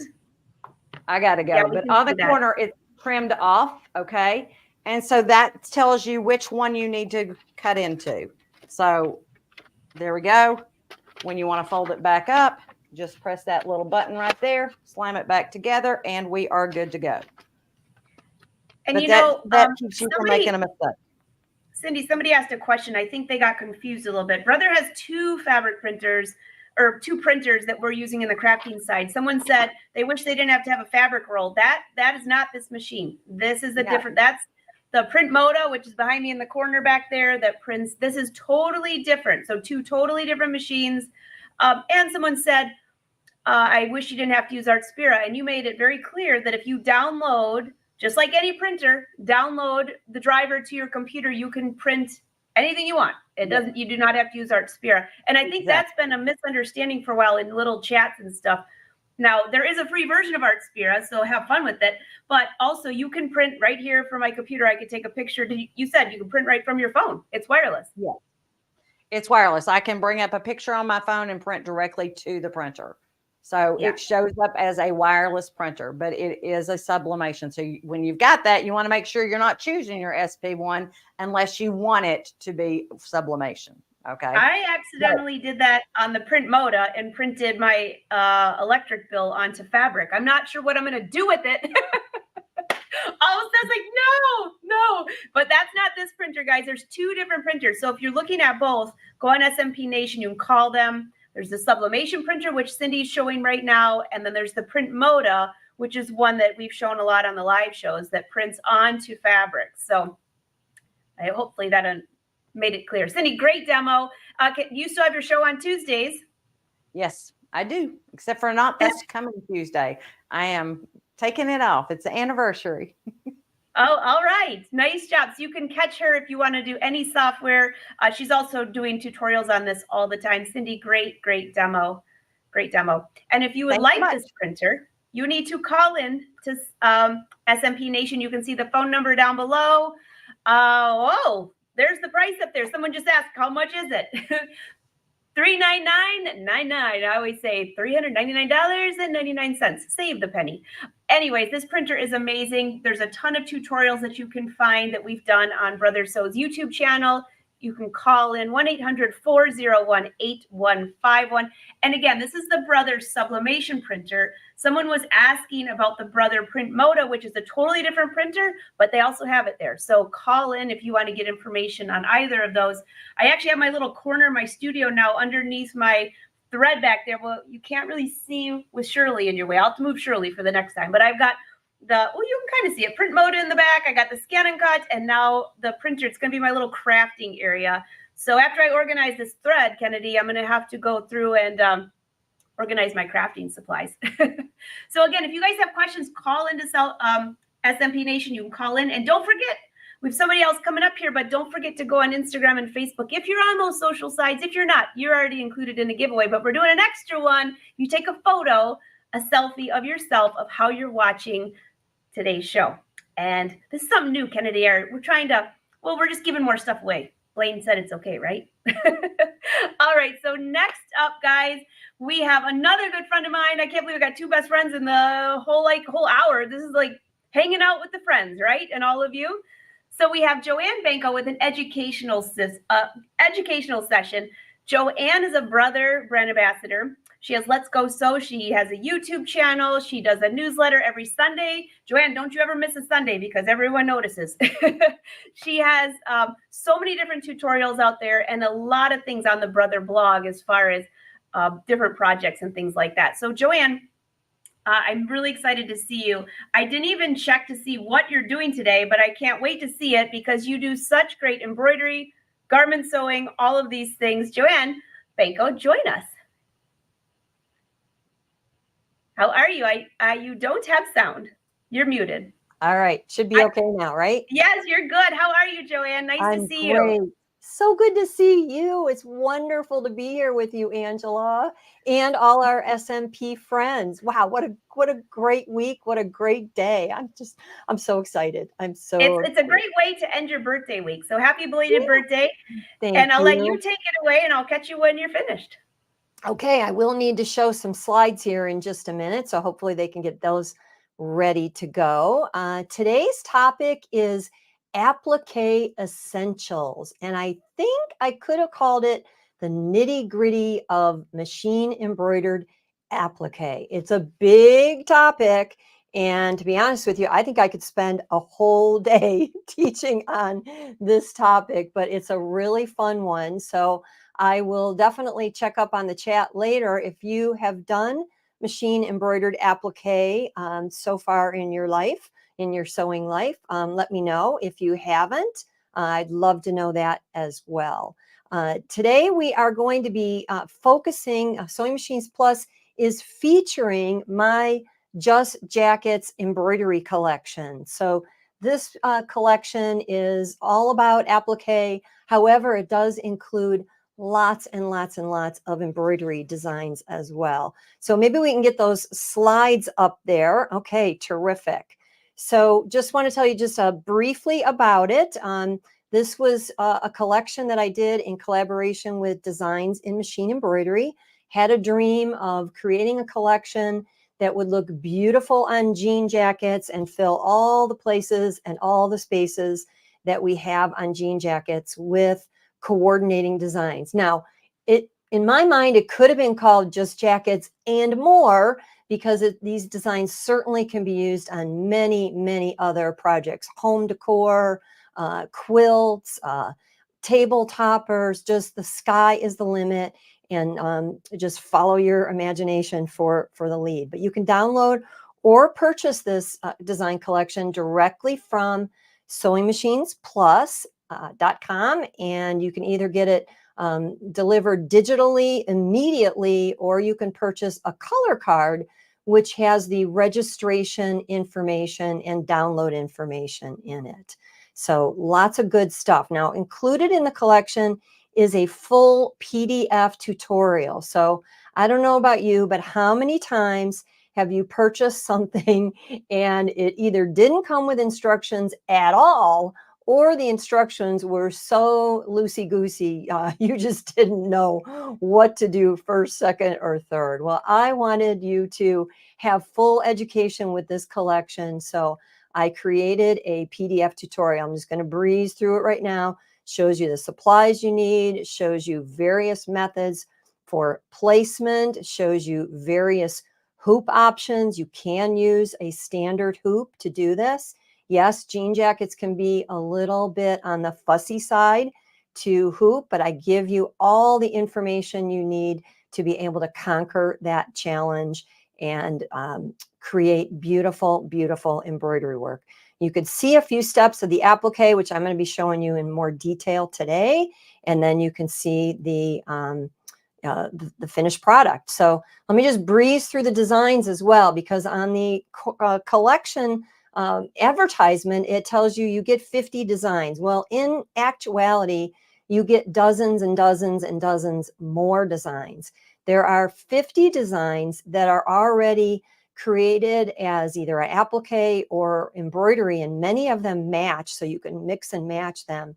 And also charm designs. So these show the kind of the regular designs and then the charm designs, but you also get pieces and parts of all the pieces and parts that were used in those groupings of design. So you can create your own original groupings, either in software or right on the screen of your machine. So take a look at all of those beautiful pieces and parts. And I don't know of any other collection that I have ever seen that had all of this included. So again, I wanted to produce something that was really, really special and unique, and something that would spur your creativity with a multitude of possibilities. So I'm going to switch over to my workstation now, and let's talk about the nitty gritty of machine applique. So let me switch over there, and I think you can see me. I think that looks good. Let me shed just a little more light on the subject. All right, so what I want to talk about today, again, is the essentials. And when it comes to essentials for machine embroidered applique, one of the first items that is absolutely essential is fabric. Now, I have used a variety on my samples of different fabrics, but I want to walk you through some of the specialty fabrics that you can use. So first of all, let me just flip over my little bundle here and bring this into view.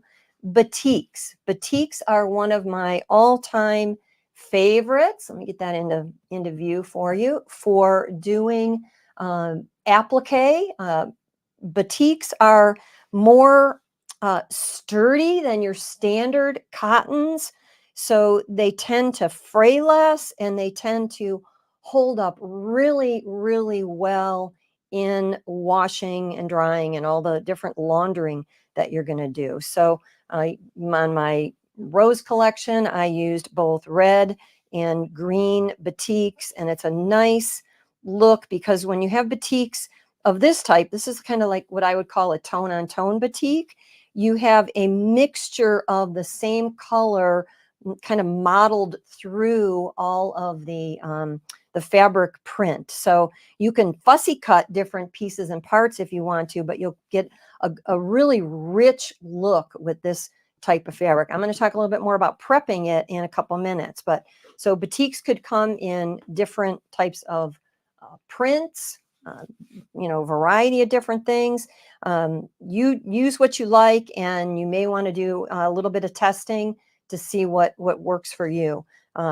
Novelty cottons. Novelty cottons are readily available. This just happens to be a red with spray painted almost with a gold glitter, although I'll rub on it a little bit and show you that glitter does not come off on my finger. So that's always my first test when I choose glittery fabric at the in the fabric department is, does it come off? If it comes off, I leave it there because I don't like having glitter all over the place. But textured cottons could be, when I say textured, it means it has a textured look. There's actually no actual, thickness to this fabric. It's a plain, ordinary cotton. But a lot of quilters call these blenders, and blenders read like a solid, but have more interest. So I like to collect these in my favorite colors and keep them on hand. Here's another example of just another one that has that mixture of different colors in it, and just ordinary good quality, I should say, good quality cotton is what I would be looking for, because cotton does come in a variety of different types, and you do want to choose the best you can for all of your projects. Okay. All right. What about satin? Whoo, why not, I say. This happens to be a stretch satin. So again, in a minute, I'm going to show you how I prep my fabric. but almost anything is fair game. If it's stitchable and launderable, I may select it for applique. The one thing I am going to be a little bit choosy about is the thickness of the fabric.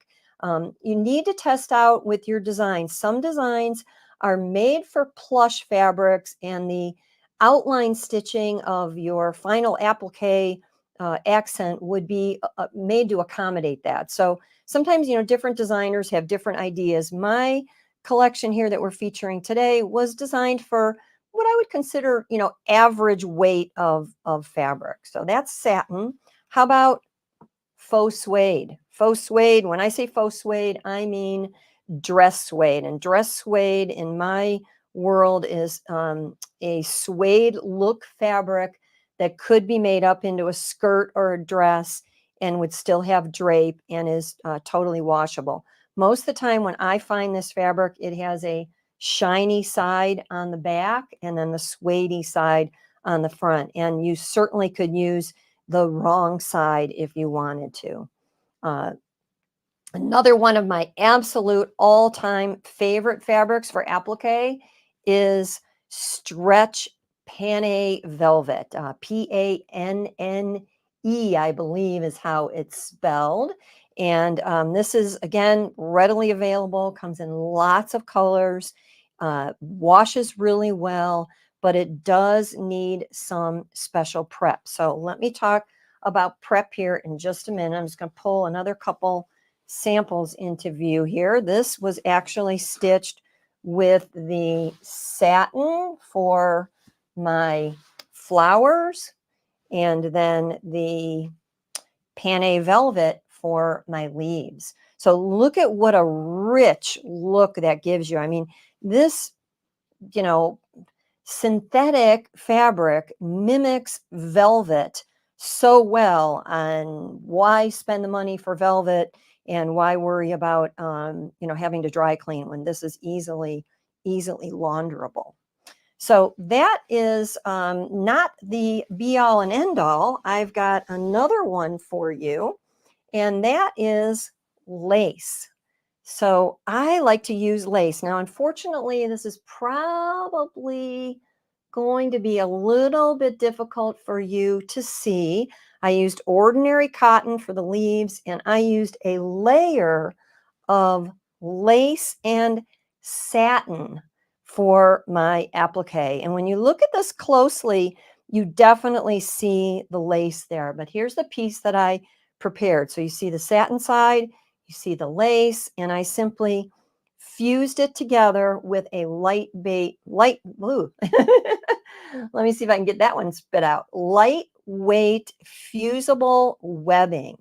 And fusible webbing is another one of those products that you're going to need, in my opinion, for the best quality applique. So what does that mean? Well, there are a lot of them out there, and everybody has their different likes and dislikes. I would say, call up Sewing Machines Plus and say, what is the lightest weight fusible webbing you have? If you look at this one, I can literally see my fingers through. It's very, very, very soft. And this is pretty much my preference for all of the machine embroidered applique that I use. So I'm going to show you now the actual pieces that are prepared for applique. So to start with, the first question we need to ask ourselves is, does the fabric stretch? And in the case of the velvet, the faux velvet, the Panne velvet, it absolutely stretches. And my first big tip for you today is for all embroidery, you need to always eliminate that stretch, unless you're doing something like you're embroidering on a bathing suit that you're going to pre-stretch so that when it's on the body, it will look correct. But stretching in a hoop is the worst thing that you can have. So you want to eliminate all stretch before you embroider. In the case of applique, that rule follows the same. So what do I do to prepare that? Well, I start by prepping my fabric with interfacing. And I realize I'm giving you just some generalities today, but just make note of that. So I said the lightest weight fusible web possible. And then now I'm showing you the lightest weight fusible tricot possible. And I keep this stocked up at all times because I use it not only for garment sewing, but I use it for my appliques anytime I have a stretchy fabric. Now, what you want to note with this essential is that the fusible tricot has no stretch on the lengthwise grain, or virtually no stretch. But on the crossways grain, it does have the stretch factor. And that's so that you could fuse it to an area of a garment where you may want to maintain a little bit of stretch and you don't want to eliminate all of it. You still want to have a little bit of that give. But we don't want that with this stretchy fabric. So what I do is I take the non-stretchy direction and I layer it with the stretchy direction so that when these two are fused together, I'll show you my finished fused piece. I have no stretch, virtually no stretch. I mean, if you yank on a piece of fabric really hard, you're going to pull it a little bit, but I have basically eliminated the stretch factor that you saw here by adding that fusible interfacing. So I actually like to apply interfacing to a lot of my fabrics, even my cotton. So when I'm choosing to use a stretchy fabric or a knit fabric, I opt for the lightest weight fusible tricot I can find. When I'm doing a woven fabric, I might use a different fusible. So another couple, again, normal interfacing that we would find in our interfacing department. This is a featherweight interfacing. So this would be something we would use for a really lightweight garment, lightweight fabrics. This works really well as a nice base layer to the wrong side. And then there's one that I like a little bit stiffer. This one is usually marketed for adding to shirt collars and cuffs. So if I'm doing something like a home decor item or canvas bag, and I don't mind my applique fabric being a little bit firmer, a little bit sturdier, I will use this one. So those are my basic three: lightweight fusible tricot, lightweight fusible featherweight interfacing, and medium weight that's usually used for collars and cuffs. So I prepare all of my pieces like that. And then I add one more thing. So I'll go back to this pink one. So no fusible interfacing, and then I add the fusible webbing that I talked about. So this is really and truly the key to your applique embroidery being top quality when you are all finished. So for all of the fabrics that I showed you, I would use that same recipe. I would use interfacing, and then I would use the fusible webbing. If your fabric's really firm and really stable, you could skip the interfacing, but I would not recommend skipping the fusible, because what this does, once it's applied according to the manufacturer's directions, it has a paper backing. You peel off the paper backing, and now you have fusible glue here on the wrong side. So when you go to iron your garment or your finished embroidered applique, at the very end, when you iron this, that glue will melt into your base fabric. So if it's a jean jacket, it's going to melt onto the jacket. If it's a tote bag, it's going to melt onto the tote bag. Whatever you're using, this will melt into the fabric and permanently fuse. And why do we want that to be permanently fused? Well, we don't want to run the risk of any type of fraying or pulling around our outer applique. And you're going to see how we, set this up, how we trim it, how it's actually stitched in a minute. But, if you're not perfect, and that's okay, because everything's a learning process.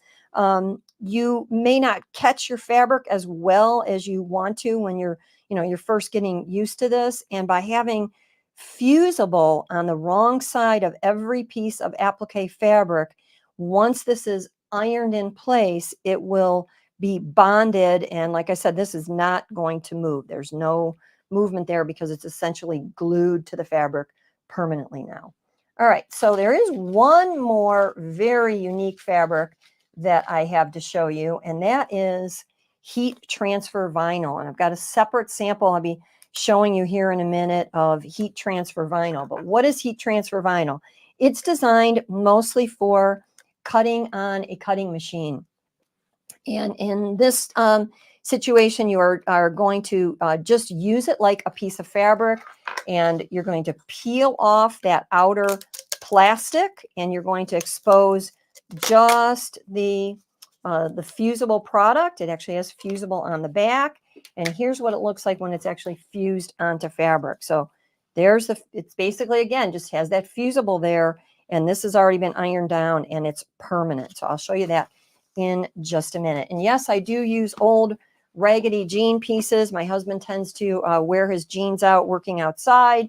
I save the pieces and I use those for creating samples. So let me show you quickly here the steps for embroidering your applique. These steps are common to every applique design and every applique designer, but the detailing that finishes it may be a little different. So it may start out with some initial embroidery before it calls for the applique patch. The next step then that you will see in an applique process is an outline or a placement line. And the placement line is telling me, I'll just grab this red square for now, where to put my fabric and how much fabric I need. So when you are ready to put your fabric down, you can see my next one here. I recommend that you cut a piece of fabric that is at least 1/4 of an inch all the way around. How do you know what the size is? Well, if you bring it into software, you can see the size of your piece, or if you bring it into your machine and you look at the grid lines that we have available in our machines, that can help you as well. And then you may also have a grid. I couldn't find my 5x7 one, which is what I actually, would a lot of times hoop with, but I could count the grids by seeing when I lay that over the top of that outline, how many I would need. And if this is a 1/2 inch grid, I just add that up and cut my piece so that it's oversized. You always want more rather than less. Now, yes, we could cut out these individual pieces on the scan and cut. That is another whole topic for another whole day. So stay tuned for more information on that. But I'm just going to show you manually today, because if you don't have a scan and cut, it is super easy to cut. What is another essential is your scissors. So I happen to love these Kai curved tip scissors. Some people like the double curved tip. I actually like the single curved tip. I feel like I have better visibility with this. But here's a tip for you for cutting. I left this one uncut. I slice into it almost like it would be a piece of pie where you're actually slicing it, and especially into those inner curves. Once you do that, then you can simply hold those pieces like a tab and get really, really close. The key is to have that little bit of a curved tip and that super sharp scissor. So I just keep trimming that around, and I've only got really a couple minutes to go here to show you everything that I wanted to feature today. So I'm trimming that. And yes, like I said, we could use a scan and cut to cut those shapes. There's a variety of different ways that can be done. But I tend to use the trimming method if I am just doing, maybe 1 or 2 pieces. If I'm doing a lot, then I may go ahead and use my scan and cut. Now, I should mention that I've taken this all out of the hoop so that I could show you the steps. Each one of these steps would have been done while you are in the hoop. And some machines have the ability that you can actually bring the hoop towards you so that you can get access to that cutting area easier. If you need to, just simply slip your hoop off just enough. I usually try not to take it completely off my machine, but slip it a little bit closer to you so that you can get in there and start trimming that. If you're doing just a flat piece, it's not a hard thing to take your hoop off, set it on a hard flat surface. I'm using my wonderful Sewing Machines Plus sewing mat, which I recommend you get a second one and use it as a workstation because it'll protect your table, keeps your fabric from skidding. It's great for hooping, all kinds of things. But once I've got that all trimmed, now I'm ready to do what's known as the finishing stitch. So I'm just going to hold that a little closer so that you can see that. And in the finishing stitch, it will satin stitch over all of that raw edge that we had there. And then it will do any additional detailing. And again, some applique designs may be done in multiple steps, but this collection, this is how it works. So what about that fabulous, fabulous heat transfer vinyl? Let me just show you really quickly. It'll take just a minute to show you the steps for this. So here is a finished piece.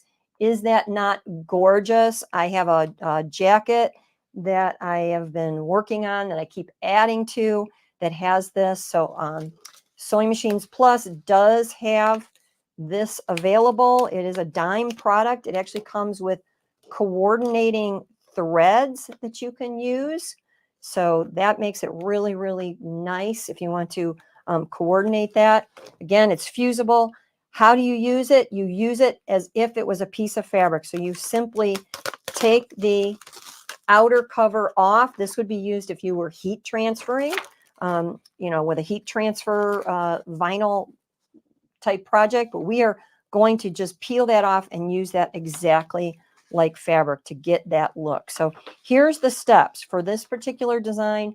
It stitches out the leaves. And again, the placement would be the same as what I showed you on the previous one.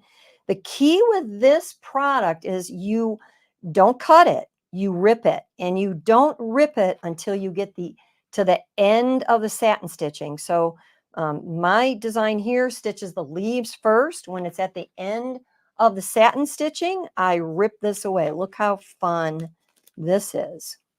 And if you need to, you can use tweezers to get into some of those little parts. Now, it hasn't been fused yet, but all of those edges are now finished. And because this rips away cleanly, I have no fraying, and I will fuse this shortly. So here's the next piece. This one has the rose applique, which goes next. And again, just, you know, you can judge by the size here, but I'm going to show you just a little bit of a trick here because I am very frugal when it comes to this heat transfer vinyl. It, you know, unlike fabric, it's a little bit, I'm spending a little bit more for it, but oh boy, isn't it worth it? So when I want to cut my shape, what I will do is I will peel, remember I want at least a 1/4 inch extra. I will peel away that clear layer. I will lay it on top. And of course my fabric would still be in the hoop when I do this. Actually, let me grab my other finished one here so you can see. I lay that on top and I simply take an ink pen and I just draw around there. And then I put that back together and I can cut that right on my line. So I get exactly the size piece that I want without wasting very much of it. And I will do that, you know, right from the roll. So I'm not using up any excess. So once that placement line is done, then again, I do it the same way as I do the leaves. I put that patch down, it stitches an outline, and then it will do the satin stitching. And remember, you wait until the satin stitching is all finished before you tear it away. Now, you may be wondering, what do you do for fabric that scoots a little bit in the hoop? Well, to be honest with you, most of the time I just lay my fabric down in my hoop, and please promise me you will not use your fingers ever, ever, ever. Please, please promise me. Instead of using fingers, what I do is I will very often just use a chopstick and I'll hold that in place. I don't find that it moves on me, but if you think it's going to, just use that kind of to hold it in place. If you really want to, you could tape it in place. Now, what would you use for tape? Well, it may accidentally get stitched through, and I don't really want that to happen because I don't like to tear away tape that's been stitched. So here's a really cool tip for you. You know, the adhesive backed water soluble that we use when we want, you know, to stick something to an item and have it pull away. Well, you can just cut little strips of that. They do actually sell tape that way, but it's the exact same thing as your adhesive backed water soluble. Now, one thing I didn't show you, and by the way, you can get a whole kit with that thread and the vinyl from Sewing Machines Plus to get you started. But the other thing that I didn't show you was stabilizer. Now, most of the time when I do applique, I don't need a lot of stabilizer unless my garment is stretchy. Then I will use appropriate stabilizer. But if I'm doing it to something a little bit firmer, I like to use the Sewing Machines Plus brand of iron on tearaway. So it looks like kind of a waxy paper. When you iron it on with a warm, dry iron, it adheres to the fabric and it easily pulls away. So I like to add that as an extra layer, an extra base. It's very lightweight, so it doesn't add a lot of bulk to your stitching.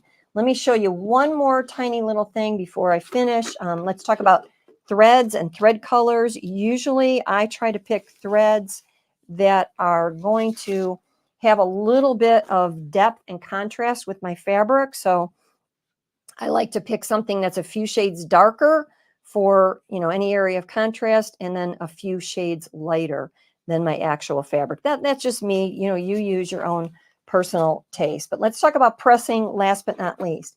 If I'm pressing anything, and this goes for all your projects, that needs a damp press cloth or steam, guess what I use? A paper towel. If it gets icky, I can throw it away. So I use the best quality paper towel you can get. We all know the commercial, you know, the one that's really strong is the one you want to use. So that's if I'm doing damp pressing or a press cloth with steam.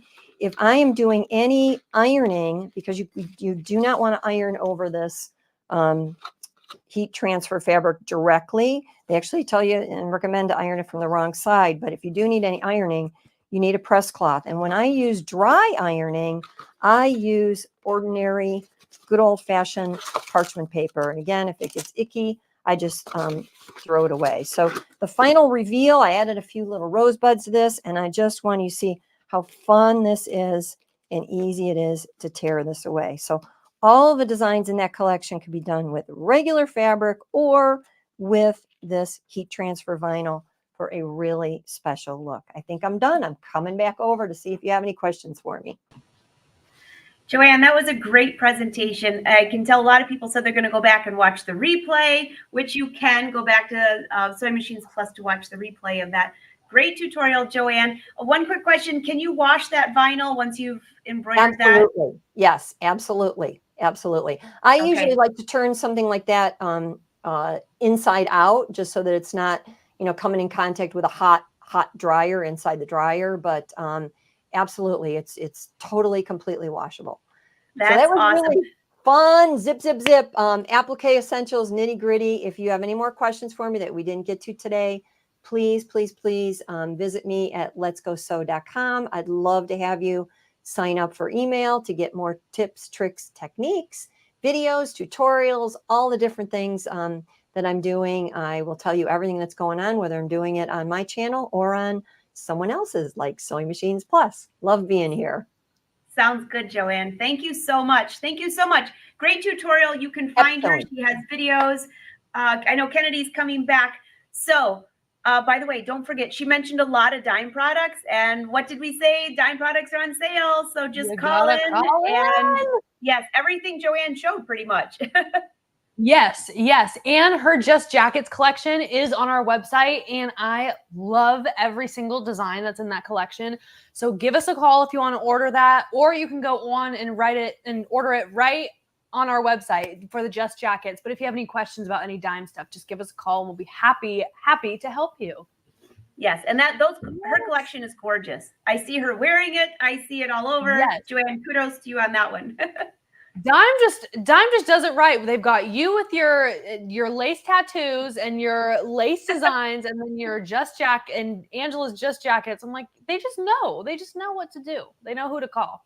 They know what to do. Well, Kennedy, I know you have somebody coming up, and I saw a few people. I was trying to type in YouTube. I must have commented too much. It blocked me. Somebody asked where they're supposed to post the photo of how they're watching today. So. Yes. So all you got to do is take your picture and post it onto Facebook, Instagram, wherever you can post on social media. post it and tag us, tag SMP, us. We're at Sewing Machines Plus or SewingMachinesPlus.com on everything.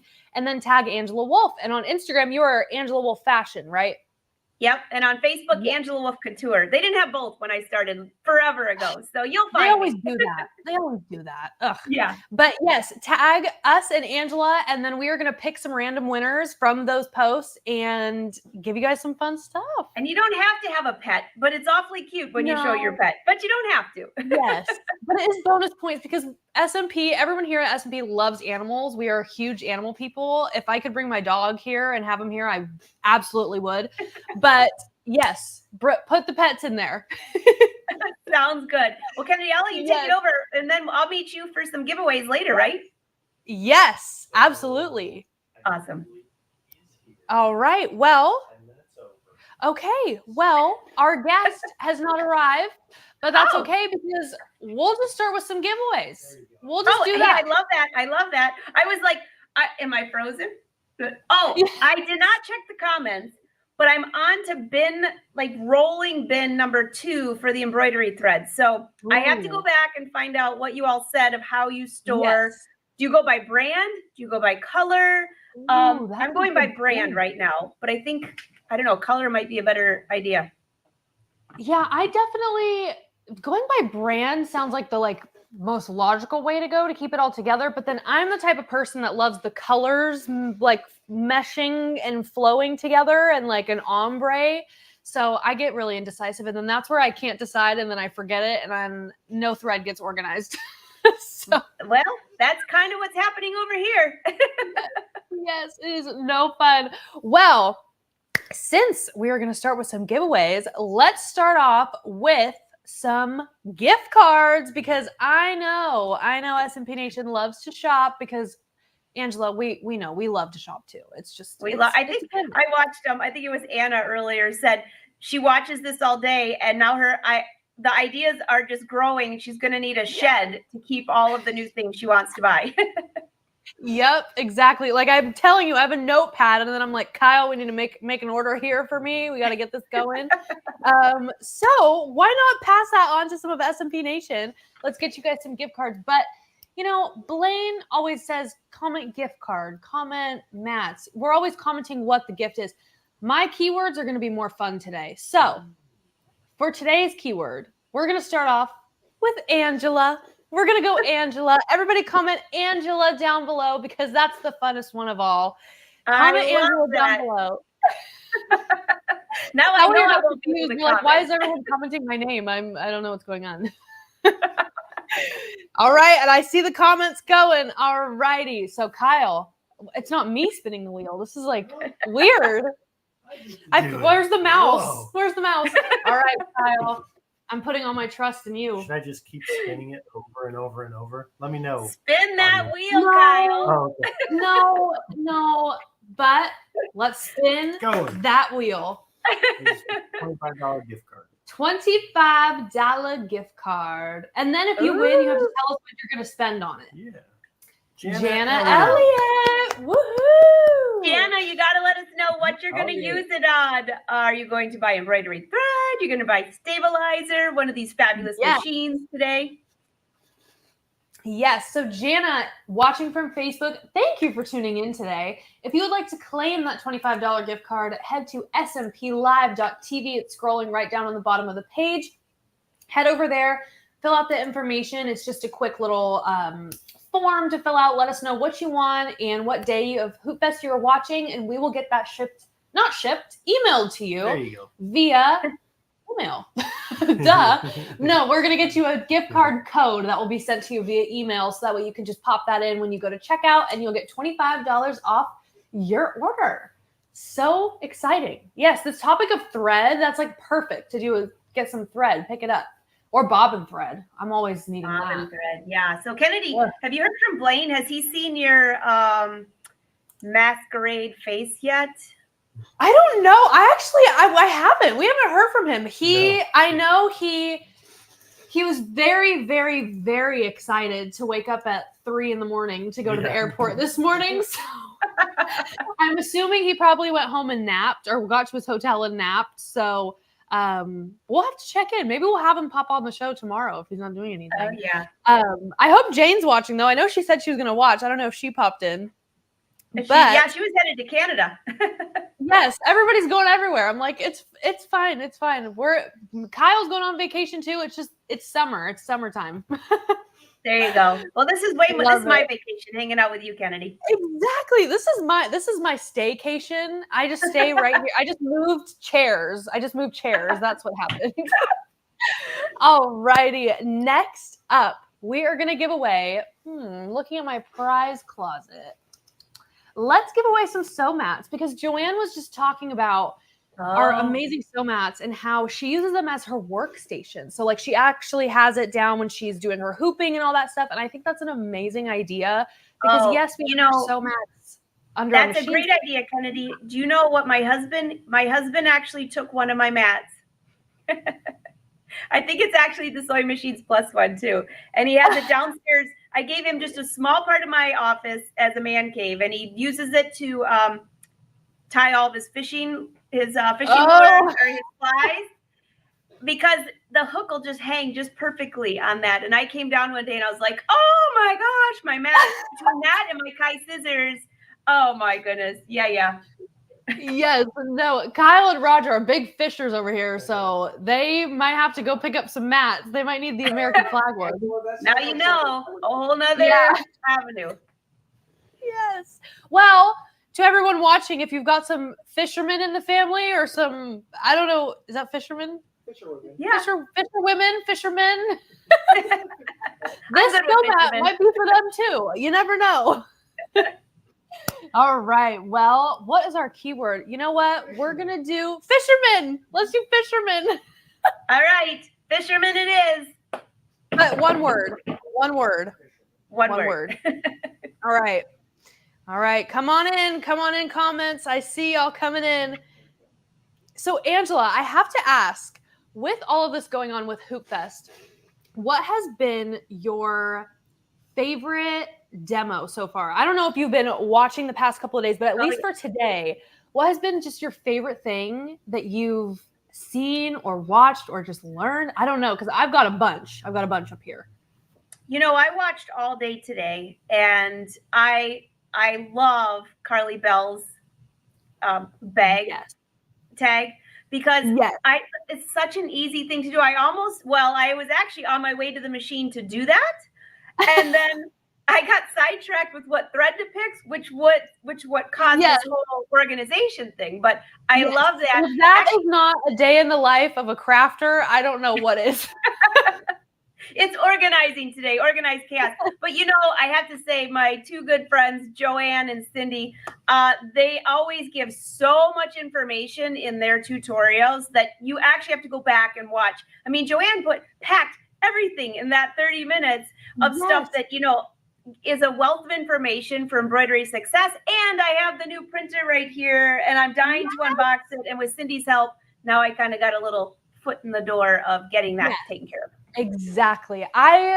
When the Print Moda had first come out, I was so obsessed with the Print Moda. I was using that all the time. And then the Sublimation printer came out, and I was like, this is overload. I have so much more I need to do now. And I haven't gotten the Sublimation printer opened yet, but that is my next mission, my next tackle. Me too. That'll be our goal before tomorrow, Kennedy. We'll open the box. Yes, at least get the wrapping out, get the plastic out. Oh my gosh, I love that. Yeah, going back to Joanne, when I first started doing, I don't know if everybody knows who is watching right now, but I used to do weekly shows here on our YouTube as well called Takeover Tuesday. And I had Joanne on really, really early when I first started it. And she gave me so many tips, and she's just so helpful in everything that she does. And she gave me so much motivation to keep doing it and just to keep going. And so she probably has no idea, but I'm like, every time I'm like, I just thank Joanne Banco because she gave me the confidence and the inspiration to keep going. And she's just my favorite. I love her. And anytime I have questions, I'm like, Joanne, I don't know what I'm doing.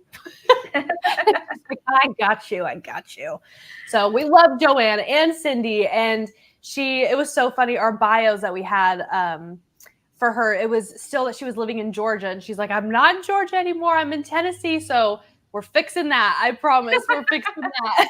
I just skipped all of that. I went right to the nuts because we're such good friends. But you know, it is summer. And speaking of cool things, the hats that Lisa, and then this morning on the 6th needle with Colleen, all the different hat ideas between embroidery and adding patches. I love that because I'm always looking for a good hat when I'm fishing. And I have a stack of blanks right here. And now I need to get on that. Exactly. I love it. All right, back to our fishermen's. Do we have all the fishermen's in the chat? Yes. All right, we're spinning for a brand new SMP sew mat. Kyle, hit it. It feels so good to say that. Spin that wheel. Yeah.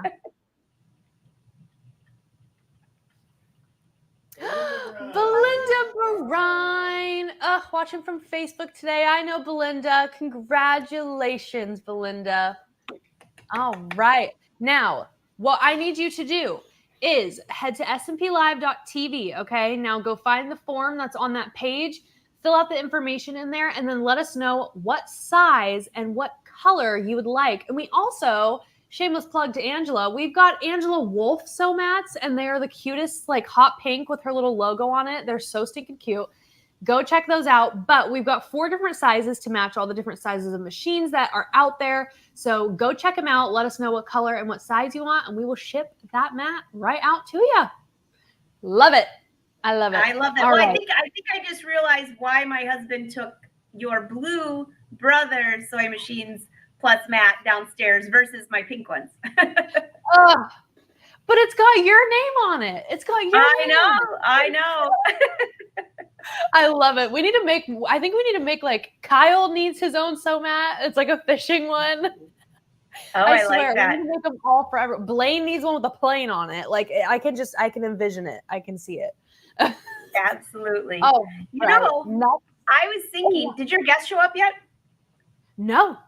Oh, is she? Okay, so I have an idea. Since we were talking about fabulous embroidery, I will give away one of my lace collections. Could be 1, 2, or 3. I have got lace 1, lace 2, and the whimsical designs. And they're on your website, and they're on sale. So that's a bonus. But let's give away, and they can just pick whichever one they want. How's that? Oh, my gosh. Yes. Okay. So we're going to give away one of Angela's design collections. But as she was just saying, we have it on our website, and there's multiple different versions, I guess. You've got 3 different types, right? So go check out which ones that you want. And then when you go to that SMP Live form, if you won today, let us know which one you want, 1, 2, or 3. So you have the choice. Touch of lace, yes. touch of couture, or the whimsical, which is, hold on. I wore it yesterday. Now you're going to know that I'm wearing workout shorts while I'm, here you go. This is the whimsical one. That was my favorite, Angela. I love those ones. I love those. I might wear it tomorrow, but you can have whichever one you want. And each 2 of them come with a sewing pattern too. That's free with it. So you can make your own pattern. So it's your choice. And what word should we pick, Kennedy? Oh my gosh. You pick, Angela. You pick. Lace. Lace. Easy peasy. I love it. Get your comments in there, guys. Lace, lace. Oh my gosh, they're already on it. I had 3 fish quite a while in my old studio. Those beta fish that are so pretty. Yeah. First I started with 1 and then I ended up with 3. And they loved being on camera. So we named them leather, lace, silk, leather, and lace. And I told my husband that, and he said, you know, kind of sounds like a strip club. I'm like, no, it does not. It sounds like my sewing studio, silk, leather, and lace. So I guess it just depends like what you're talking about. But well, so Angela, lace it is. And I gave my fish to a friend. I love that. I actually had a beta fish when I was very, very little, and I had no concept of names at the time. Like, I didn't know what you were supposed to name pets, so I named it Lucky Money. So I guess that fits along with the random names, but I don't know. That just came into my head, and that was the one beta fish I had. It was Lucky Money, I guess. Yeah, sounds like a horse race. All right, we got our lace people ready. Let's spin for this embroidery design collection that you get to pick from Angela Wolf. I am so excited for this. Good luck. Good luck. Jinyu, the fish on the profile picture. Way. So fitting. No way. They have a beta fish for their photo. That's so good. That's so good. That is All a right, high Jen, five. Yes, Jen, if you would like to claim this embroidery design collection that you get to pick from Angela Wolf, head to smplive.tv, fill out that form, let us know what design collection. Like I said, just go onto our website and search up Angela Wolf Design Collection, and I'm sure it'll pop up right for you. You can go pick which design collection that you want. Let us know which one that is, and then we will get that right out to you. Thank you, Angela. I cannot believe that they awesome. have a beta fish as their photo. Now that is pretty cool. I mean, it's just lucky. What's the beta fish name? I would love to know. Right. If you have fish, please comment down below. We'd love to hear your fish names. Why not? Why not? All right. We got some more. I got some more prizes in my prize closet because it's go big or go home. So our next one we have got today, I'm looking at them. I'm deciding. I'm like, which one do I want to do? We're going to go with the Brother SE700 today because we've had so many amazing demos today. And I know all of you out there are so antsy and excited to go stitch out some new stuff and go try some new designs or new projects, whatever you learned today, maybe Carly's project. So we want to give you the chance to work on that on a new machine. So comment down below the word, you know what? We just had sushi for lunch today. So we're going to go sushi as the keyword. Sushi. Comment sushi down below if you want a chance to win this Brother SE700 sewing and embroidery machine because it's awesome. It's actually really, really cool. It's got the 5x7 frame, which is the frame, yes, but also the embroidery field. So you can really do a lot with that. It's give a nice enough space. It also is sewing, so you can do some sewing on the side. It's a lightweight machine, so it's really, really good for travel and classes and all that type of stuff. So if you are a retreat or a class or an event type of person and you want to take a machine with you, but you don't want to take your really beautiful, big, nice machine that you have at home, this is going to be perfect for you. And you have a chance to win it today. If you comment, sushi. I love that. You know, this machine is a great machine. I have the first episode of Fabric to Fashion. Amy used this to make her beautiful refashion design on there. So great machine. Awesome. And Brother, they just knock it out of the park with, I mean, all of their machines, especially their combos. Having both of those options there and you can go back and forth is so nice and so convenient, and also takes up less space. If you can't have a bunch of machines, we understand. We understand. All right, Kyle, we ready? Ready, steady. Kyle, spin that wheel. Oh, it's tough. It's tough. It's tough. It's tough. It's tough. Marty Swanson. Woo! Marty, congratulations. Yay. All righty, Marty, if you would like to claim that prize, go ahead and head to smplive.tv. Fill out the information on that form that's down at the bottom of the page. Let us know that you won that Brother SE700, and we will get that shipped out to you, and you can start working on a fun little project, and it is going to be awesome. It's going to be great. We're so excited for you. All right. That is awesome. You know what? I have a question. Yes. Is voting over for the contest, or do they have till tomorrow, or how does that work? No, this is perfect timing. Let's talk about it. So I mentioned this morning, but today is the last day for you to go and vote on your favorite embroidery project for our embroidery contest. So if you have not voted today, which I hope all of you have, because if I've seen y'all been watching, I'm holding you accountable. I hope y'all have already went and voted. But if you haven't, you can go to SewingMachinesPlus.com, and if you go to our events and classes tab right at the top of the page, it'll lead you right to our Hoopfest page, and you can go vote. You can do 2 projects, go vote for 2, and then tomorrow, so it closes all tonight, and then tomorrow we are going to be gathering all of the winners. So it'll be the first, second, and third place of the People's Choice, and then we will get our Judge's Choice winner, and then we will pick our Dream Studio winner. But you got to vote first. You got to get all the votes in before we can decide our winner. So, Angela, have you voted? Did you go vote today? I have voted. So I am not a judge because of the fact that I have voted, and I went through And there's so many good ones. And so so just so you all know, I'm not a judge. Otherwise, I'd be very biased probably. So I just get to enjoy. And, you know, I have to tell you, the talent each year that you guys have done this Hoopfest, raise the bar up and up. Yes. I mean, you go through there, they're absolutely gorgeous. Yes. And that's not us. That's SMP Nation. Like every year, the projects, like, it's like we could see their progress and you could see their, you know, they get into more, you know, intricate things, and just, it's so amazing. And that's all SMP Nation. All of those is all of your guys' creativity. And it's just amazing to see what you guys come up with, because, you know, when you're in your own head, when you're thinking of what you want to make, you have your own set ways of how you think and how you come up with ideas, but then seeing other people and how they execute it is just so amazing. It's just so awesome. Absolutely. And I love it. And Yes. if anybody here watching right now, if one of them are your designs, drop it down below. Just say I'm in it and tell us what it is, because we'll make sure we go check it out. It's even better if you're watching it.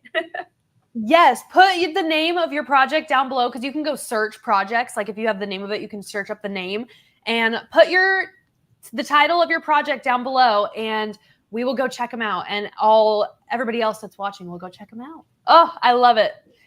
See, and I'm looking at the comments and it's like, it's taking me so long. Bernadette said it's taking me such a long time to look through all the entries. Exactly, because you want to sit and stare and just be like, wow, I wish I know. that. First, I did it on my phone maybe a week ago, and then, or maybe 2 weeks ago, whenever it first opened. And then I'm like, I need to do this on the computer screen so I can make it big and check it out and see what they did. Yes, exactly. You gotta see it up close. And like I was saying earlier, my eyesight's bad, so I'm like, I want to be up and close and personal and look at all the nitty gritty of the embroidery designs. I have to. Well, Angela, it's time for the big part. We're picking our 4th Dream Studio finalist. Oh, there's our Dream Studio that one lucky winner is going to be getting on Friday, tomorrow. Now, our first winner from Monday, we had Lisa Taylor. Lisa Taylor was our day 1 winner, or our day 1 finalist, I should say. Day 2, we had Kathy Sherwood, and she was watching from YouTube, and so she was our day 2 finalist. And then day 3, we had Jo Allen, aka Wolfgeist. She's been watching the shows forever. When her name came up, I was so excited. So day 3 is Jo Allen, and now we're picking day 5. Wait, what is it? 4 or 5? I'm like, wait, what is it? Oh my goodness. Guys, it's been a long day. We are picking We better say it's day 4, because we have a whole other day tomorrow, which I cannot wait for. I'm so excited for tomorrow. You guys have no idea. But now it's time to pick our day 4. So Kyle, did you get that wheel? All righty. All right. I'm so nervous. Let's see. Are you ready? I'm ready. Angela, you ready? I'm ready. I cannot wait. Okay, deep breath. Oh, and Hendrix. Woohoo! Are you related? Congratulations.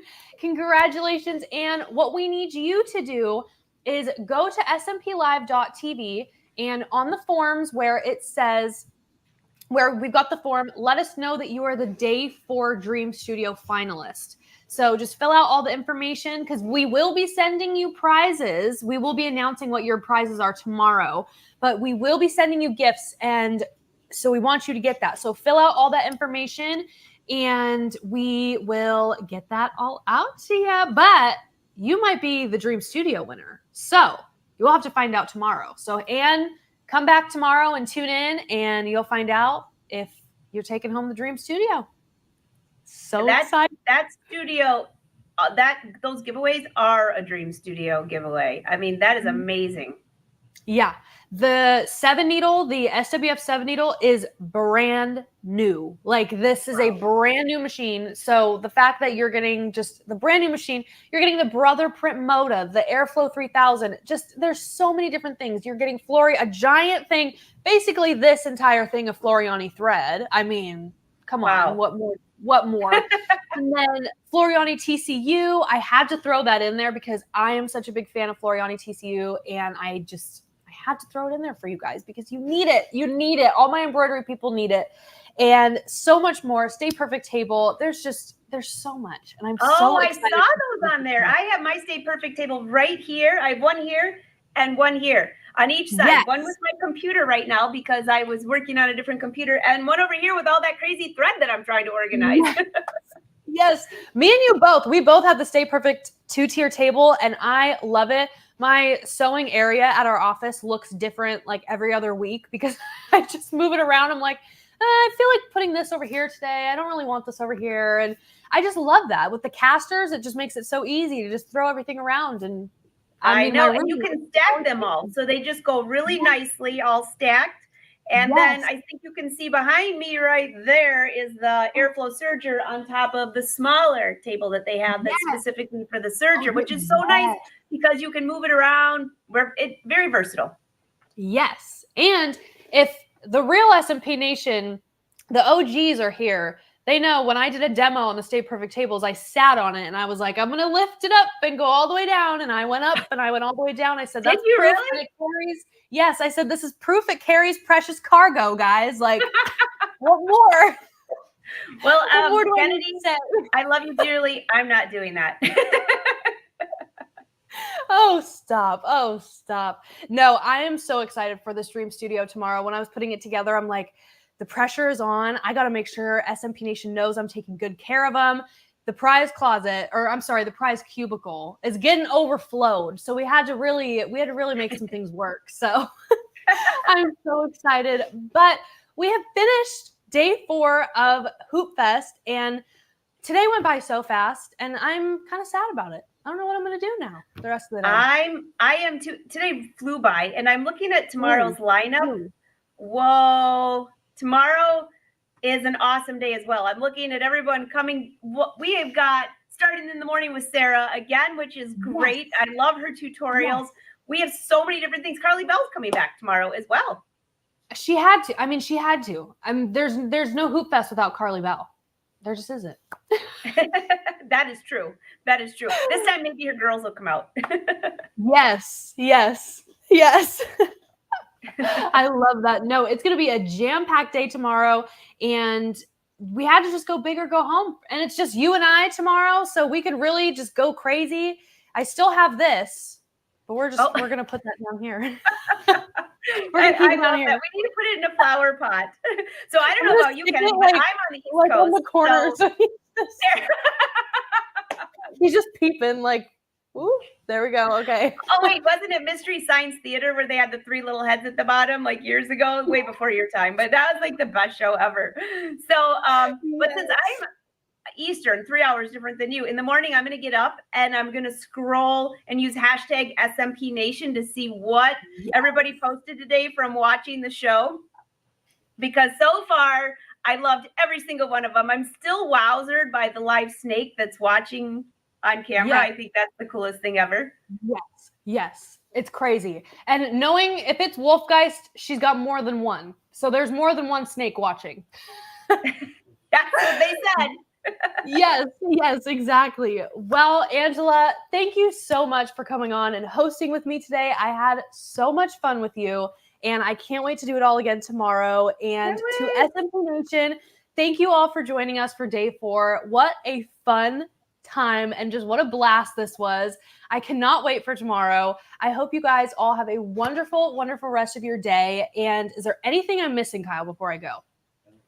I think we're good. Make sure you guys tune in. We will be back here at 8:15 tomorrow. We're going to start the stream at about 8:10, right before 8:15, and then I will be on and bringing Angela on right at 8:15. So make sure you guys like and subscribe, and you can subscribe right down below. Go check out Angela Wolf. Go check out her Instagram, her website, everything. Go watch her brother shows. There's tons to catch up on over there too. And I think that's it. Until tomorrow, guys, I will see you all so soon. Goodbye, Angela. We will see you tomorrow. Bye, everyone.